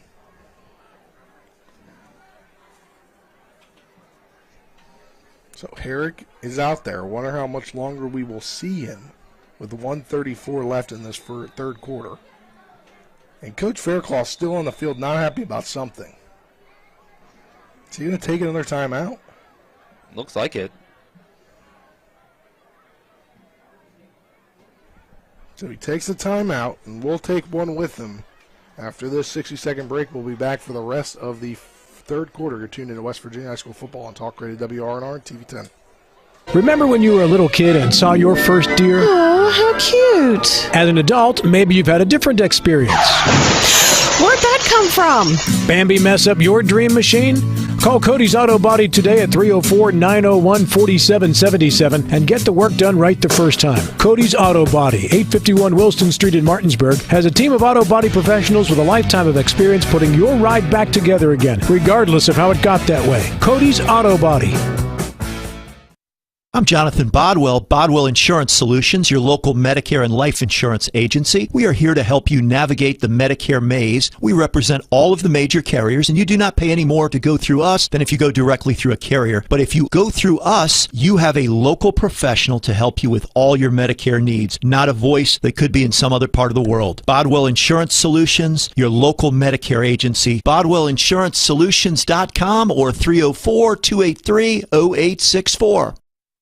Number 14, Morgantown, 7. Welcome back to Moomaw Stadium here. A 26-7 lead for Jefferson, and they're on the doorstep of another touchdown. 3rd down and goal from the 1-yard line after this timeout. Waiting for the call from the sideline and the whistle to blow from the refs. Minute 34 left in this third quarter brings Roper in the motion man, and it's going to be actually Harridge taking it himself, and I think he's in the end zone for a touchdown. It's another touchdown for the Cougars. Make it 32-7. Extra point or 2-point conversion pending. That's the 5th touchdown of the game for Dylan Herrick. 3 through the air and now 2 on the ground, both coming right by the goal line. He has been the absolute star of this game. Did not really expect as much passing output from him today when it came to, compared to his running. But those 3 passing touchdowns, all impressive stuff for him so far. So 1:28 left in this third quarter. 32-7 is your score. And it looks like Jefferson will take a timeout. We'll take one with them. We'll be back after this 60-second break. You're tuning to West Virginia High School Football on Talk Radio WRNR and TV 10. The Palace Lounge in Martinsburg is the place to be this football season. Join us Fridays for Martinsburg Bulldog games, Saturdays for Shepherd Rams and WVU games, and every Monday, Thursday, and Sunday nights for the NFL primetime games. We still have steak night every Wednesday, shrimp nights every Thursday, and now taco and margarita nights every Tuesday. So come on in and enjoy the Palace Lounge. We're located at 1350 Edwin Miller Boulevard in Martinsburg. When will I be able to retire? How do I make the most of the money I have? How do I leave a lasting legacy to my loved ones? I'm Philip McCoy, financial advisor with the Mirius Group, a private wealth advisory practice of Ameriprise Financial Services Incorporated. Call us today at 304-263-4343 to help you make the most of your financial future. Our office is located at 1270 Winchester Avenue, Martinsburg, West Virginia. Ameriprise Financial Services Incorporated, member FINRA and SIPC. Welcome back to Moomaw Stadium here. They're going to go for the PAT here. They're going to bring back... Change their mind. ...on Jonathan Paneros for the PAT here. Get him some work. The game's in hand, really. Yeah, you might as well. Especially Ruest out, so you don't really have the threat of a comeback. And the PAT is down. The kick is on the way, and it is no good. So a 32-7 lead for the Cougars. And Dylan, I didn't expect this game to be like this. No, obviously. I thought it was going to be a knockdown, drag-out game, but with Ruest out, not much room for a comeback. Yeah, obviously, there was the injury to Jackson Ruest has really changed the complexion of the second half to where it's going to be really tough for Hedgesville to come back because Dalton Harper doesn't have that same amount of reps, doesn't have the same skill set to where they can kind of go with the game plan that they would have if they went with Ruest, because they have those 4 wide receivers that they love to use, and Ruest is the guy to be able to get it out to them down the field, intermediate, short, wherever it may be. Harper's more of a runner, and it completely changes things, not to mention that the Jefferson offense has just looked really, really good against this Hedgesville defense as well. So it's just been a tough outing. Again, this game was 12-7 with 2 minutes left in the first half. Yeah. And then Jefferson went down, scored a touchdown in 1 minute. Crazy how things intercepted the very next play, got themselves a touchdown on the next play, made it 26-7 going into halftime. And now 1 score in the second half is just, and it feels, the lead suddenly feels insurmountable.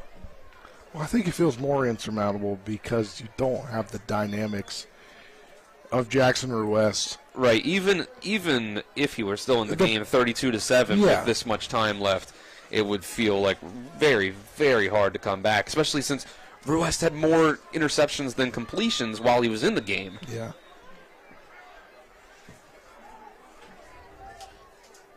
All right, we're waiting this kickoff.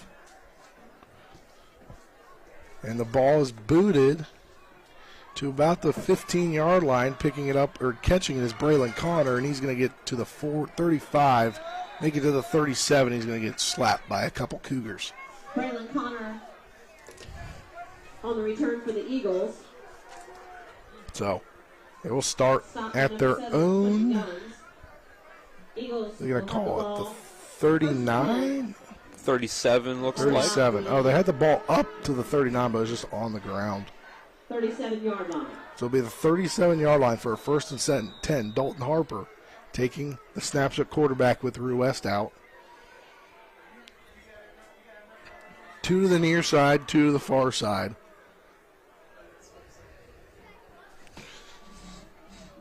Braylon Connor comes in motion. They're going to give him the ball in the end around, and he's going to gain a few yards before getting pushed back. He gets up to probably the 39, 40-yard line. On the carry for the Eagles, tackled by a host of Cougars. Yeah, that's one way that they can get a little more creative with West out of the game is some of these jet sweeps. Try to get some of these wide receivers the ball in their hand whichever way you can. Even if it's, not a pass, you can hand the ball off to them. So it'll be a 2nd down and 7 from their own 40-yard line. They're going to give him the spot to the 40, but there's 44 and counting left in this third quarter. A game that after the first quarter, I thought it was going to end by 9 o'clock. Here we are at 9:12, about to head into the fourth quarter. So 27, and there's going to be a flag on the play. It's going to be a false start by the Eagles. Push them back 5 yards. 2nd down and 13. Or 12. 2nd down and 12. From their own 35 now. Just shooting themselves in the foot tonight. Yeah, in a lot of different ways. It's the penalties, turnovers, the offensive line has been all over the place. Even Rue West wasn't having a very good game. You can put that on having to deal with pressure in his face, but there was just some decisions, some overthrows as well. It just hasn't really gone the way of the Eagles tonight in any way.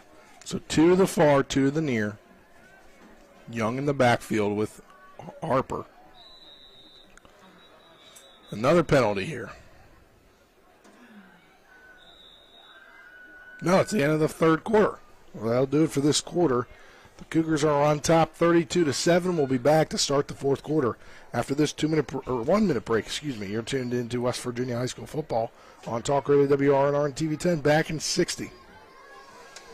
Mayhem is everywhere. I'm your new bangs, and you can't stop staring at me. That's it. Just tilt the rearview mirror over here. And while you're checking me out more times than a library book, your car is wandering into that lane over there. More bangs? Neat. And if you've got cut rate insurance, you could be paying for this yourself.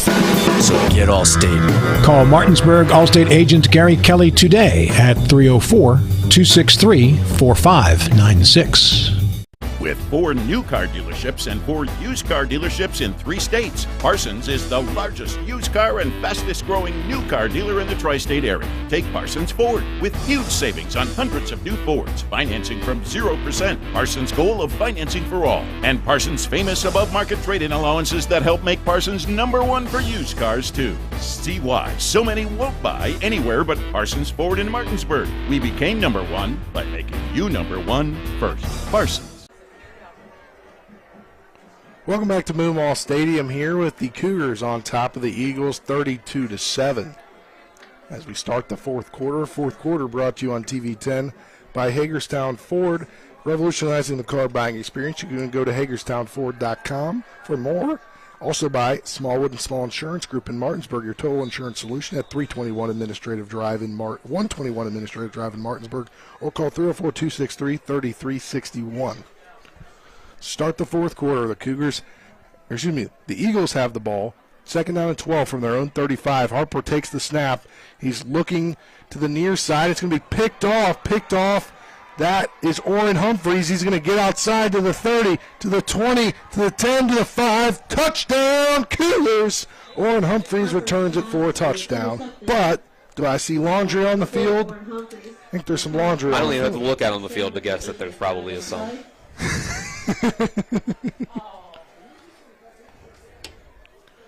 It's coming back.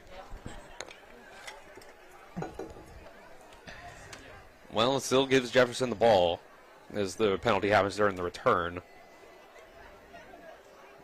It was a good play there by Orrin Humphreys.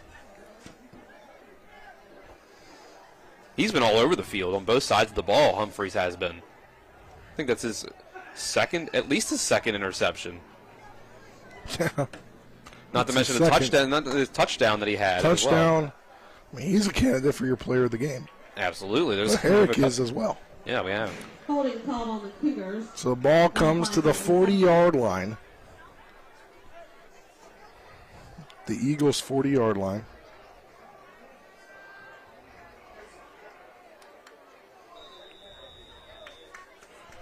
Will be a first down and 10 from the 40-yard line. 11:45 left in the ball game. And Herrick will take the snap. Actually, the backup quarterback is in. The backup quarterback and Moses Tolley is in the ball game, which we heard from Coach Hunter with Colin that at some point that was going to happen. Yeah, I mean, he played really well against Martinsburg, honestly, in that second half. Once Dylan Herrick went down with that injury. So it's good for him to get some reps in here again, as we could see him down the line somewhere become the starter later in his career. Wyatt Shively also in there, along with, is there a running back in there as well?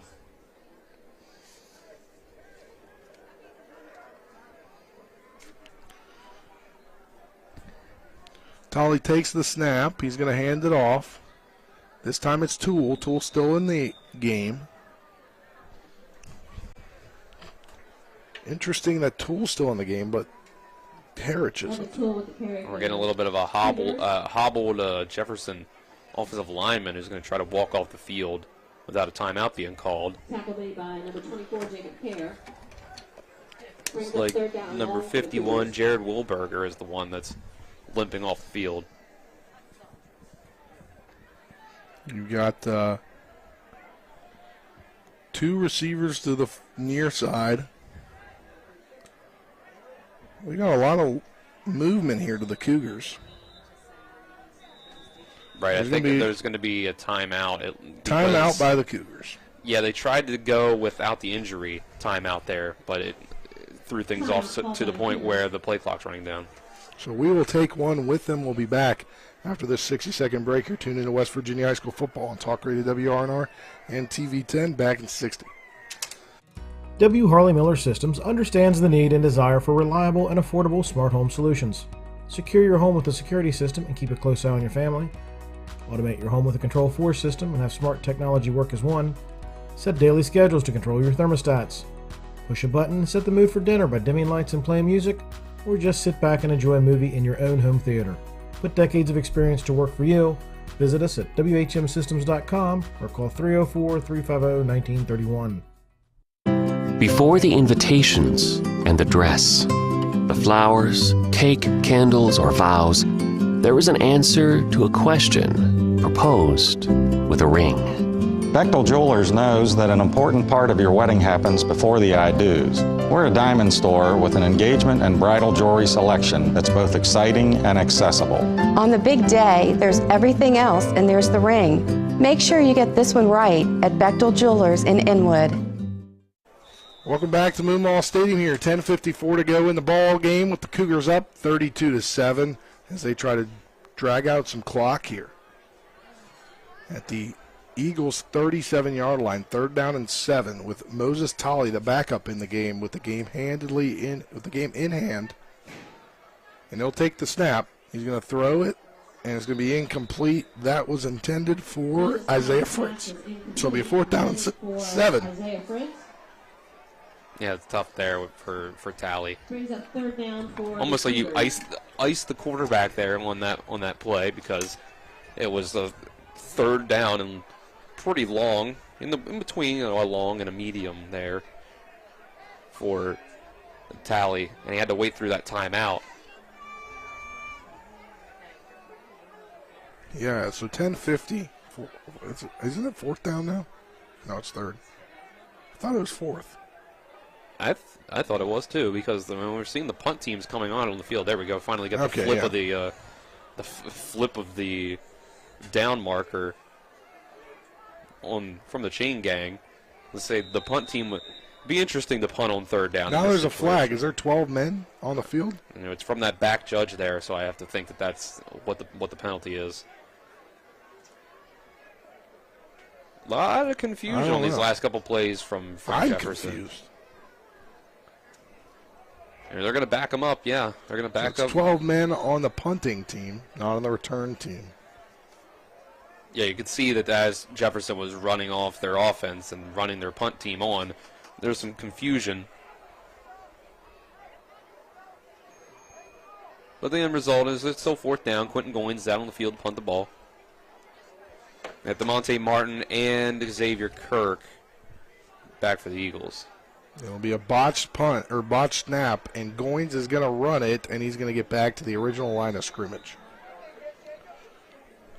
We saw that happen against Martinsburg, and he was able to pick up a first down. And He wanted to do it again. He gave his best shot at it. Jacob Kerr and Braylon Connor make the stop.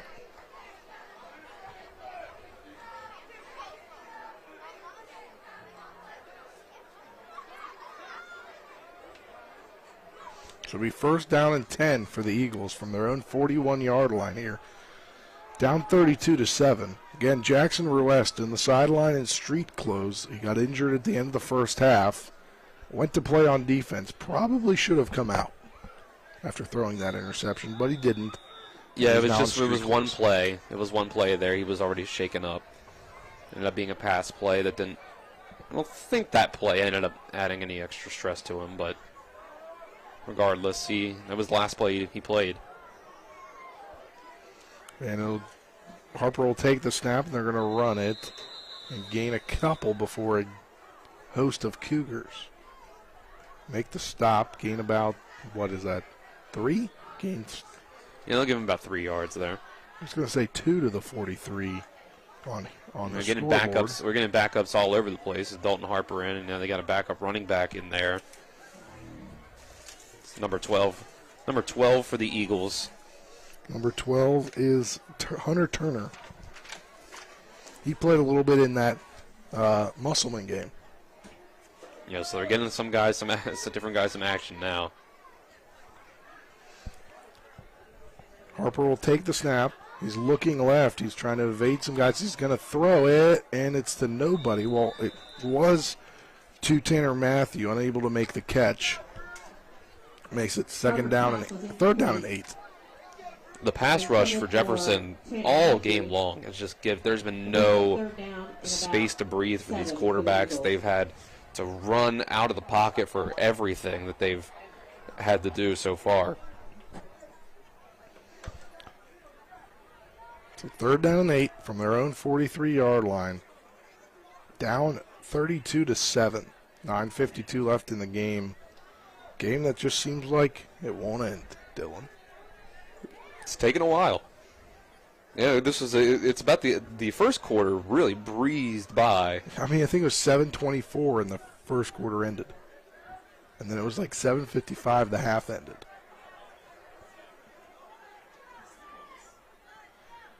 Harper will take the snap.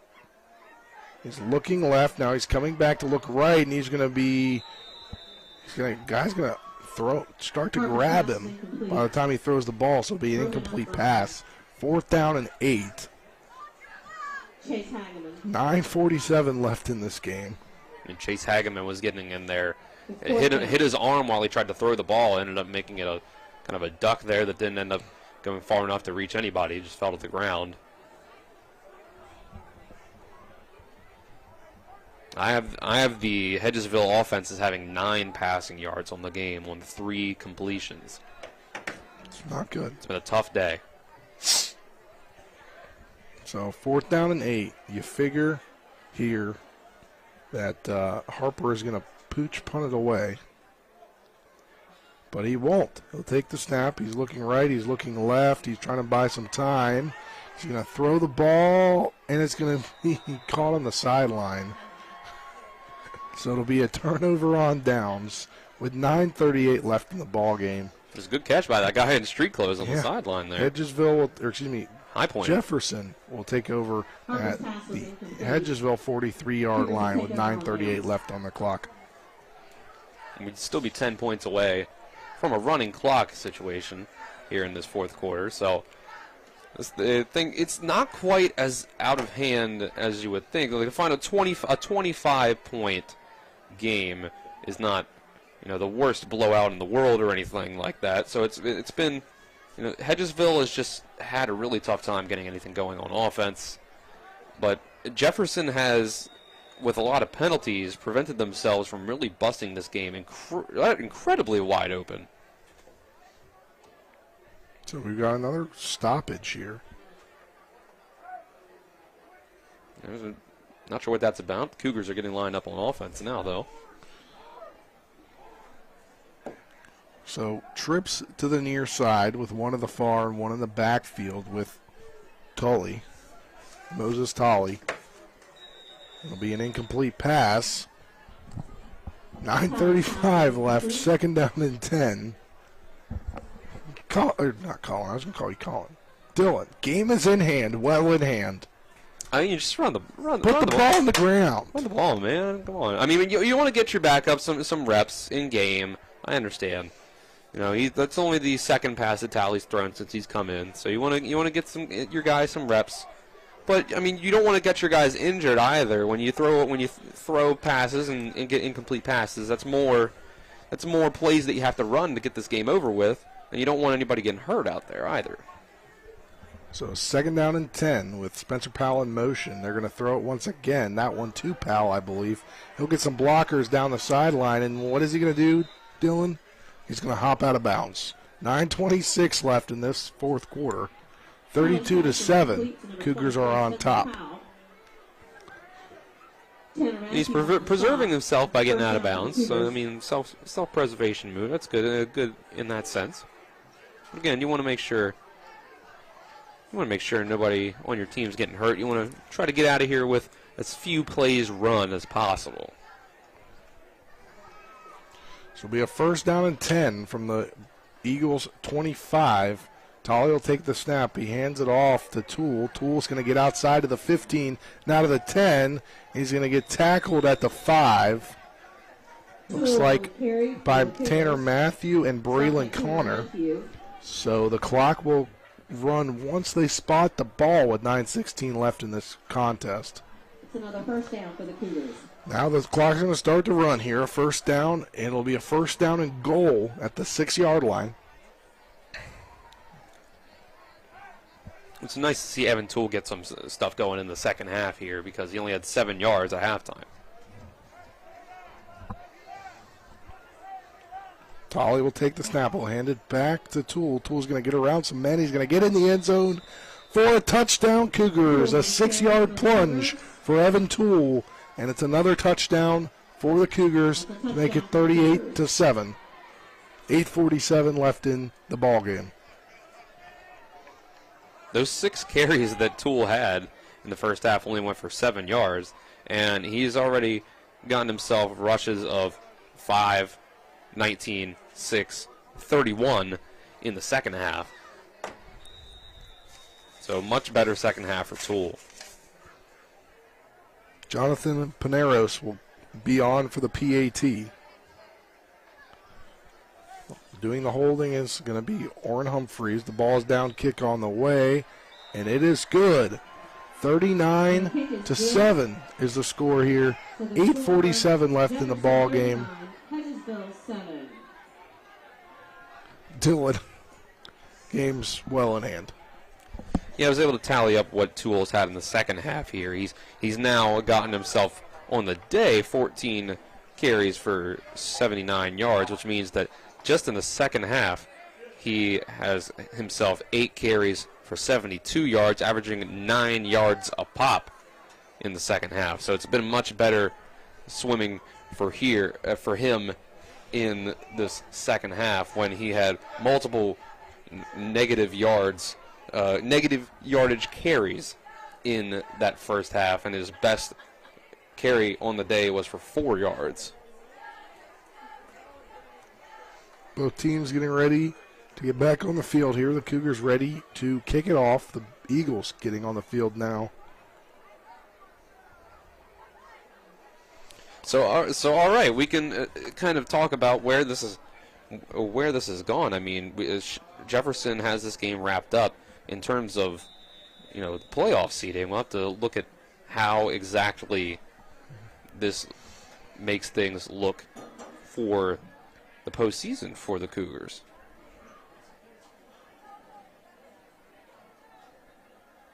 Cougars will boot it away. That one be kicked on a line drive. Tanner Matthew gets it at about the 15. He's going to break some tackles it past the 25, now to the 30.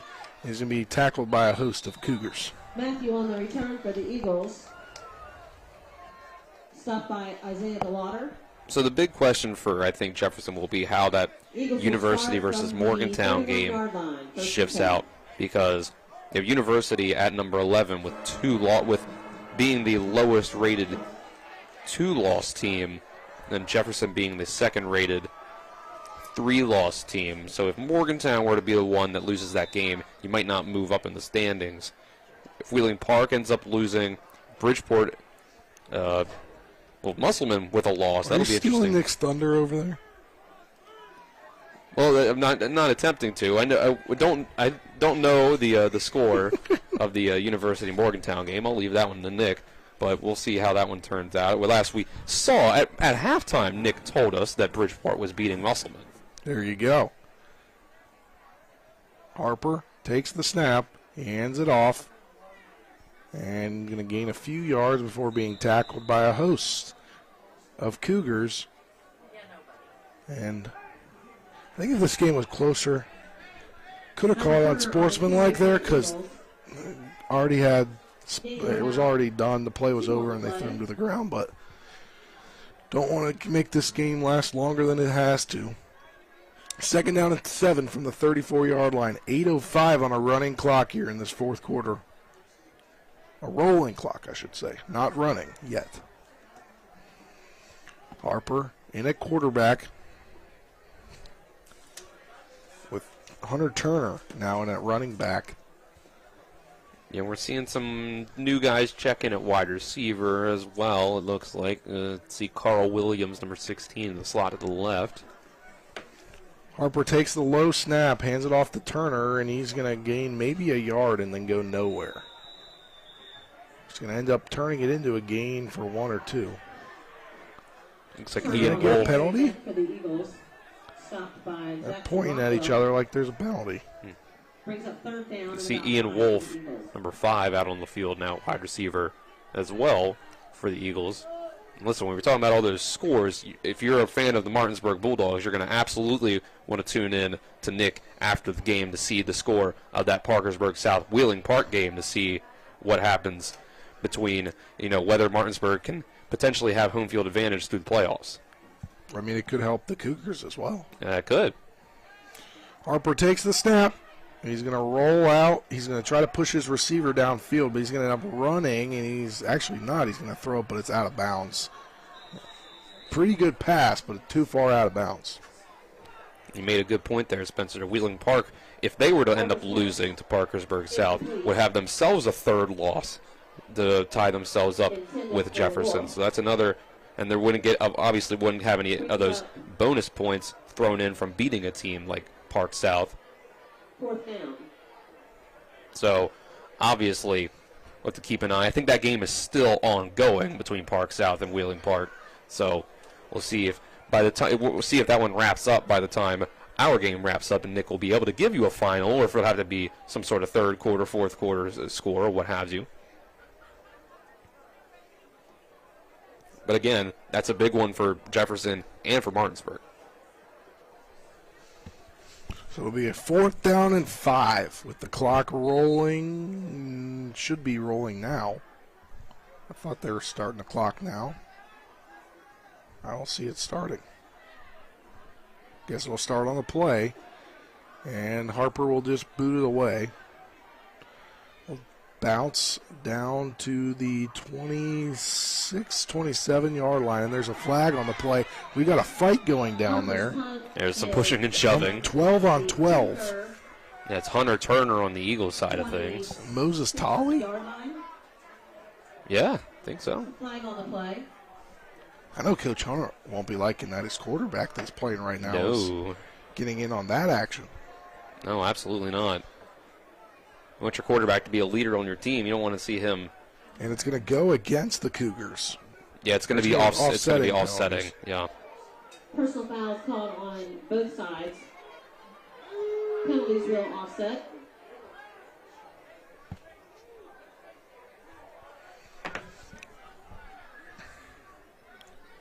.6:29 left in this game. 39-7 is the score. 1st and 10 for the Cougars at their own 27-yard line.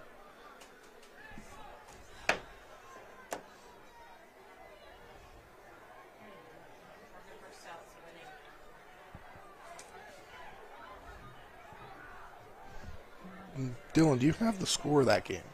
Haven't gotten any second half updates. The last we heard was that it was 21-18 Wheeling Park over Parkersburg South in the 3rd quarter.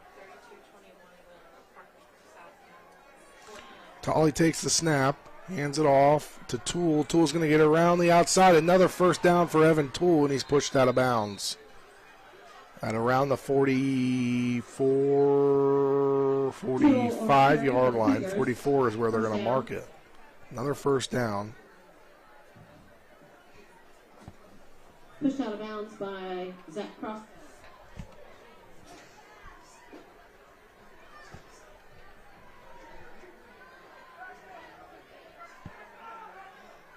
So again, you're kind of just getting some reps in for your JV guys, your backup guys right now. So it's kind of a practice run out here. I know this is a real game action. Toole gets the handoff again. Gains about 6. Surprised to see Toole still out there. I'm really surprised that they have not gone to another guy like Roper or someone else to be able to get that going. And it looks like right now, well, Parkersburg South had a big second half, and they're leading Wheeling Park 32-21 right now. That is huge. That is huge. That's Roper will get it again, and he's going to get inside the 30 to the 20 to the 15, 10, 5, touchdown Cougars, another one on the board. It's going to make it 45 to 37, 5:07 left in this ball game. Kayshawn Roper puts Jefferson up 45-7. That's a big time play there by Roper. He's got some speed on him. I think he was already potentially in line for the electrifying play of the game even before that play right there. He just added himself another candidate up into the board.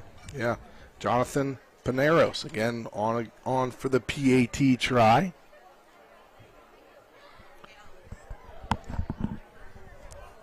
As after this, it should shift into a running clock. They're going to bring a man in motion and then bring him back. And the ball is down, kick on the way, and it is good. Makes it 47. The score, Jefferson 46. Or 46-7. That puts the deficit at 39, which in the 4th quarter should be a running clock. Yeah, it just makes things easier once we've obviously decided, we've found out today that the better team was Jefferson. So we get to that 4th quarter, you let the clock run. Well, I don't know when when do they start this running clock? Because, I mean, the clock should be running right now. The deficit is more than 35 in the fourth quarter. It'd be cool if Colin maybe goes over to his ref buddy down there and asks the question. So I believe the running clock starts on either after the kickoff or after the first play from scrimmage, and not quite after, the second that the score changes 35 plus. So I think either after the kickoff, maybe that's when we won't get a stoppage in play between the kickoff and the first play, or we'll get that clock to run after the first play, no matter what happens. It's 5:07 left in the ball game. 46-7, Cougars on top of the Eagles. So get ready for the kickoff.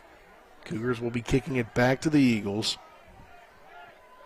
It'll be taken on a bounce by, is that DeMonte Martin? That is DeMonte Martin. He'll get out to the 30, to the 35, to the 40, gets past another man. He's going to pass another one. He's going to get taken down at the 42-yard line. Great return by DeMonte Martin. Yeah, it's been really one of the more electric plays that they've been able to get on Hedgesville today. I mean, you had that 37-yard run by Ruest earlier in the game, but outside of that, there's just been really no explosiveness from this Hedgesville offense or special teams, really. 4:52 left in the ball game. And it's coming back because there's a penalty.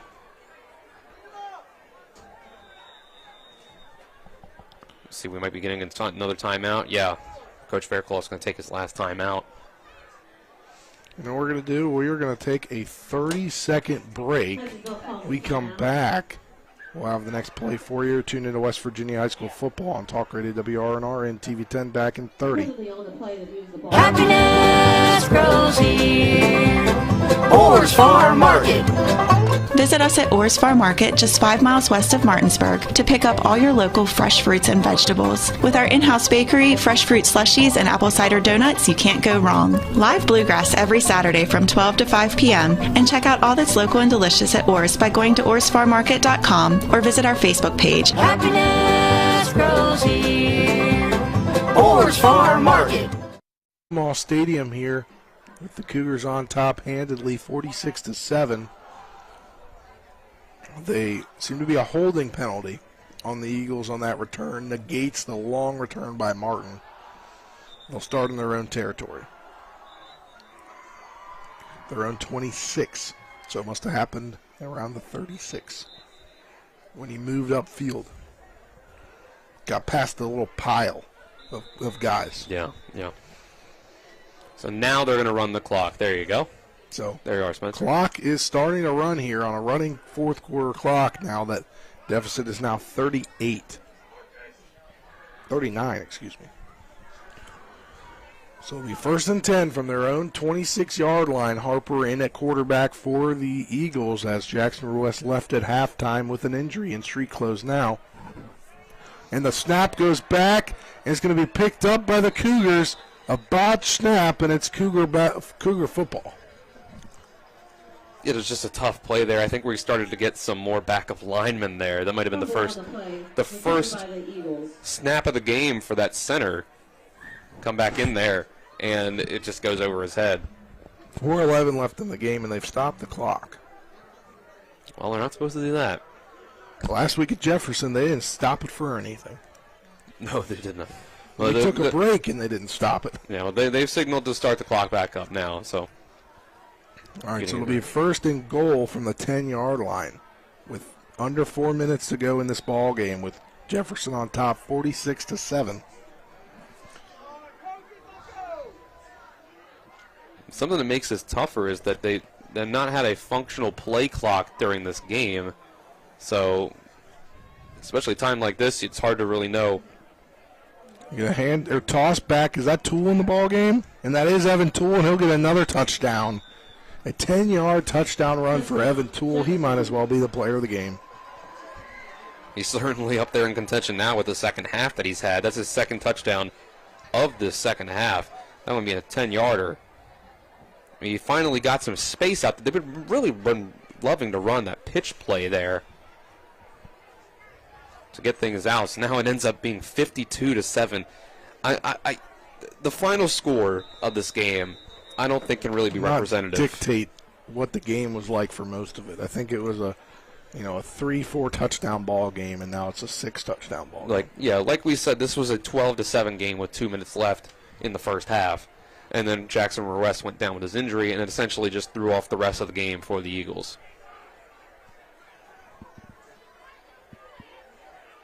Panaris on again for the PAT. That one is, I don't know if it's botched or not, but Orrin Humphreys is going to run it in for a 2-point conversion. 2-point conversion was good. 54-7's your score. 2:58 left in the ball game. Score to Jefferson 54, Hedgesville 7. Well, this is, we can come out here and we can say that the final score of the game is not representative of how the game actually was. But when you look at that final score, it's going to be a big statement win for the Cougars as they put up a 45-plus point victory, barring a late touchdown here on this last drive by the Eagles, of course. And it really gives them the opportunity to try to establish themselves as one of the contenders in probably the back half of the state tournament, a team that'll have to play a first-round road game in the state playoffs. Again, the clock not running. I thought it ran last week at Jefferson for anything. So now I don't know what the deal is. Now they're back to it. I think it's sometimes it's officials' discretion, maybe the clock operator's discretion, how quick that they want to get out of the building. 2:40 and counting now left in the ball game as the Cougars will once again kick it off to the Eagles. DeMonte Martin's going to pick it up at the 4-yard line. He's going to go right, then he's going to back it back left and get out to the 20-yard line, but we've got a flag. I don't know what. I thought there was 2 Hedgesville players that were down. It might have been. This has been quite an experience watching this officiating crew do their thing, and whatever their thing is that they're doing, because I don't think we've experienced this crew this year. No, there's wrong. There's a couple. I think there's a name or two that I recognize from other games, but not the whole crew.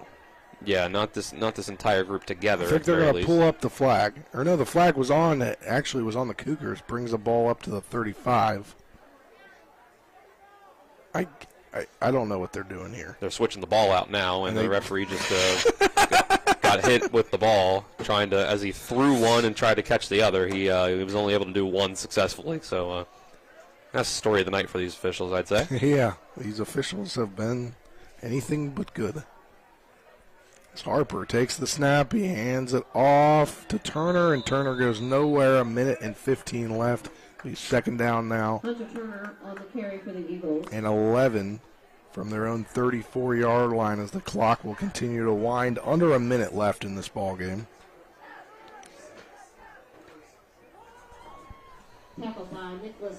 So Jefferson's going to get to end this year with a game against Washington.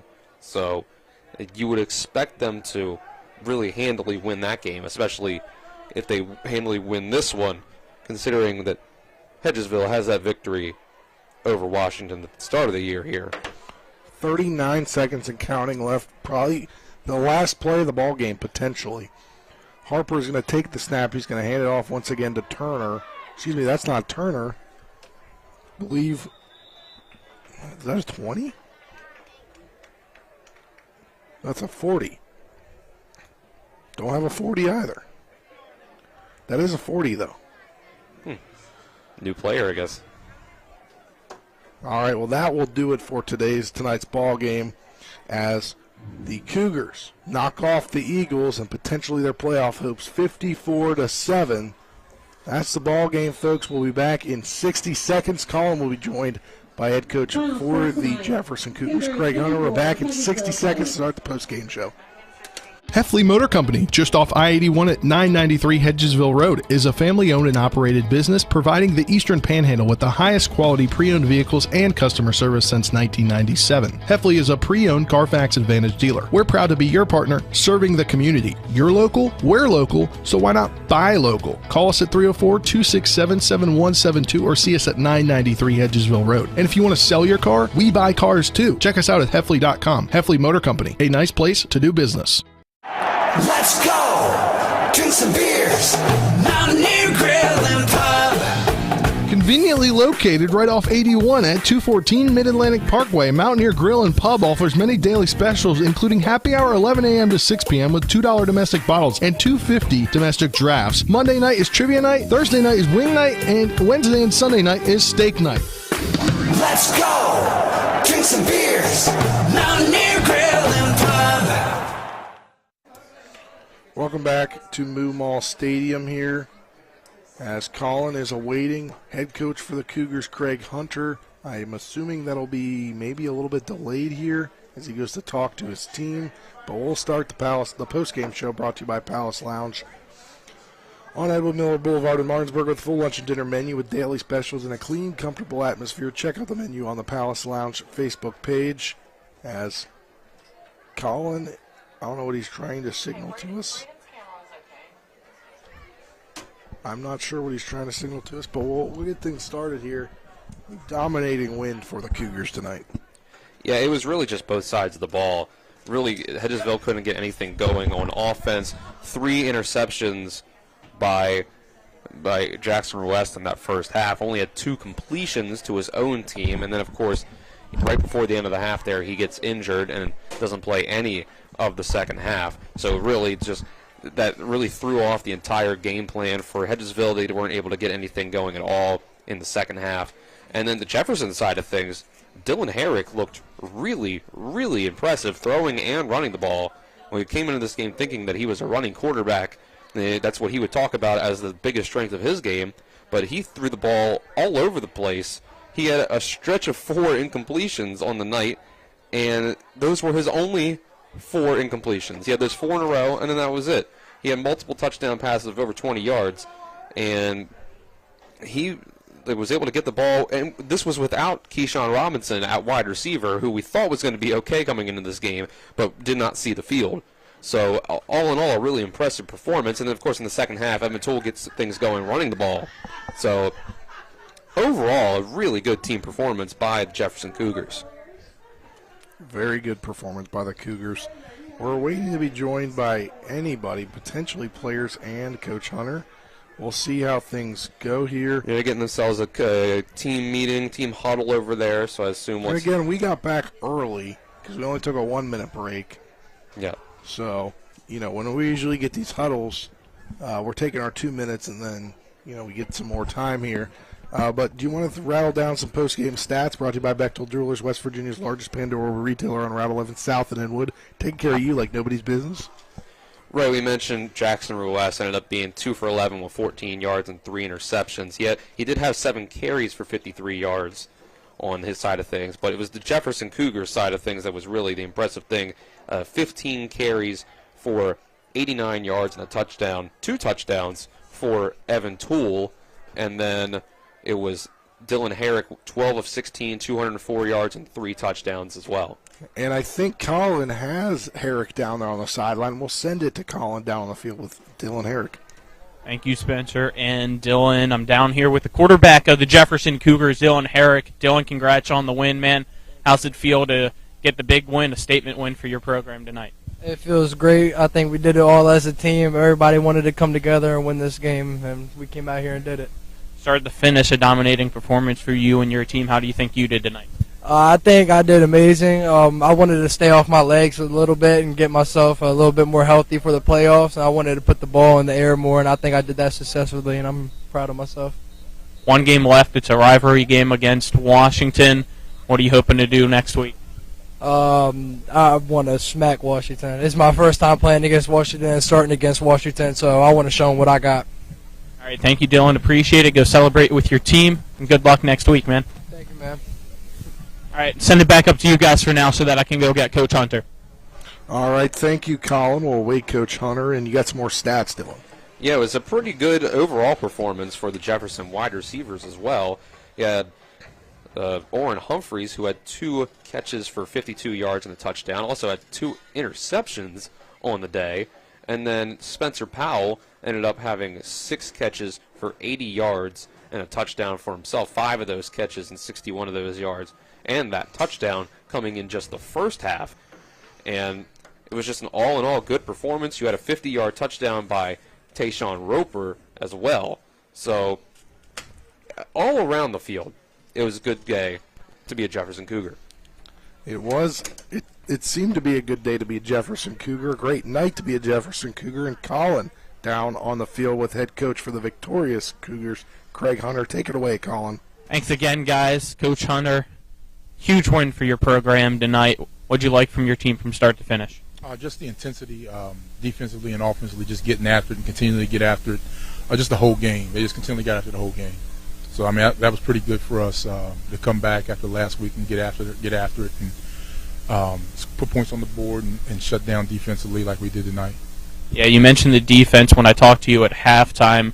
You said they were playing well. They did even better, it seemed like, in the second half, putting up a second-half shutout. What'd you like from them specifically? Just being relentless. They're relentless on defense. They get after the quarterback.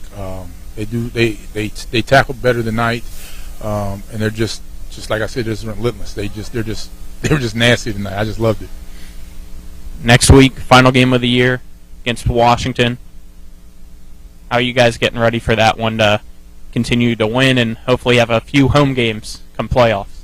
Like I said before, I don't know if we're going to be able to get a home game. I mean, it would be nice. We might need some help to get that.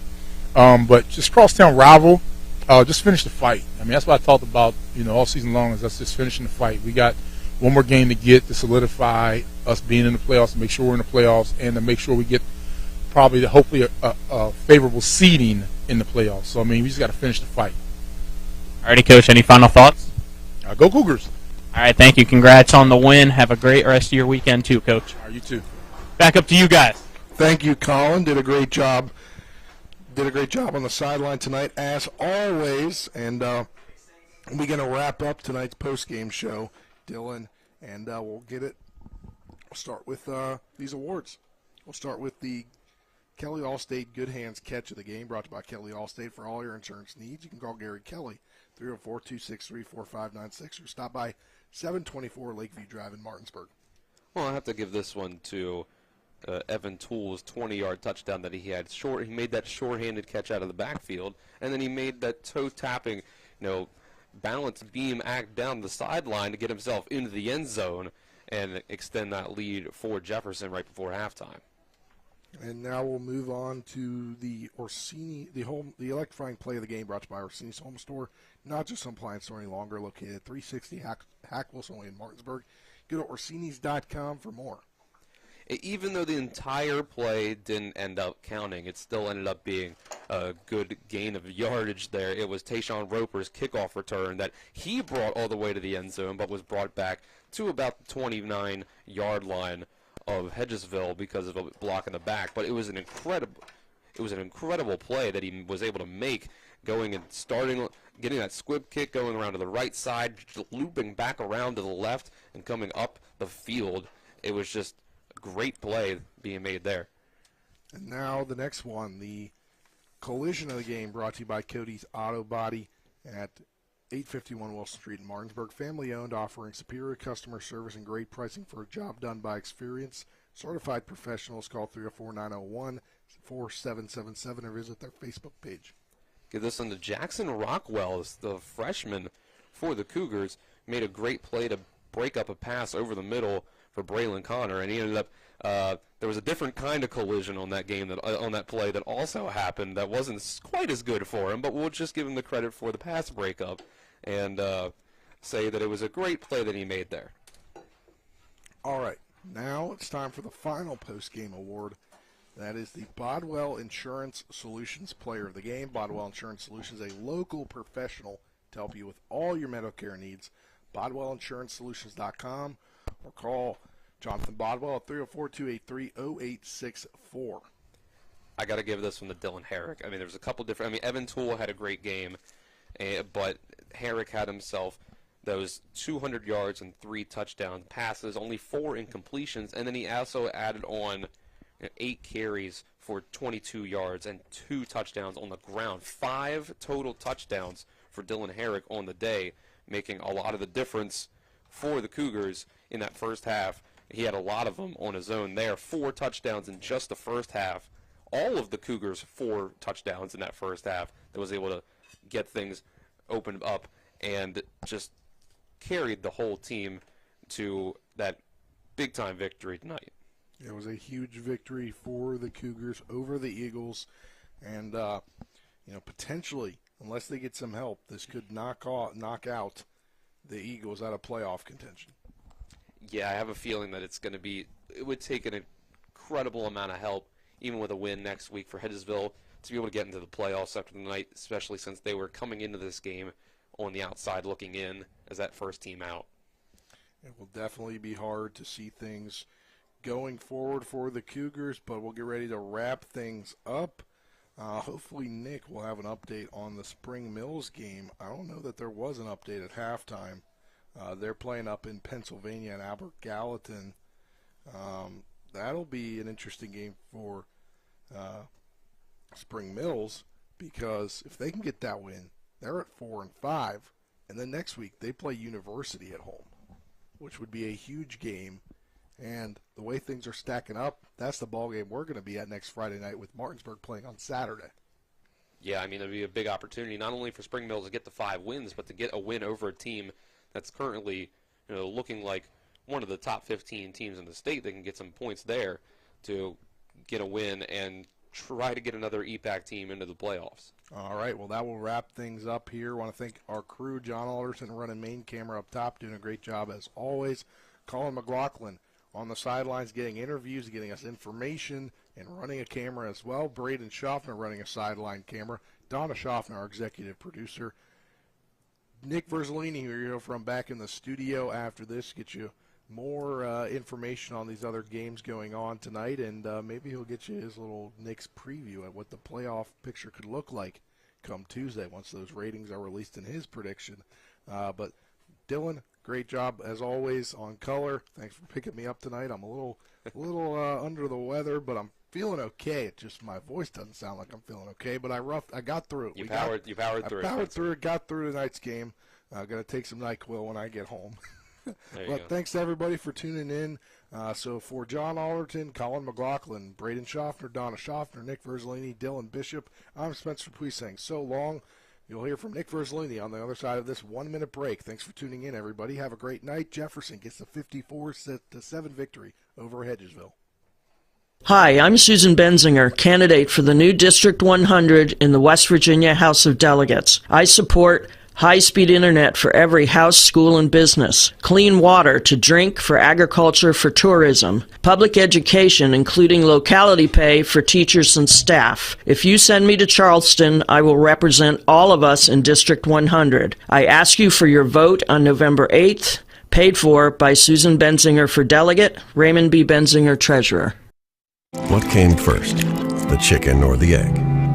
No matter what you think, you can have it either way.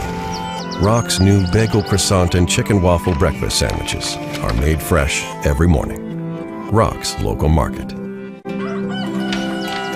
Rise and shine. You're gonna be late for work. Good morning, sleepyhead.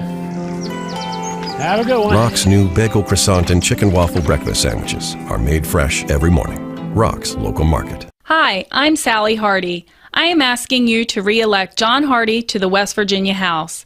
John is my husband of 24 years and an amazing dad to our daughters. I am proud of this hardworking man who runs a successful business, gives back to the community, and is our valuable delegate. John Hardy is a man of values with a heart of service, and he cares about moving West Virginia forward. Re-elect my husband, John Hardy. Visit Delegate John Hardy on Facebook. Paid for by candidate.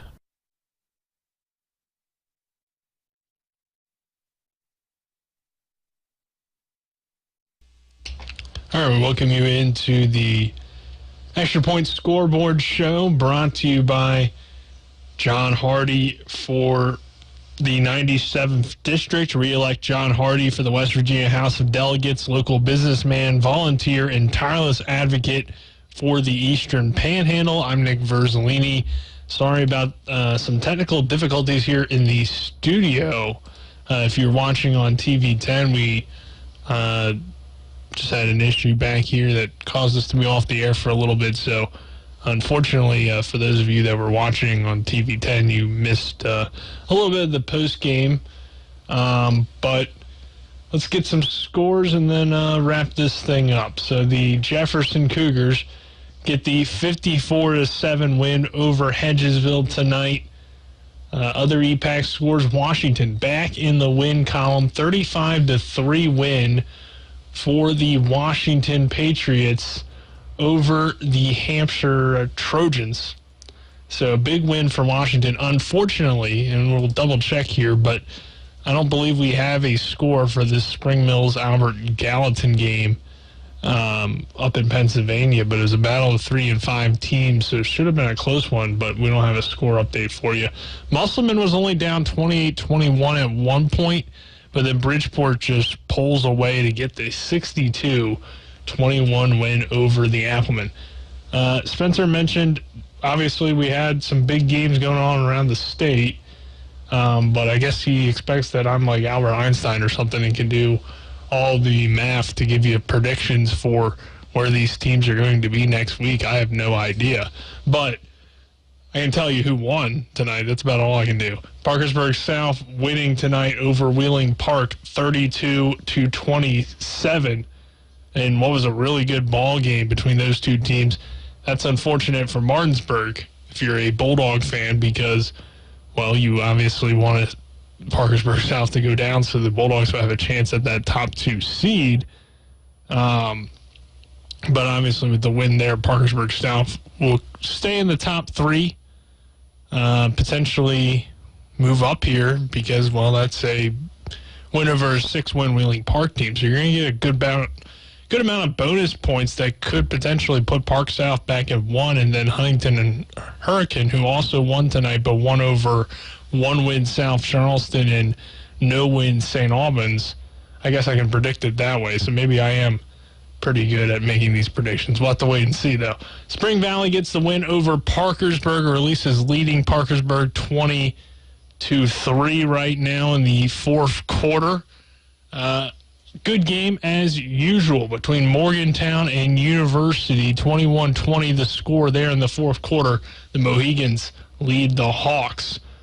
Beckley, Woodrow Wilson getting the win over Oak Hill tonight, 21-7. That will knock Oak Hill out of the playoffs and potentially allow a team like Spring Mills to move into that top 16. We'll see if the Cardinals got that win or who ends up taking over that spot. But at least one team will be out and a new team will be in the top 16 after that loss for Oak Hill. But we knew that kind of heading into the night anyway. Princeton gets the win over Greenbrier East tonight, 48-18. So we'll throw up those EPAC scores for you once again. Again, we don't know the scores of Spring Mills Albert Gallatin, unfortunately. But for the rest of the state, Huntington, as I mentioned, they win tonight. And no surprise here over St. Albans, 70-7. And the Hurricane beats South Charleston 69-0. Bridge, we already had that one. George Washington beats Capital tonight, 27-6. Let's see here. Other games we didn't have.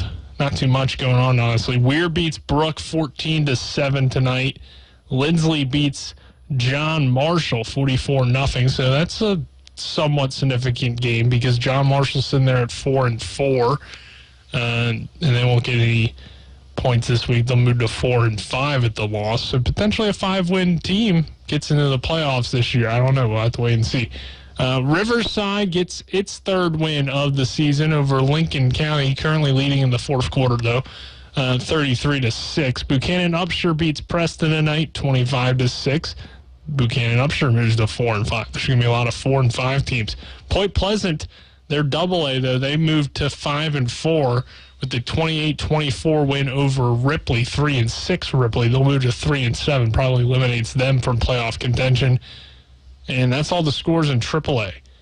tonight. So tomorrow we will have Shepherd University Rams football for you. The Rams will play host on Senior Day to Bloomsburg. That one gets going at noon, and we will have an 11:30 pregame show.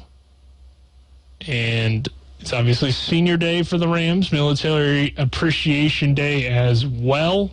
So a lot of things to look forward to about that matchup tomorrow between those teams. So we hope you join us for that.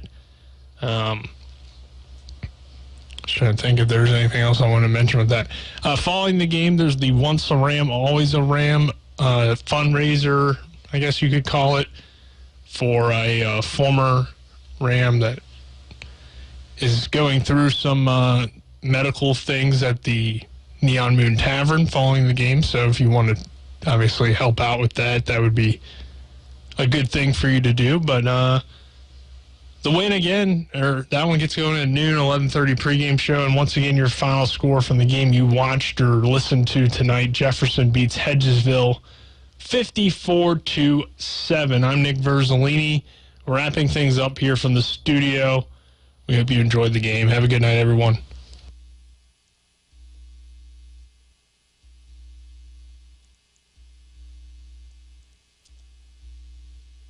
That concludes today's postgame show. Be sure to tune in each week throughout the regular and postseason for more West Virginia high school football. Today's game has been brought to you by Bechtel Jewelers, the Brown Funeral Homes and Cremations, Chris Ross with the Milestone Real Estate Group, the Skinner Law Firm, Hagerstown Ford, the Mansion Ferretti Law Firm, the Myriads Group of Financial Advisors, Orsini's Home Store, Parsons Ford of Martinsburg, Sutton and Janelle Attorneys at Law, CMA Honda of Winchester, and WVU Medicine. For the best in high school, college, and NFL coverage all season long. Keep it tuned in to Talk Radio WRNR Martinsburg. All rights reserved.